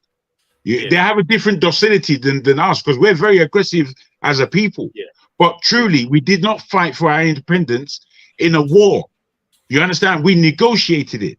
But what I would put to you on the perhaps level, you see, we had 400 years, most especially in Nigeria, of slavery, where we sold our people. Now, the British are quite different from the French. So the negotiations that were allowed to take place and the kind of acceptance, to some degree, acceptance that we have in the West is because the British have a consciousness differently from the French. You understand? Whereby they will give us some crumbs because of what we did. And those crumbs was what allowed the education to take place in Nigeria, the level of education that we had. These crumbs were part of the acceptance of Nigerians, especially into the UK and thereon into the Americas, because they knew that we had a certain aptitude. So they accepted us in small numbers at that time. So all he's saying is perhaps. Please understand him at the perhaps level, because we can go all round in looking at the different levels of perhaps. Okay, You understand? I understand him now. Yeah, sure. My brother, forefather.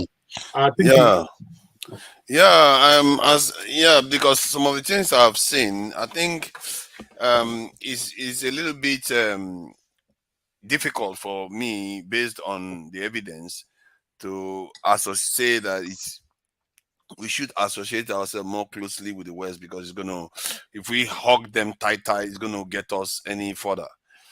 Because we have been very, very hugging of them in the last 70 years. We didn't turn on them barely once. I think only Abacha a little bit did some stuff, and it does because he just jailed somebody.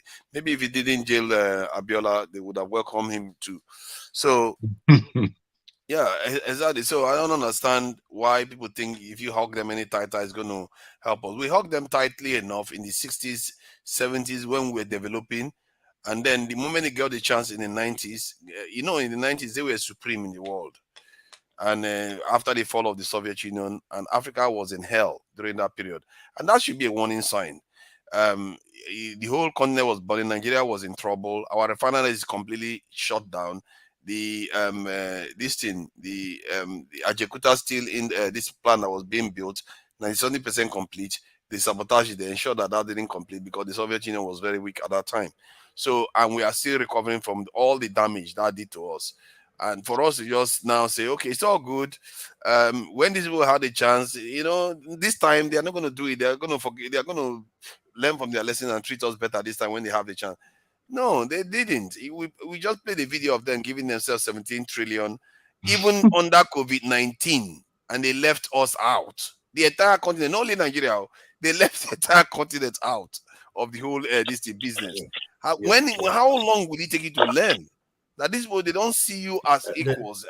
There's something I said before the elections. I mentioned it. If we go back to some of our videos, and most times people did not take note of that. I said there are three things for this election to go the way Nigerians want it. All right. One, with the popular vote, where the popular vote will go towards. Two, the 1% of 1% in Nigeria, the military brats, where is their interest? All right. And the third, where's the interest of the West? The West will not always want a top negotiator at the table. Just understand this. Absolutely. If you have a business and I have a business, you want to put your best foot forward. Yep. But if there's a way I can truncate your best foot coming forward on that table, I will do that. I'll put someone that is disadvantaged. So my problem was, if you get it on the two sides, what is the play of the West? Who amongst these three people, the Jagaban, Atiku, Obi, who does the West feel that they have a better leverage in terms of play at the table of Nigeria? So when you look at it from that perspective, you begin to see the play differently. You begin to see the play differently. And if you look Absolutely. at the history, if you look at the history of Nigeria, if you even look at the way Nigeria was negotiated from at 1960, if you look at that negotiation, you realize that that negotiation put it in such a way that the West knew how our geopolitical zones operate. They know the strength, they know the mental acumen of the three geopolitical zones, and they knew who they want to lead at that front table. Absolutely. So, Imagine. and that has always been the trajectory. Always be. I mean, just to add to your point there, imagine a Christian country that Britain purported to be, leaving the power of one of their colonies in the hands of Islam. Doesn't make sense unless you understand it from the point of view that Sydney has just broken down. You understand? So, real talk. These are real things. These are in our history. So for me, it's like what Jago said. In the French colonies, the French did not give them education. The French decided to snuff them out of education and keep them in the dark. It's just now that they are realizing that, oh my God, we have been in the doldrums. And so they are trying to fight back. Take, for instance, Gabon just had a coup. Why is Gabon cool? Why is it quiet? Why is it different from Niger? It two coup d'etats happened side by side. Both but French colonies. two different plays behind it, because the Yes. French is still in control of Gabon. The French is still in control of Gabon. The Gabonese leader is not going to renegotiate on the table. The Nigerian coup is the one that the French is not in charge of. And so they need to put their man there, because a third of the power in France is run by their union. And if he needs to negotiate, and watch it, that issue started with the Wagner issue. You see, this is a big play.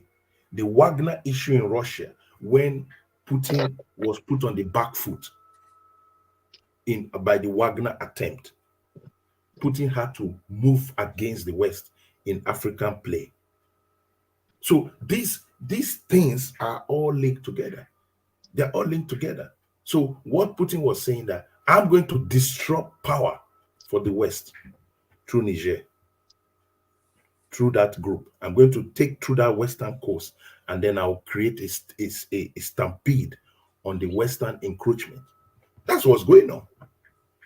So, but we in Africa must begin to think differently and think more strategically. But for me, we have been served a weak hand.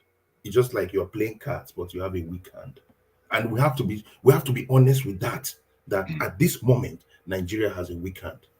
Do they? It's just as plain Let as me argue and so against that. we will just sit down to watch what he's playing, but he has a weak hand. Okay. Bros, if I can, forefather, if I could just quickly hear from Loco as to, I don't know if you've been following the conversation behind as to strategic partnerships and who you think is the kind of strategic partnership Nigeria would need going forward, and why? Yeah, muted. But like, nobody has been getting at that. One more face. For everybody. Good evening. Look, the world has gone berserk. First of all, let me greet everybody in the house. Hello, everybody. How you doing? Good evening. Greetings. Yeah, the world has gone berserk, right? And everybody's trying to pinch on something they can hold, something they can use to survive or to stay ahead of their game. So whatever partner you think you're looking for is it may not be of your best interest if you're not smart enough. Because even the Russia that people are thinking of, why is Russia moving towards Africa to partner with them if they're not looking for something? You understand? It's Africa that's supposed to be looking for helper, not the other way around. So if you say strategic partner, business wise, Anybody, you understand? You can partner anybody, but just know yourself. You understand? It's only when you don't know you, even the America that would think they are not, or UK or wherever the West that would think they are not friendly. We give them that opportunity because if we stood our ground, we know what we are doing. They won't treat us the way we have been treated. At least let's forget the past. Let's talk about the now. You understand? Even the now, because we don't know ourselves, that's why we are treated the way we are treated. You understand? That's why we feel they're like our enemies, pretending to be our ally or friends.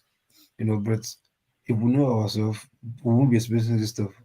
So maybe we have learned our lesson and we want to look at the other opposite side and see what they have in stock. So for me, anybody can go. Just learn your lesson, know yourself, and you can make a better partner if you know how to play chess. You understand? Because all this move politically is just chess game.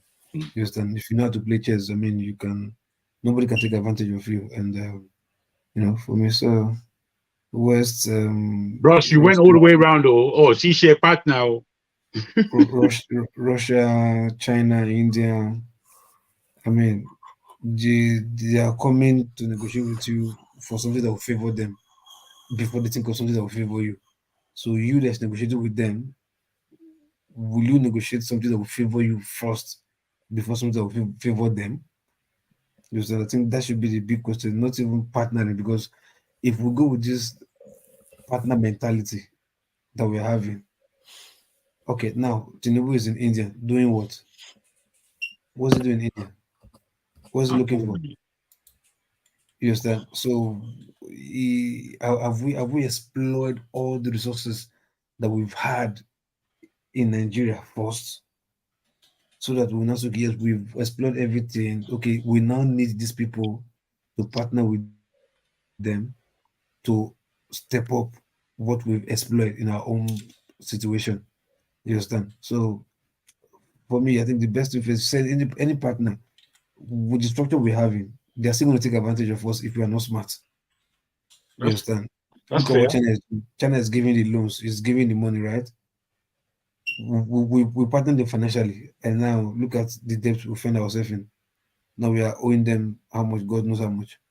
Can I try to move us on a bit, please, forefather, if you allow me? I don't know whether you are moderating now or something. I don't know what's going on. Well, no, don't be like that. I understand what you went out for a long time, and I'm not quite sure if you heard Sydney's submission, because I feel it was very intelligible. No, I got most of his submission regarding this thing, why he preferred this in Russia. And so yeah, I was in, even if this thing is turned off, I'm often here because I'm sometimes doing a bit of research on here too. Sure. Okay. I just wanted you see, because there was a point that our conversation turned from spending almost 4 to 5 hours speaking about what we already know to a large extent, and what we have no power over at all. Now we are speaking about things that we perceive in terms of what is a tangible way forward. And inasmuch we spoke now about strategic partnership, which for me is a fantastic question that you put forward in terms of a way out of where we are from here. So as much as we were speaking on that level, I sort of wanted it to continue on that kind of premise, so that we I'm sure you're about to close in whatever time, so that we can somehow move our conversation forward, as opposed to the status quo. The status quo for me is extremely boring. The status quo has been as such for the last 50 years in real terms. So 60 years, if not more, or 50 years, let me put it that way. So moving our conversation forward, we've had an understanding of strategic partnership and the importance of it for those of us who understand that. I've kind of forgotten my string now, man, sugar. I wanted the conversation to move on slightly Guys, sorry, I want to say bye-bye for a while, man. Thanks. Thank you, Dan. Bye, Dan. Thank you for coming in, Dan. Thank Yeah. See, while you were talking, I think Sydney mentioned some camaraderie that builds up when people fight for their freedom. Yeah. And because I've always been a proponent of that this theory that when you fight for your freedom, you tend to remember it, and especially when you have been subject to invasion, you are more likely to fight for what you have and build on it. And I deduced this from observing the nations, in Asia that were subject to invasions, and how rapidly, even Vietnam, for crying out loud, how rapidly they are all developing now. And then when I asked ChatGPT this question, he confirmed that okay, there is positives and negatives that comes out of invasions like that, and he went on to say the reasons why those positives often occur. And because that theory came from just no basis, I decided that okay, I have to ask questions about okay, are there other people that have thought about this? It turns out there are a lot of people that have thought about this. They wrote it in books about theories about how nations tend to develop, and they have different names. Let me see some of their names. One of them is Barrington Moore Jr., Alexander Gershon. I don't even know what that is.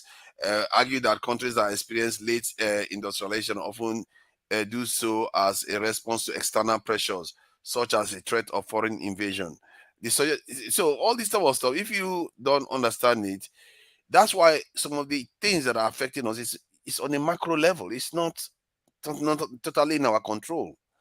And when things are the way they are, we think, oh, why are we not just changing? It's not that easy, because the threat of invasion is like the whole nation is scared at the same time, and their head suddenly synchronizes, which means their collective intelligence goes up and they act for their own survival.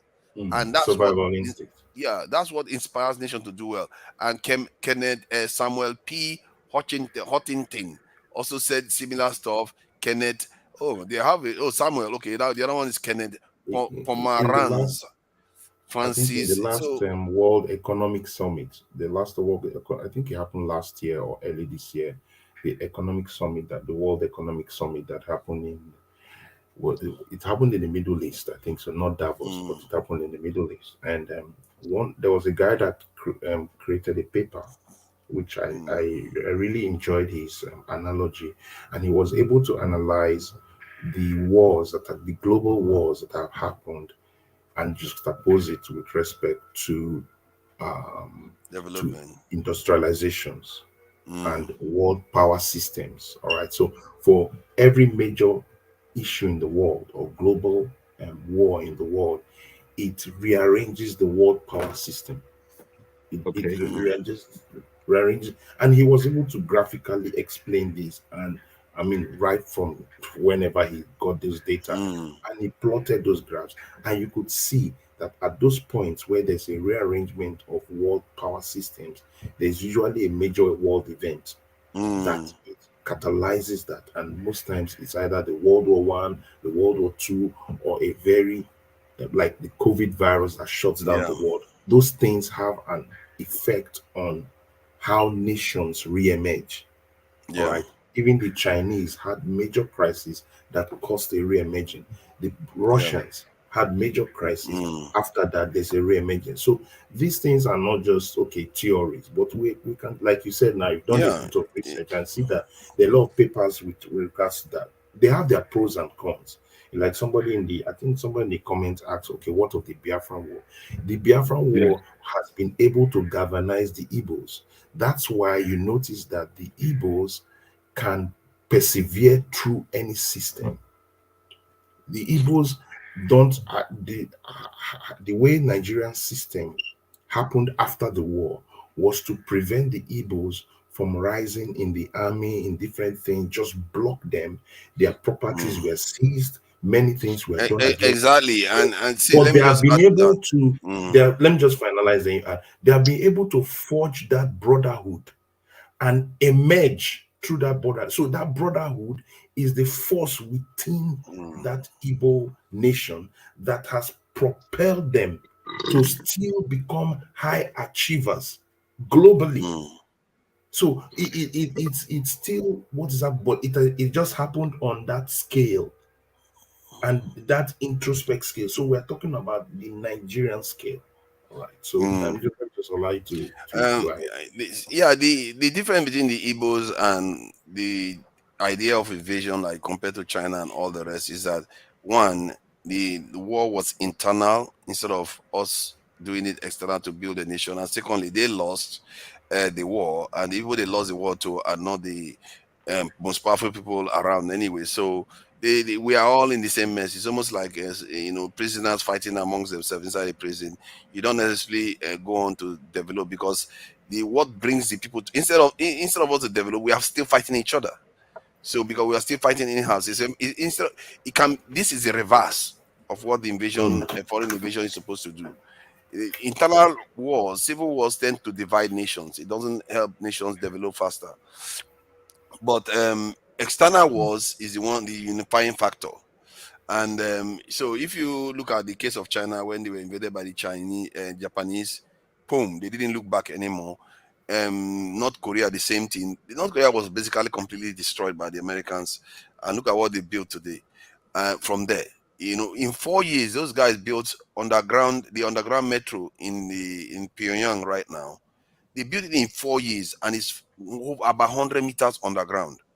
It took Lagos in Nigeria 11 years or more to get that blue rain. One line. Yeah, and it's overground. Though. It's overground. They don't have to dig underground. 11 years, and and when North Korea did this, their population was about 10 million of the entire nation that was remaining. That's when they accomplished this. Just to add value to what you're saying. In the Biafran War, all right, they said the Igbos were creating weapons. All right, that means there was ingenuity because of the pressure on the Igbo side of the nation. Yes. So they were able to create.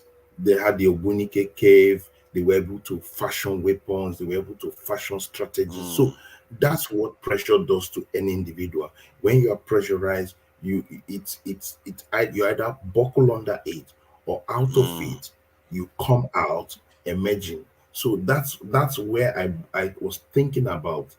Perhaps that is the issue of the Nigerian state, that we have not had that critical mass pressure. Where we saw it very recent was in the NSAS, where the young people are pressurized to the throat that they now form a critical mass, and then they can push back. So that is what, but politically we wanted to drive that, but we have not politically got that critical mass. Because when we get that politically, and we rallied round P2B and all that, and created a mass and pushed till we've got to the judiciary.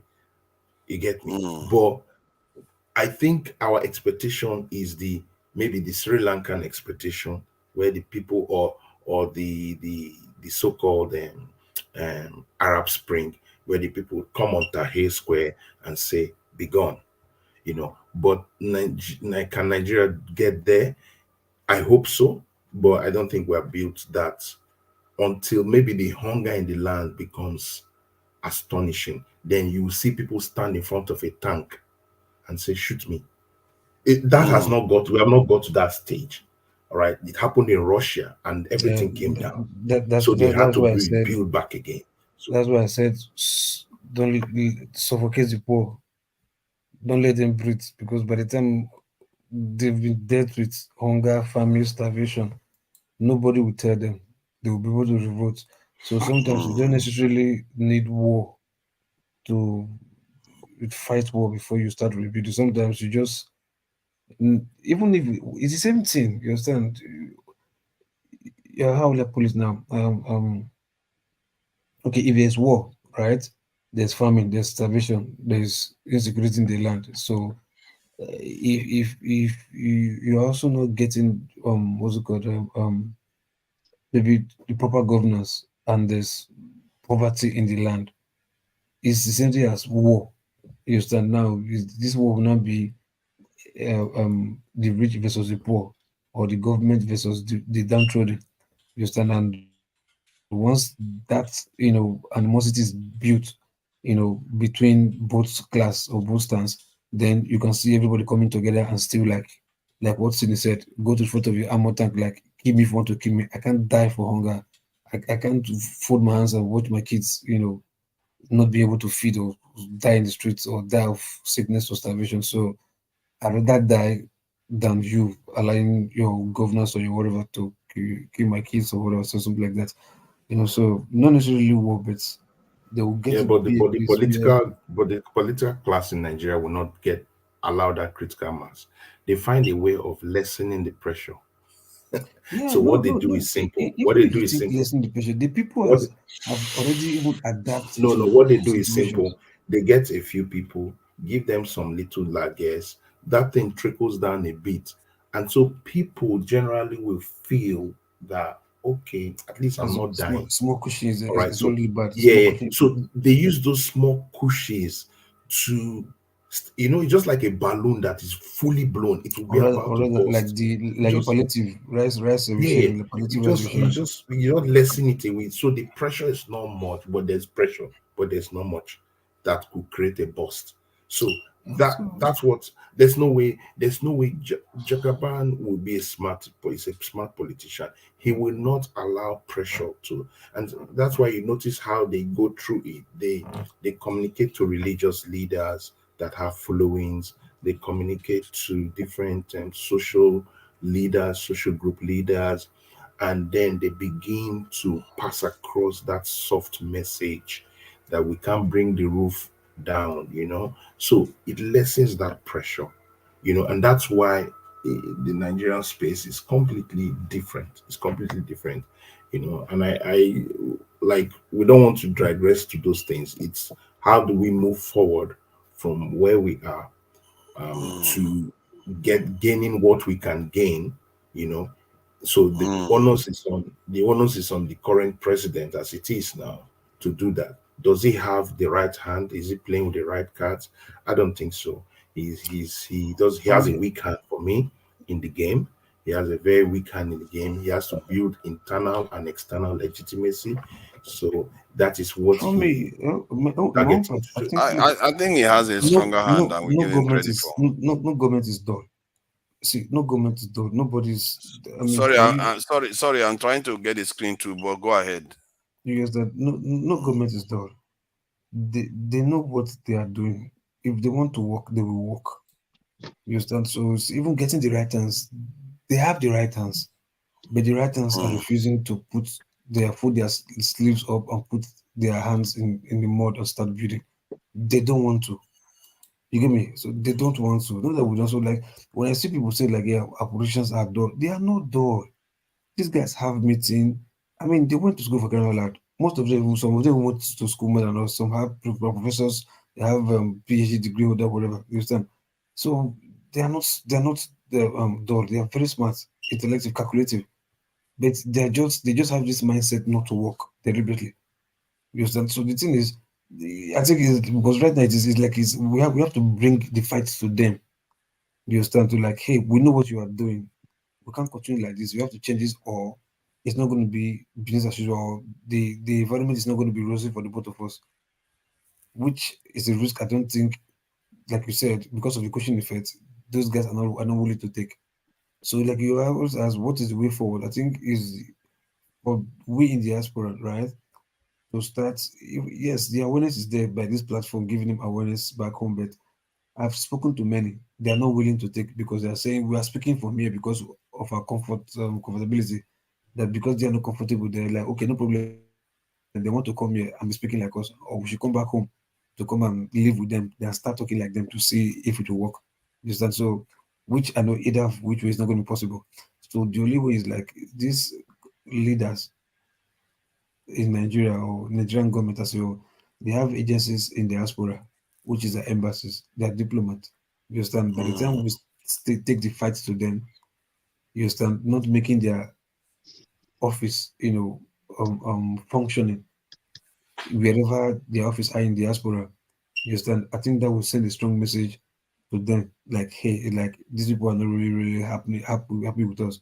We are not the functions of Nigeria abroad is not is truncated. I think that will make them to stand up to like, okay, what's at least okay, diasporans, what's the problem? Okay, what is the problem? You understand? But we are not doing anything. We are docile. We're just speaking, not acting. And they know, like you said, they're giving cushion effects to the ones back home. Nothing's going to come out from them. So it's a win-win for them. So we that diaspora, we are comfortable. We know we can't go home to go and fight because they have the military and the guns and everything. Even the touts, even they're even able to penetrate we, as in the poor ones back home, giving them something to fight us that is fighting for them. Just like what happened in NSAS. You can see youth even fighting youth when it comes to NSAS issue. So that will not just work. So it's we out here, go to their offices, whatever they represent here in diaspora, inconvenience them back to back, not having them breathing space at all. Whatever function Nigeria is doing in diaspora, stop everything. And we should be doing that until they said, okay, come to the table, let's talk. If not, these guys, trust me, government to government, nothing will happen. Trust me, nothing will happen. We believe that. So this is interesting what I saw here about, because I asked why does invasion catalyze development, and it says disruption of existing structures. Invasion disrupts existing social, political, and economic structure. The disruption can create a power vacuum or weaken entrenched elites, allowing for reorganization of societal institutions. In some cases, it can lead to the introduction of more efficient and more modern governance systems. So if you look at it, I think I went on to even ask about other things and what happened when Russia became socialist, and they said these are some of the things that they did to industrialize their country. Immediately they did that. But what I didn't ask was, I didn't check was what happened just before that. What happened just before that was World War One, and just after that war, they got rid of their monarchy. You see what they talked about, weakening the socialist thing. They got rid of their monarchy, and then socialism came in, and they started industrializing quite rapidly with what they said, the industrialization, education and science. You see all this stuff that just happened after the First World War, you know. So the stuff, maybe if all those things didn't happen, the monarchy would be in office, would be in place in their throne, and Russia would not have experienced socialism. So that's why the reason why I'm sharing this screen is because sometimes macro effects is more important than whatever you do within your nation. Because if I go around and say, oh, go and industrialize Nigeria, go and get the soldiers, go and get your military, so people will think I'm mad in Nigeria. But if we're facing a threat of invasion right now, or something crazy happens, I don't need to convince them. They will immediately fall in line. And this is why they create those leaders at those times to do what they are doing. Forefathers, you'll be saying this thing for a while, right? Okay, now let me ask one question. Okay, when is the war coming? That war you're talking about that will destroy when will it come? It will never come. Because that's the beauty that the Western people have done to us. I think they probably understood these theories because clearly the people have been writing these books forever. They've chosen not if to. It doesn't come. Why are we wasting our time looking for a war that will destroy everybody? They start building again. It's not Yeah, I tend to agree that these matters that are being written about, it's not that they're not pertinent to Nigerian polity. It's more that our psyche in Nigeria is well known by the West. They know us probably better than we know ourselves. So there was an adage that used to be said in the 80s, if you remember. They said that you can back a Nigerian to the wall and he will just become the wall. He will not react. These are real adages. You know, the war the Biafra war, as tough as it was a selfish war. It was a war of selfishness to a large extent, but by both sides, to be frank. It wasn't necessarily a war of anything. But the question was about whether it was what was the point of knowing these things. I think the point of knowing these things is to understand where what is happening to us. Because you believe in me, Dr. Damage is going to stream today, and everybody will ask him, who did this to us? Why are we like this? Why are our people like this? Our people are cursed and all the rest. They all kind low IQ, name it. They call us all kinds of stuff. But the reasons why things are happening has something to do with something on a macro level. It's not personal. It's not because we are cursed. It's not because of any of those things. If anything, we are not cursed with the Guys, blessing I need of to run. Let invasion. me allow you. Thank you, guys. Thank you, Thank you for Loco, coming in, Excuse me, Sydney. man. Thank I would like to hear Yeah. again, because I like your submissions. Yeah. Thank you for coming in. In For that, time, same people here, are going to same here. realize this. For that, yeah, 7 o'clock. I have some meeting later this morning. Yeah, that's fine. Close my eyes, for 1 hour, freshen up, and go for the Yeah, meeting. thank you for coming in. Even I wasn't Thank even you. expecting you because today is Friday, you see. So Yeah. thank you for coming in. Local. Yeah, this subject for me is a very serious one because I'm just tired of hearing our fellow Nigerians and black people. When I talk to other East Africans and other Africans, they tend to say, "Oh, we have low IQ. We do this, we do that." They don't. There are all kinds of different reasons why we can't operate. Some of them say, "Oh, we don't even have any concept of time." I don't like. Come on, you have to deal with the macro level stuff. If you cannot deal with it and don't understand how tap into it, like now. This stuff where I'm talking about, one of the things it represents is not war necessarily, is that the people unite on a given purpose. They can unite to do certain things. And if you can replicate it with any other method, you will arrive at the same solution. You can get the people to industrialize without having a conflict. You see what I mean? Because I the believe purpose, that. what the war is doing is uniting the people. You have to find something else that can unite the people that strongly to push them and to become industrialized. Believe you me, I've been searching for that solution all over the world to see examples where that has happened. Because if there is, the closest one I've seen is the Ethiopian one, where they built that dam. They got the people involved to build the dam, and the country they are resolute in defending that dam. Like Egypt was trying to tell them to, turn it off and tell them how to put the dam on. They're like, no. And because the people were invested in, they literally invested their money. The government went to them and said, you know what, we're about to build this dam. It's going to be big. It's going to be shiny. We're going to be the best. And the people say, okay, fine. We're going to donate into it. And when the people have a stake in something, they unite around it. So that's one of them. And I think Iran just popped into my mind now, because there was a time when during the 90s or maybe early 2000 when the Iranian regime was beginning to look a bit shaky. But that's when they went nuclear. And the moment they went nuclear and the West was trying to sanction them, the people united around the leader. I said, nope. Now we are going to defend our nuclear weapons and whatever technology we have, if not nuclear weapon, even if it's, we are going to defend. So they united around the leader. Hence why the West cannot get rid of their leader.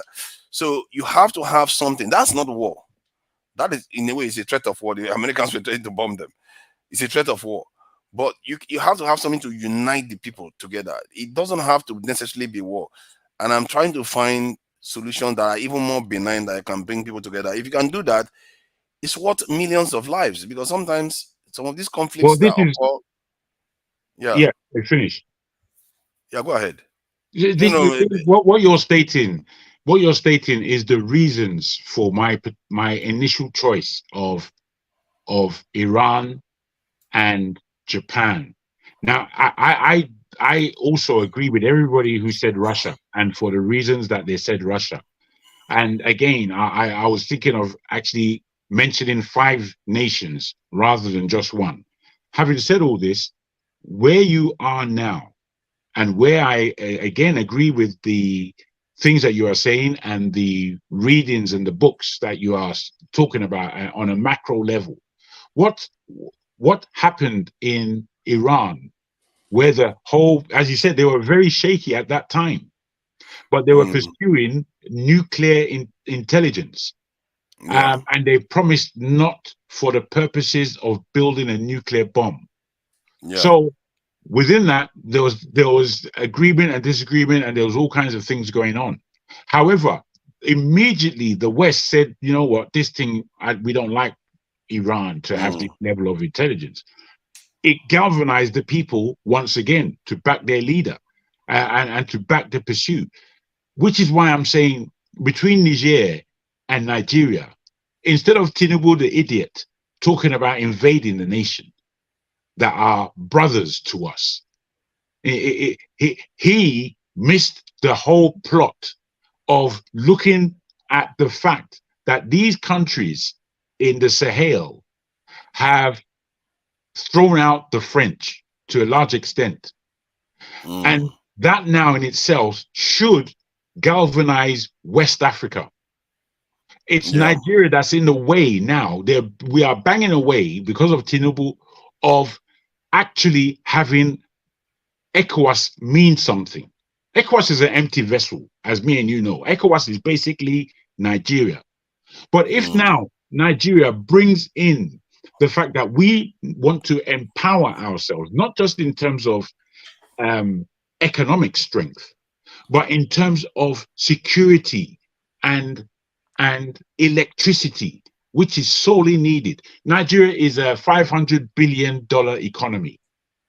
If we had electricity, it would double.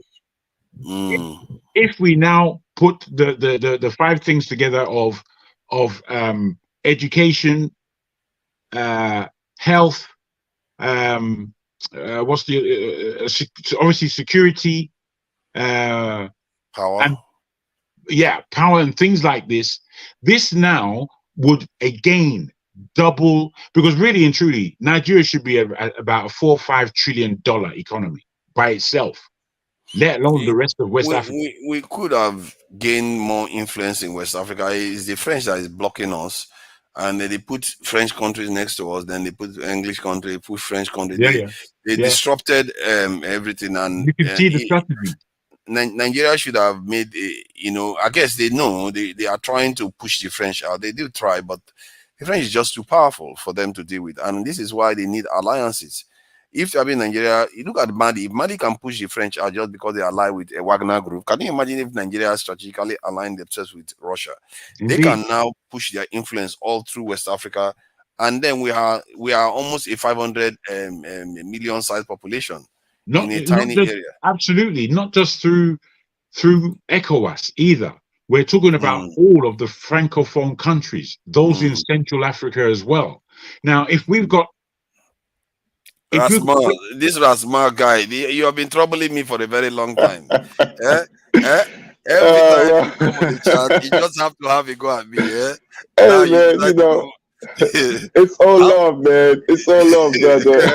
I gotta roast you a little bit, man. That's what we do. We family. That's a little bit. The guy has a go at me constantly. He says a little bit of love. What's happening now? I'm good, man. I'm actually at work, man. So I see you on live. That's the first time I've seen you on live, and you've shown your face. I'm like, man, listen, let me hop in because it's not really busy at work. So I like the topic. I like what you guys talking about. So I decided to jump in. Yeah. Nice one for coming in. You want to chime in what we are talking about, or just go back to cleaning the floor in your job? I don't do stuff like that. I don't know. I'm not gonna lie to you. I do stocking. That's not cleaning the floor, but you just put stuff on the shelf. That's what I do. Yeah. I see. All good. It's all good, honest living there. So, you want to chime in, or what do you want to do?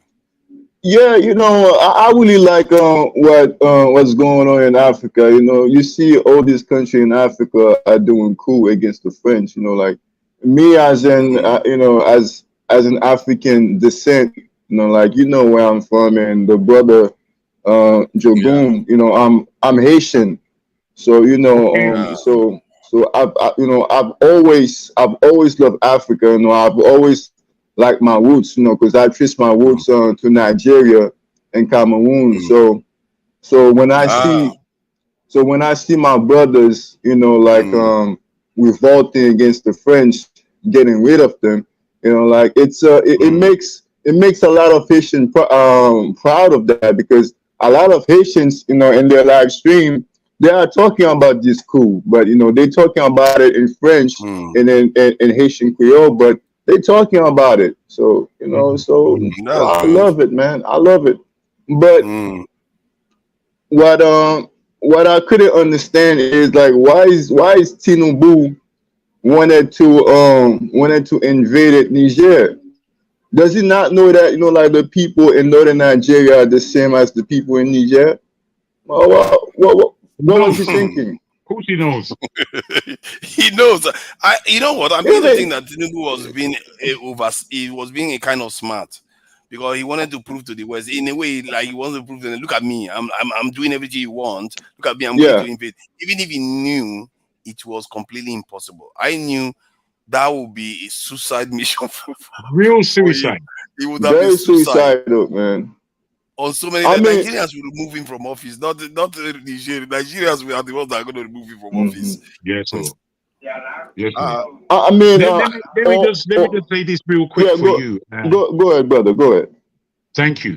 I don't know if you heard what the gentleman. I've forgotten his name already. I'm really bad with names. The gentleman who just left, the well-spoken guy. Sydney, yes. He underlined quite clearly, and it wasn't mentioned today, but it's obvious, because we should all know that Tinubu aligned himself with Macron even before this time. And in him doing that, he was seeking to legitimize himself internationally, because he knew he had no legitimacy inside Nigeria, where the election was concerned. So if you see this, it was such a snap decision. It's as though he had already had it in his mind. When Niger, we saw it, the meeting was there. He said that we, talking about the likes of us in ECOWAS, who are democratically elected, we need to support our brother Bassoum, who has been evicted from his position. This was to show the French that there's still a way in. Now, if you go back, if it was Tinubu, he would have never aligned himself with the French. As strange as Tinubu was, strange as Buhari was, he would have never aligned himself with the French, because the French were blocking him from doing many things economically within West Africa, such as the currency and the currency change. We had a currency called the ECO. Now, Macron used Ghana and the president of Ghana, who sounds fantastic. However, when it comes down to the nuts and bolts, he's just a mouthpiece. He has no power. He has no power at all. So as soon as the French threw the spanner in to say, listen, join the Francophone countries in order to have your own ECO. Yes. So he was trying to usurp the power of Nigeria on the ECO. And Macron was successful in that. You understand? Now, all was needed was a change of government in Nigeria to almost make that thing work. But what scuppered it was the amount of coups that have taken place between that time, within the kind of 3-4 years of Buhari's last tenure. So by the time it comes in now, bam, a whole change of subject. This is the same party that are doing completely different things, which tells us all that party politics in a country like Nigeria bears no significance. It has no significance. If it had any significance, Tinubu would never be there, because of the last 8 years of Buhari's government. The last 8 years of Buhari's government has seen Nigeria enter into a downfall. I think Tinubu, what he did was just trying to please Macron and his friends, that he's on their side, because 90% of Nigerians didn't support the war. I knew that for sure. And I knew he wasn't going to survive it if he went there. And the moment he went to the Senate in Nigeria, they voted against it. They stopped him. Even the West African ECOWAS Parliament voted against it. The African Union voted. It's only ECOWAS that went and said they should go in, and that was the bidding of Tinubu. And that the ECOWAS that voted is largely the two strongest countries that should have been more thoughtful, more responsible. Imagine Nigerian premier and then Ghanaian premier also supporting the invasion. I mean, that's a sickness. Yeah, and Ivory Coast one too. Ivory Coast one too was supporting that one. Yeah, was I brought mean, into office by the he don't French. dare. Yeah. It's just Senegal was wavering. Senegal said yes, and then they said no. They were doing like this. Oh, the Senegal said no. I didn't think Yeah, so. finally they said no. Let me ask Rasmoa. I hope you are following what's happening in Haiti, because Kenya wanted to send some troops to Haiti. I gather that some groups in Haiti don't want that because they don't want any foreigners in their country. Isn't that a bit complicated now? Because some African countries trying to come in. So why don't they want them to come and assist with security? One of the questions. I mean, like the Kenyan, some Kenyan representative, like they were sent and then they went to Haiti. So they see the places, and then it's a hard task. I mean, it's a hard job for them to do. So I think they declined to come to assist in getting rid of the gangs there. You know, because like the gangs, they are just wreaking havoc.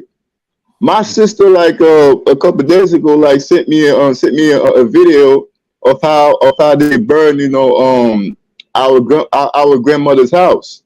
So the house that I grew up in Haiti is burned. So the gangs, they are ravaging the street. Like they're going from every neighborhood in the capital. They are looting the places. You know, they are stealing people's property. And then they are killing people, and then they're burning property. Who's doing that? Who's doing that? What is their objective, though? Rasmus, who's doing that? The gangs. The gangs in Haiti. The gangs. Okay, so the Kenyans for going, is it because they are incapable of doing anything, offering any support in Haiti? That's why they put back, or it was Haitians that asked them to go away?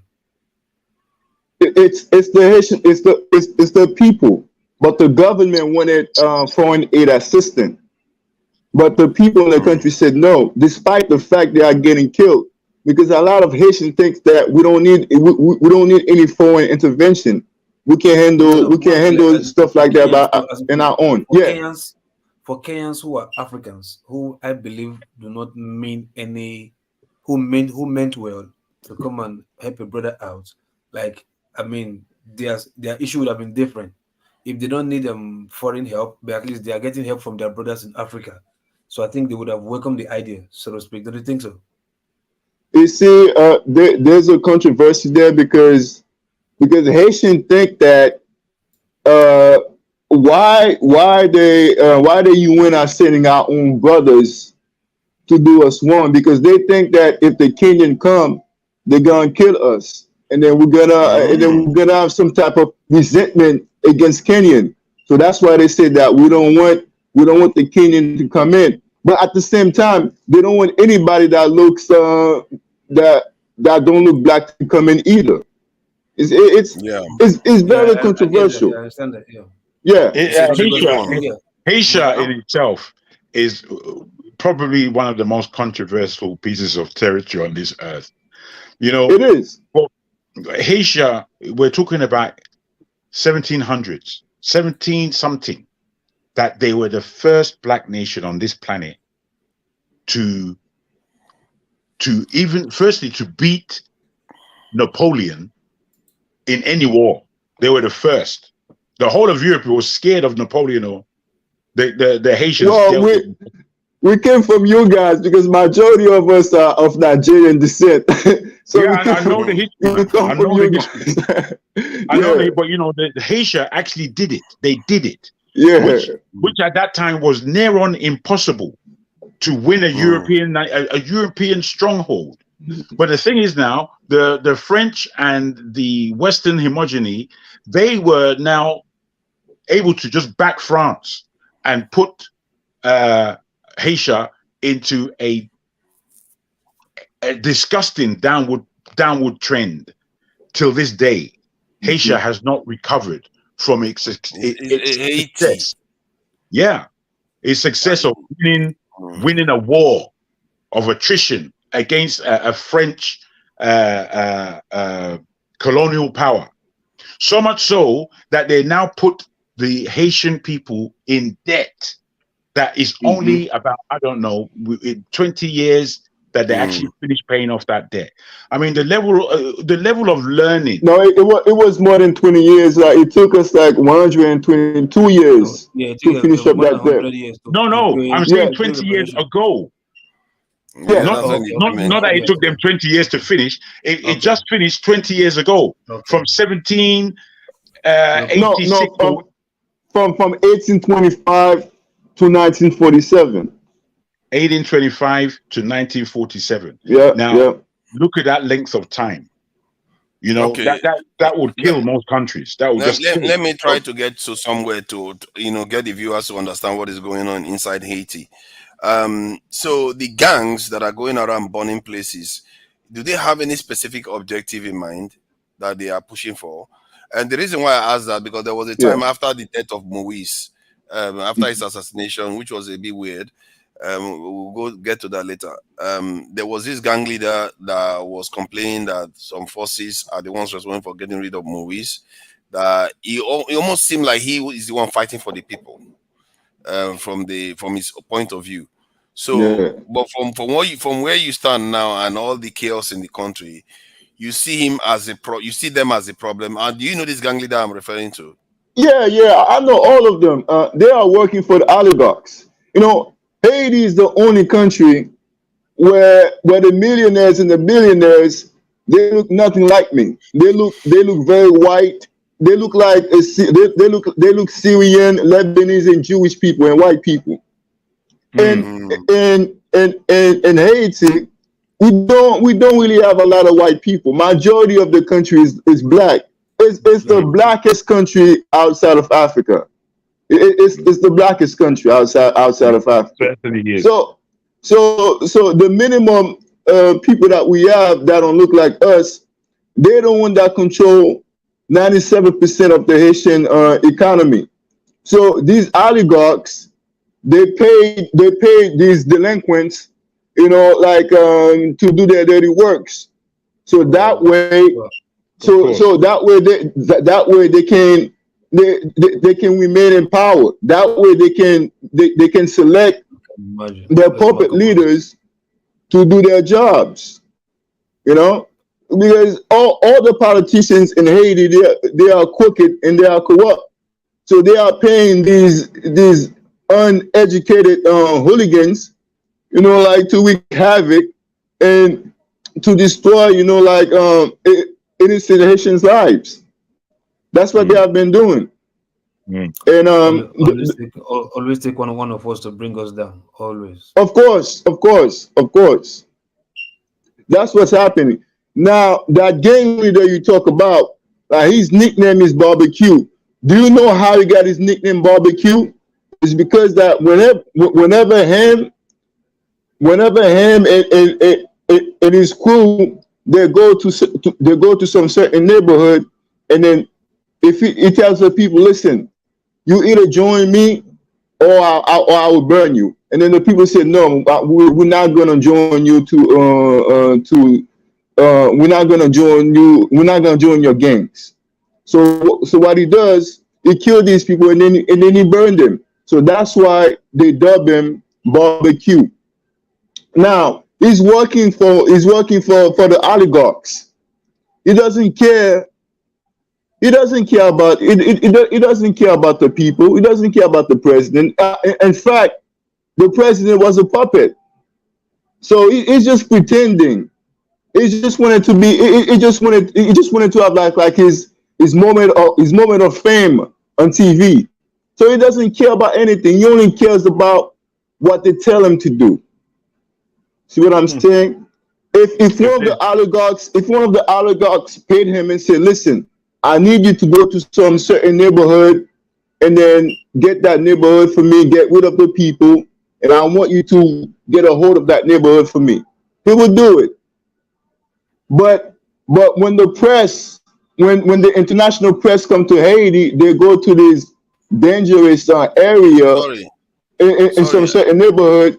Then he want to be on TV. Then he want to pretend that he's fighting for the people. But we all know he's not fighting for nobody. He's only there for his own interest. When they were interviewing this man, I think 2 years ago, after movies that I saw some of the interview, he sounded like somebody that actually cared for the people. You know, he was in tears. No, no, he why would he doesn't. do that as a young He's leader? doing it for the cameras. He's doing it for the cameras, for the glass. Exactly, he's doing it for the camera. He doesn't care, man. He doesn't care.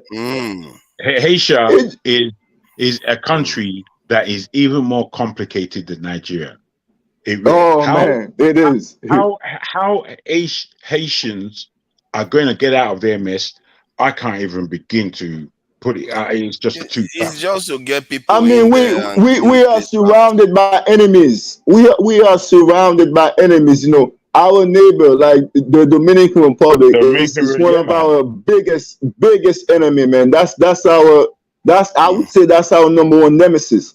These people don't like us at all, man. We are surrounded by enemies. You know, you got America. You know, America is in the same sphere as us. You know, even when we attempted to join the African Union, we got declined. And I know the reason why we got declined, because at that time, like the African chairman at that time was Idris Deby, the Chadian president. And we all know that Idris Deby was a puppet of France. So if Haiti wanted to join the African Union, and then France has his hands on a lot of African countries, do you not think that France would influence some French country to not allow Haiti to join the African Union after what we did to them, like in the 1800s? So they were influenced by France not to allow Haiti to join the African Union. Okay. Let me try to get to Moise, because that still jogs my memory when I think about the events of those days. How is it that a president was murdered in his own built house, and not one security guard had a scratch, and none of them have been tried? How does the country exist like that? And the people of the country, are they not demanding justice? Yes, they are demanding justice, but do you think we're gonna get justice? Justice is not gonna be served to us. He just told you how the country is run. So what do you think? So, to your best guess, who do you think is responsible for his demise? The oligarchs, because you know we got this elite, so-called elite. So they don't want that kill him because he rebelled against their authority. So they say, like, get rid of him. Get rid of him. So of course, I believe getting rid of a president that the Americans gave their blessing. Of course. Like they are defending their own interests. They don't care.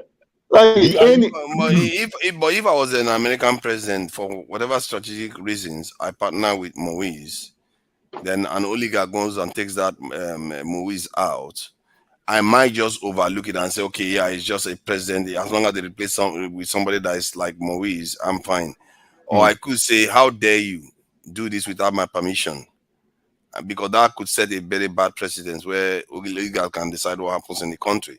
So how dare you do this without my permission, and I'll punish that oligarch. So that's why I find odd that an oligarch will go ahead and go after a president that is supposed to be on the side of Americans, except the Americans gave them the wink wink, we are not in support anymore, you can go and do what you like. You see what I mean? Yeah, I see what you mean. Yeah, But that's what makes me even cagey about it. they won with impunity, so they don't care. I mean, of course they got their blessing from America. You know, he rebelled. He was going against them. You know, he was saying that Haiti is Nigeria truncated, basically. It's an extremely complicated piece of territory, and the depth of confusion is even more than the depth of confusion in Nigeria. You know, it's a deep confusion there. Now, I just want to ask you, do you know what HARP is? Yeah. Wait, I'm asking my man. What do you mean by that? HARP. HARP. HAARP. Oh yeah. I know that. No, it's weather You don't have to explain, manipulation. as long as you know. As long as you Yeah, know. Now, yeah. do you believe that HARP took place in Haiti? I don't know if I can talk about that, but you know, we do have a fault that's sitting right you know, in the middle of the capital, like underneath the capital city. So we do have like a tectonic plate. So we do have that, you know. Yeah, okay, interesting. But I do believe in weather manipulation. Yes. What was that, Tunaja? You said you have a tectonic plate in the center of your capital city. Yes. There is. Well, how is that unique? Because technically we are all sitting on tectonic plates. So you see, the capital city of Haiti, the capital was not supposed to be Port-au-Prince at the first place because it's sitting at a valley. So that was never the capital of Haiti when Haiti got its independence. The Haitian capital was at the center. Was at the center of the country. It was called Marchand. So when the mulattoes assassinated Dessalines, well, first and foremost, that Dessalines was of Yoruba. So he was like his family were enslaved Yoruba, and then they were taken to the island of Haiti to be slaves. So he was the leader of the revolution. So after independence, he crowned himself like emperor. So he wanted Haiti to be the way like the Yoruba had their oil empire. So he wanted Haiti to be like that. So you know, like, you know, so after that, the mulatto, the mixed race people, they plotted against him, and then they got rid of him. So after they got rid of him, they created this republic that we now see today as Haiti. And then they make their strong base in the capital city that is now known as Port-au-Prince. But prior to that, Port-au-Prince was never the capital city of Haiti. So all the stuff that you see in Haiti is only occurring in Port-au-Prince. It's the only place that you see the madness. But outside of Port-au-Prince, everything is good. Okay. It's just Port-au-Prince is where the disaster is at. Now, okay, can I? Because you know what is iridium? Yes. Well, okay. we do have some experts that say that we. Yeah, go ahead. It's just a question again. Understanding what iridium is, and understanding when these, because it's more than one. What do you call it? What's the disaster called now? It's oh my. What's the name? Left Omolu not saying anything, so we have to watch No, out. wait, man. Why you always do this to me, man? I'm just trying to put a thing. No, I'm not. We gotta let other people talk too. I'm just remembering now that you know, we have to. Now, if it was you want me to remember you now, Dragon, you know. Bro, my man has been there now. He's been there. He's coming. He's been there more than once. You know, no, I'm not stopping you from talking. You know, I'm not stopping you. I'm just reminding you that there's somebody around. Yeah, I see Go him ahead. and I value him. Not Avalanche. What's the bloody name? not volcano. What's the name? My name Earthquake. is earthquake. Thank you. It's not the first earthquake that has happened. And since the first earthquake, I think it was the 80s, the Americans have gone in with all kinds of levels of madness. And one of the things that they've got in to do is to start taking out the iridium. Do you not see a correlation between these things? I'm asking. Okay. Yeah. This is why I think HARP is the thing. Even though you're suffering from this thing, and I'm happy to hear that news that there is a fault line there. But these people, they're very strategic, and they've got all kinds of very. Let's also not forget, like Haiti practice like an African-based culture. Yes. And since we are in the Western Hemisphere, like Western society, they don't like that. They don't like that. So they want to do everything like to make our lives miserable. So they want to do absolutely everything to make our lives miserable, man. To kill us, to get rid of us, so that way they can take the island. That's what they want to do. They want to take the island. When I read about Haiti, I can't get to the end of where I'm reading. I just get too upset. I have to close the book and put it away. It's just too much. Yeah. You see, when I say that our brother, our president Tinubu, forgive me for being rude about you, but still, if that guy had done what he said he was going to do, we had 1 million soldiers, 5,000 would pacify Haiti capital, like we did in Nairobi and this in Sierra Leone. Yeah, they can do these things, and within 2 years, they did it in Somalia. You train police, train all of them. They go, and all this, to be fair, all these Asian police, they are very, very dodgy. They need to retrain a lot of them. No, and you see the whole. Sorry, you see, brother. like the lack of the resources, like they don't have the gun, they don't have the guns to get rid of the gangs. Like you can only imagine, like the gangs, they have bigger weapons than our police officers. That's crazy. So where are they getting the guns? They are getting the guns in the black market. Like who control the ports in Haiti? You know who control the ports? Who control all the ports in Haiti? The oligarchs. They control those ports. So they're making deals with the American, and then the American are selling them guns in the black market. And then when they sell them in the black market, they deliver these guns to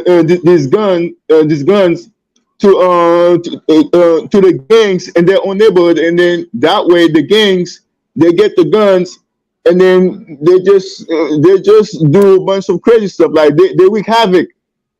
That's just how it is. It's sad. It's sad because you got people that look like me that want to kill me. Why you want to go after me? Why can't you go after the oligarchs that want to destroy your livelihood? Yeah, it's sad. It's sad. I hope that Africa gets its act together, and because I think what is happening in Haiti is a reflection of the state of Africa itself. Because one of the countries Africa will come for is probably Haiti and Jamaica when things get sorted out. Because we know full well that those people have, especially Haiti has been through hell. Haiti's dumps look like some Nigerian dumps. Like the rubbish in Haiti sometimes it's like they are the people like Nigerians are even their rubbish is like Nigerian rubbish. You can't make it up. So that's why we relate to a lot of Nigerians.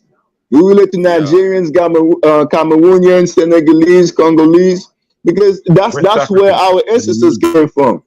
Yes, sir. So we have a lot in common to people in Benin as well. Yeah. But I'm going to let my brother Omolu speak. Go ahead, brother. Well said. Thank you.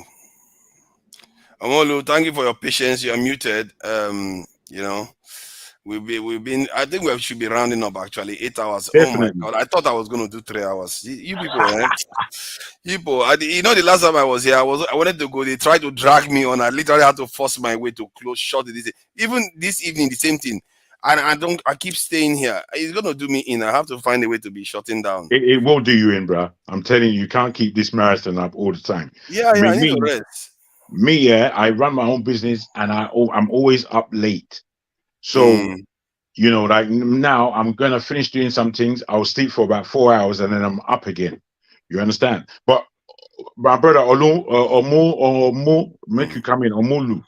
Sorry, can you help me with the pronunciation? Omulu. Yes, it's pronounced as Omolo. Omolu. The OL is Obiora Lawrence, but Obiora Lawrence. Thank you, my brother. I chose to. Hi, that is very close. You just dodge Yoruba by chance. So. that name is very close. It's true. It's very close. Exactly.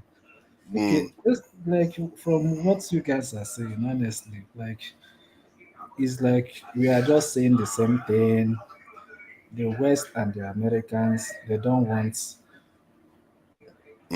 Africans and blacks to progress because they have seen that if Africans progress or gain their fully independence or is free from them, they won't benefit from that.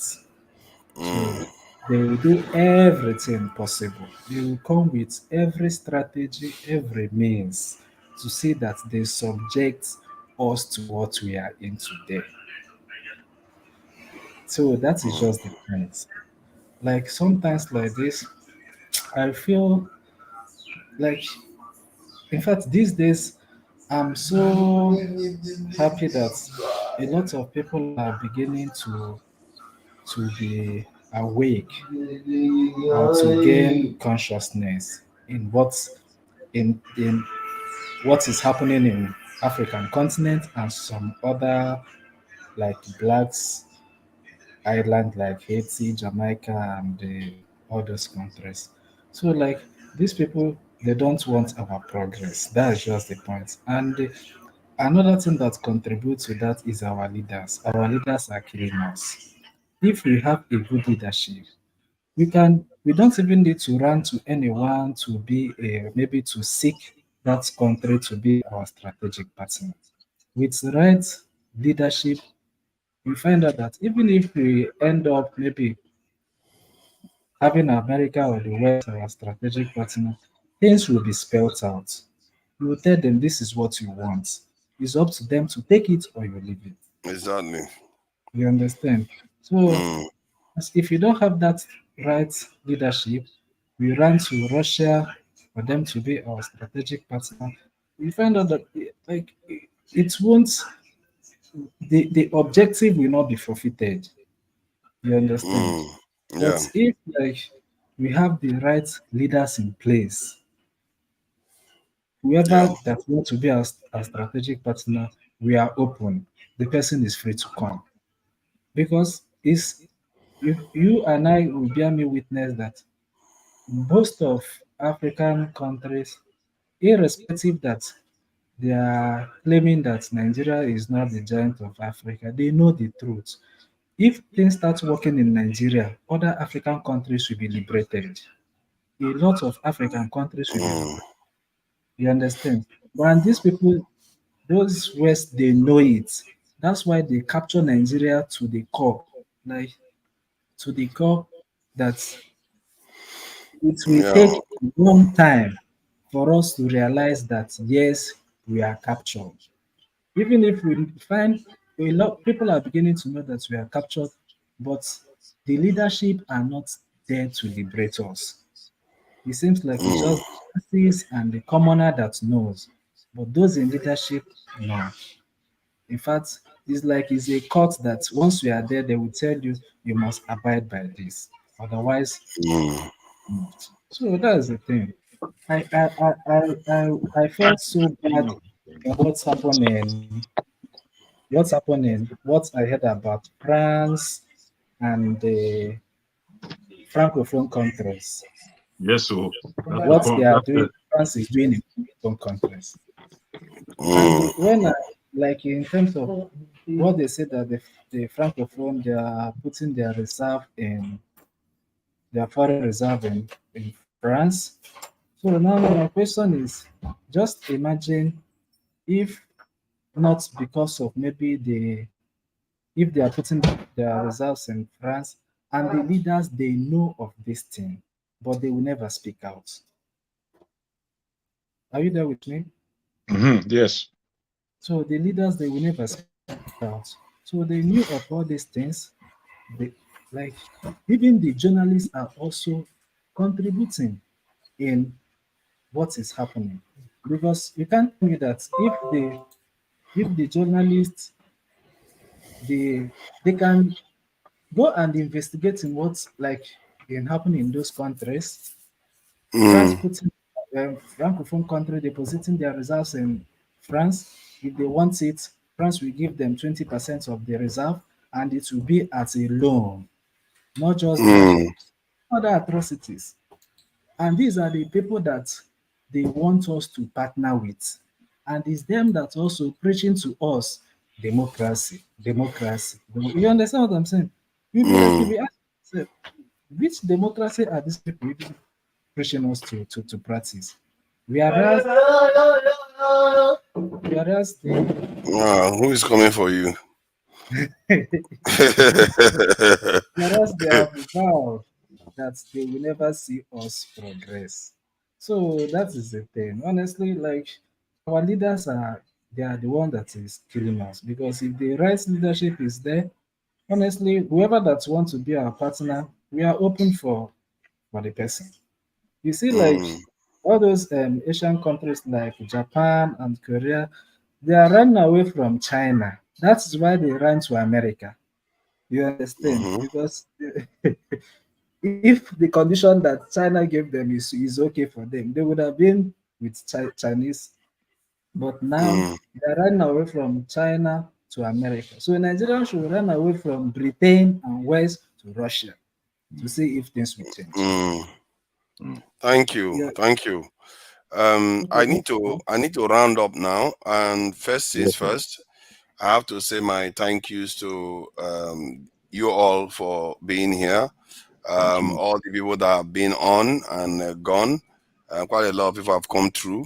And next time I'll probably use Dr. Tamiji's back end, because he allows more people in. Mine only allows 10. So some people were just trying to get in, they couldn't get in. But I will shout out to the people on the chat. Kando, thank you for being here. Guy Owalele, thank you for being here. Kenny Ezeke, thank you for being here. And I'm not going to stop. Rose OT66, I see you there. Somto Franklin, that's interesting name. Let's see. Oh, Rasmo is there, obviously having a go at me. That is double. Hey, listen. I'm still gonna throw you to Nigeria. It's all love, though. It's all love, but I'm still gonna throw you.